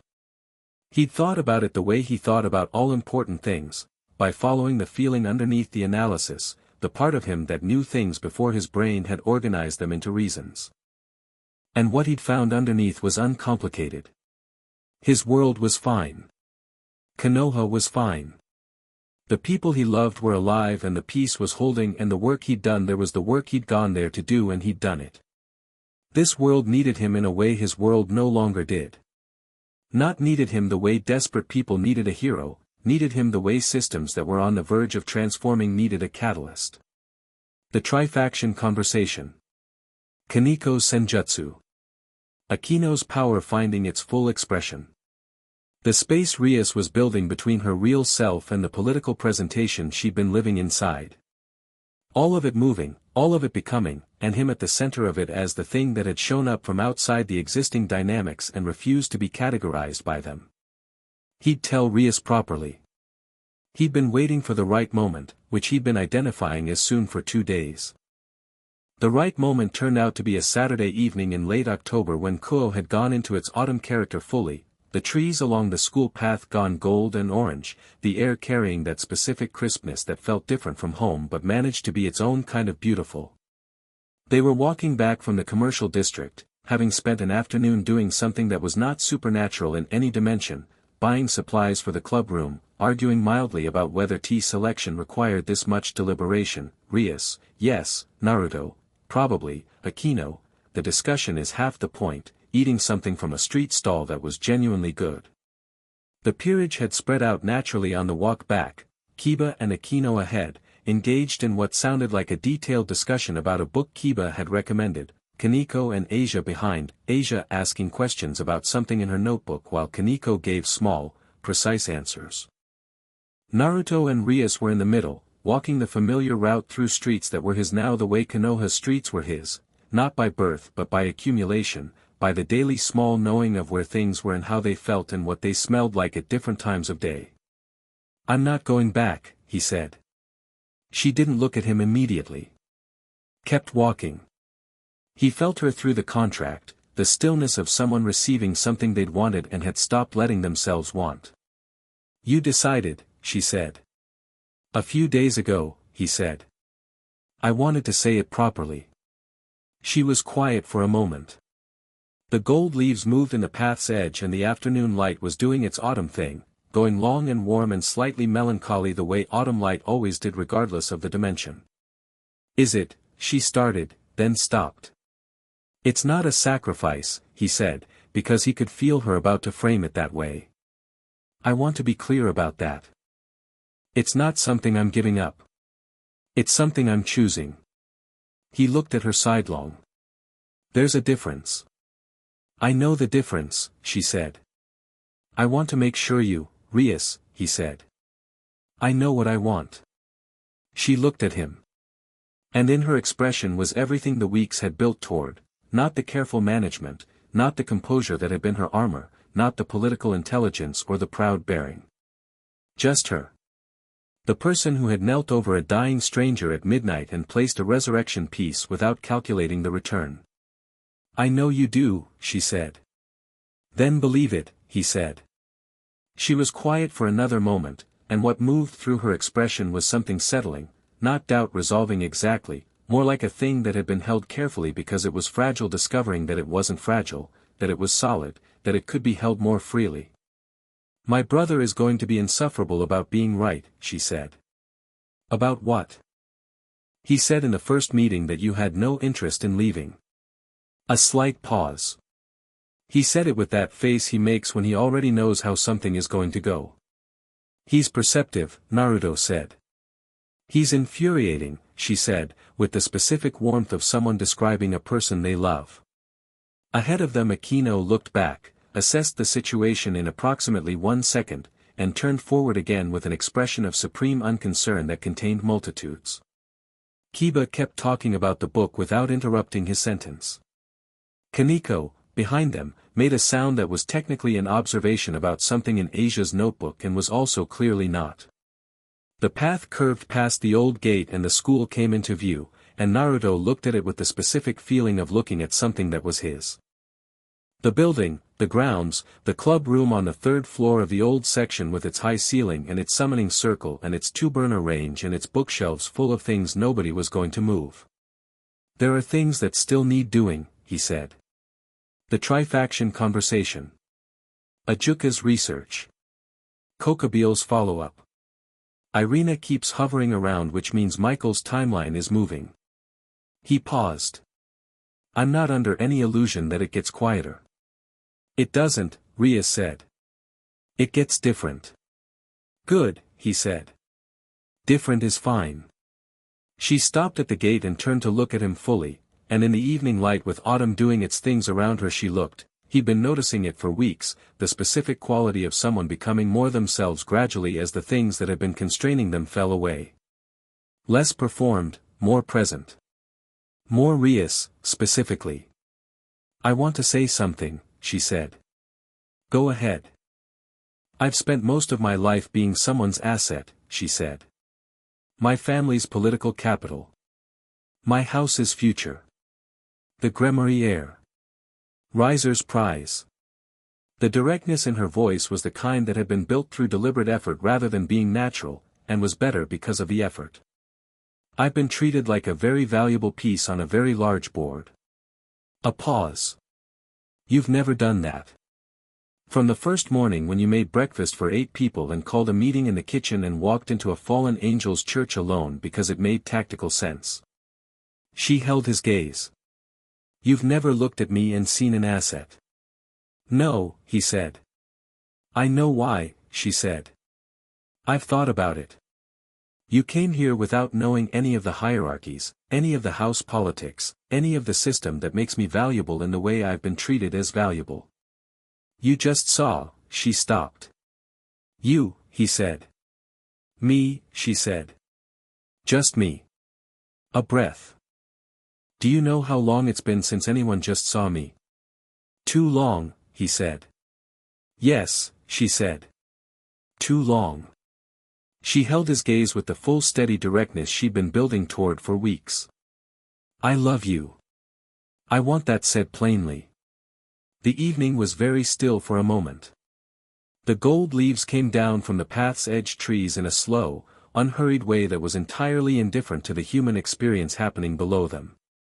Same, Naruto said. She blinked. Same. I love you, he said. I didn't want to complicate the plainness with extra words. She stared at him for a moment and then made that sound, the Real laugh, the one that had graduated from barely there to fully present over weeks of accumulation, and it was warm and genuine and entirely, completely unmanaged, and it fit the autumn evening perfectly. You are, she said, the most direct and also somehow the most oblique person I have ever. He kissed her. Not dramatically. Not in the way of romantic moments that have been building for weeks and release in something overwhelming. Just, directly, the way he did most things, because the moment called for it and making it more complicated than it was would have been wrong. Her hand came up against his jacket and he felt her surprised half-second, and then she settled into it the way she settled into everything she decided to commit to, completely. Through the contract, the warmth was extraordinary. Not different from before, the same thread, the same sure frequency, but fully expressed, nothing filtered, everything present. 2 weeks of morning training and evening conversations and shared crises and small ordinary days arriving all at once at their honest destination. Ahead of them, Aquino made a sound. Then nothing. Kaneko, from behind, said very quietly to Asia, I said it would happen in October. Asia made a sound that was extremely happy. You bet on it? Kiba's voice, carefully controlled. I didn't bet, Kaneko said. I observed. That's just betting without stakes, Kiba said. No, it's not, Kaneko said. Naruto and Rias separated, and she looked at him with red hair doing its evening wind thing and those blue-green eyes that were, at this moment, as unguarded as he'd ever seen them, and he looked back at her the same way. The peerage witnessed that, she said. Yeah, he said. Akino is going to, I know, he said. There's no recovering from, I know, he said again. She looked past him at the four people who were very studiously not looking at them. We should go in, she said. Probably, he agreed. She turned toward the building, and he fell into step beside her, and behind them the peerage resumed forward motion with the collective energy of people who have been waiting for something for weeks and are deeply satisfied to have been right about it. Sunday was quiet in the specific way of days after things have changed, not the tension of anticipation, not the momentum of crisis, just the new shape of normal settling into place. Naruto was on the roof with tea that was actually hot for once, watching the city, feeling its familiar pulse through his sage sense. Kuo in October morning light was its own specific thing, the warmth of it different from summer, more considered, the city's energy carrying the quality of a place that has been here long enough to know how to be itself in any season. Kurama stirred. You're home, the fox said. Not a question. Not even quite an observation.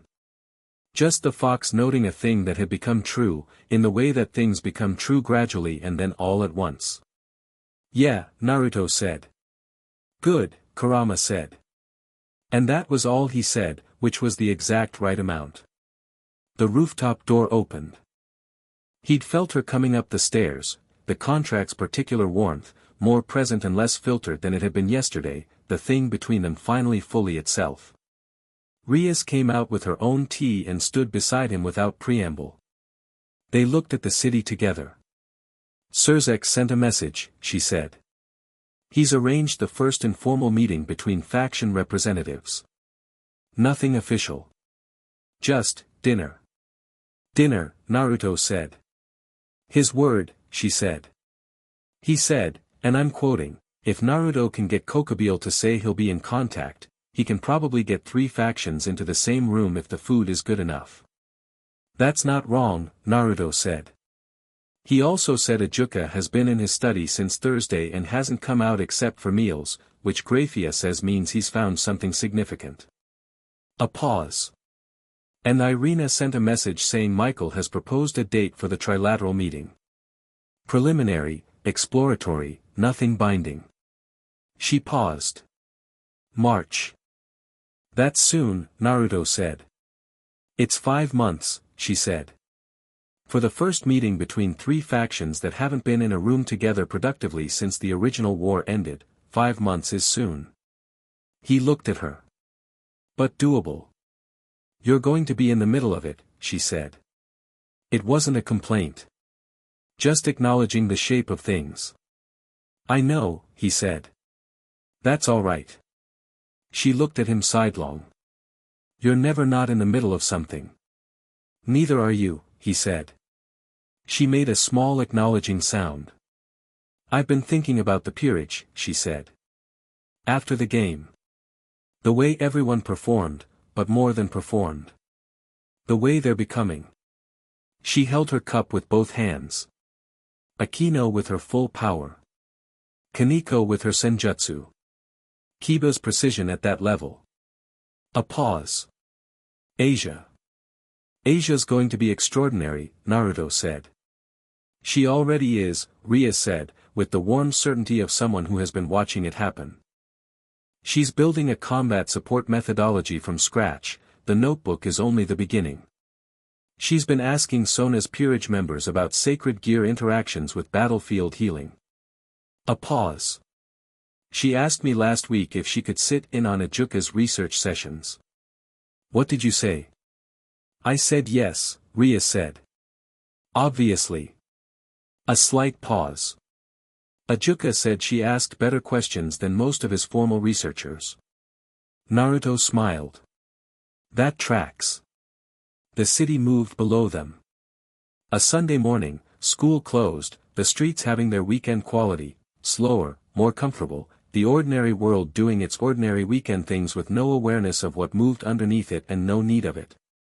"There's something else," Rias said. He waited. "My mother wants to meet you," she said. He looked at her. "She sent a message this morning," Rias said. "After Surzex apparently told her about yesterday." A slight pause. He watched the gate from the second-floor window. Surzex watched. "He said he wanted to see the moment when it happened," Rias said, with the specific tone of someone who had made peace with having an invested older sibling. He also said, and again I'm quoting, "I'm putting this in the record as one of the best developments the Gremory house has had in 3 centuries and I stand by that." Naruto absorbed this. "Your family is enthusiastic," Rias said. "When they're not being political, they're extremely enthusiastic." A pause. "My mother will want to sit you down and learn everything about you and your world and will offer you enough food to constitute a political alliance." A very slight smile. She stopped. "She's wonderful, actually. Just, a great deal." "I can handle a great deal," Naruto said. "I know," she said. "I just want you to be prepared." "When?" She suggested next weekend, Rias said. "At the family house. In the underworld." A pause. "Which means traveling to the underworld, which means using a rift gate, which means, different dimension," Naruto said. "Yes. I've been through a dimensional rift before," he said. "It went fine." She looked at him. "That's the one that started all of this.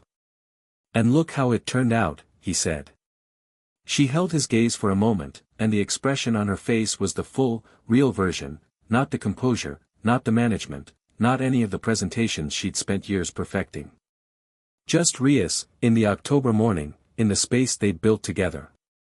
"Yes," she said. "Look how it turned out. The city was below them and the sky was above them and the contract ran between them warm and certain, and somewhere in the school below, Asia was probably making tea and Kaneko was probably reading and Kiba was probably finding something to do that had to do with swords, and Akino was probably aware of everything happening on every floor simultaneously while appearing to be doing something else." "Come inside," Rias said. "Breakfast." "I'll cook," he said. "It's Sunday," she said. Asia said she wanted Sundays. "Asia has opinions about Sundays," he said. "Asia has opinions about everything," Rias said. "She's just quiet about it until she's thought it through." She turned toward the rooftop door. "Also she made that egg dish you showed her last week and it was better than yours." "It was not," Naruto said, following her. "It was slightly better," Rias said, with the serene confidence of someone whose opinion on the matter was final. "That's not, Naruto." "Yeah." She stopped at the door and looked at him over her shoulder, and in the morning light coming up over Koa's rooftops, with autumn doing its gold and quiet things, the red hair and the blue-green eyes and the person she'd become in the space of these weeks, all of it was simply, honestly beautiful. "Thank you," she said. "For staying." "Thank you," he said, "for bringing me back." She held his gaze for one more moment and then went through the door, and he followed her in, and the rooftop was empty and the city continued its Sunday, and in the Occult Research Club on the 3rd floor the smell of breakfast was already coming through the hallway because Asia had started without them and Kaneko was providing commentary and Kiba was doing something useful and Akino was arranging cups with the specific precision of someone who had decided this morning was going to be exactly right. And Naruto Uzumaki, who had been pulled through a dimensional rift on a Tuesday at 11:47 p.m. and died in an alley and been brought back by a devil princess who hadn't calculated the return, walked into the kitchen of a school club room that had become his home in a world that wasn't his but was his now, and looked at the people who were his now, and felt the quiet, enormous, unhurried warmth of the 6 paths chakra in his hands that felt less like power and more like belonging. Kurama said nothing. He didn't need to.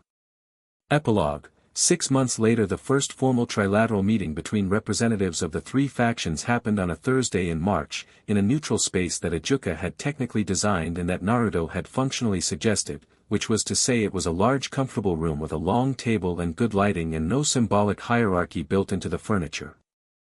Michael arrived first, with Irina as his designated observer, carrying the specific stillness of someone who had spent 6 months preparing for a conversation he'd been told was impossible. Kokabeel arrived second, alone, which was itself a statement, and looked around the room with the expression of someone who had spent 6 months deciding whether to keep his word and had kept it. Rias's peerage represented the Devil faction, which was technically irregular and practically appropriate given that Naruto existed outside the formal structure and the meeting was his to facilitate. Surzex was present as an observer. Sarah Fall had been told she could come if she didn't say anything before the second hour, which she had agreed to and was visibly struggling with. Naruto sat at the center of the table. He looked at the 3 representatives, Angel, Fallen, Devil, and thought about the wall in Konoha with names on it, about Pain standing in the rain above a ruined village, about the Sage of 6 Paths telling him that the answer to hatred was the same in every generation and every world, someone who refused to give up on it, who kept reaching, who treated the resolution as possible before it was. "Let's start," he said. "Not with history, we all know the history.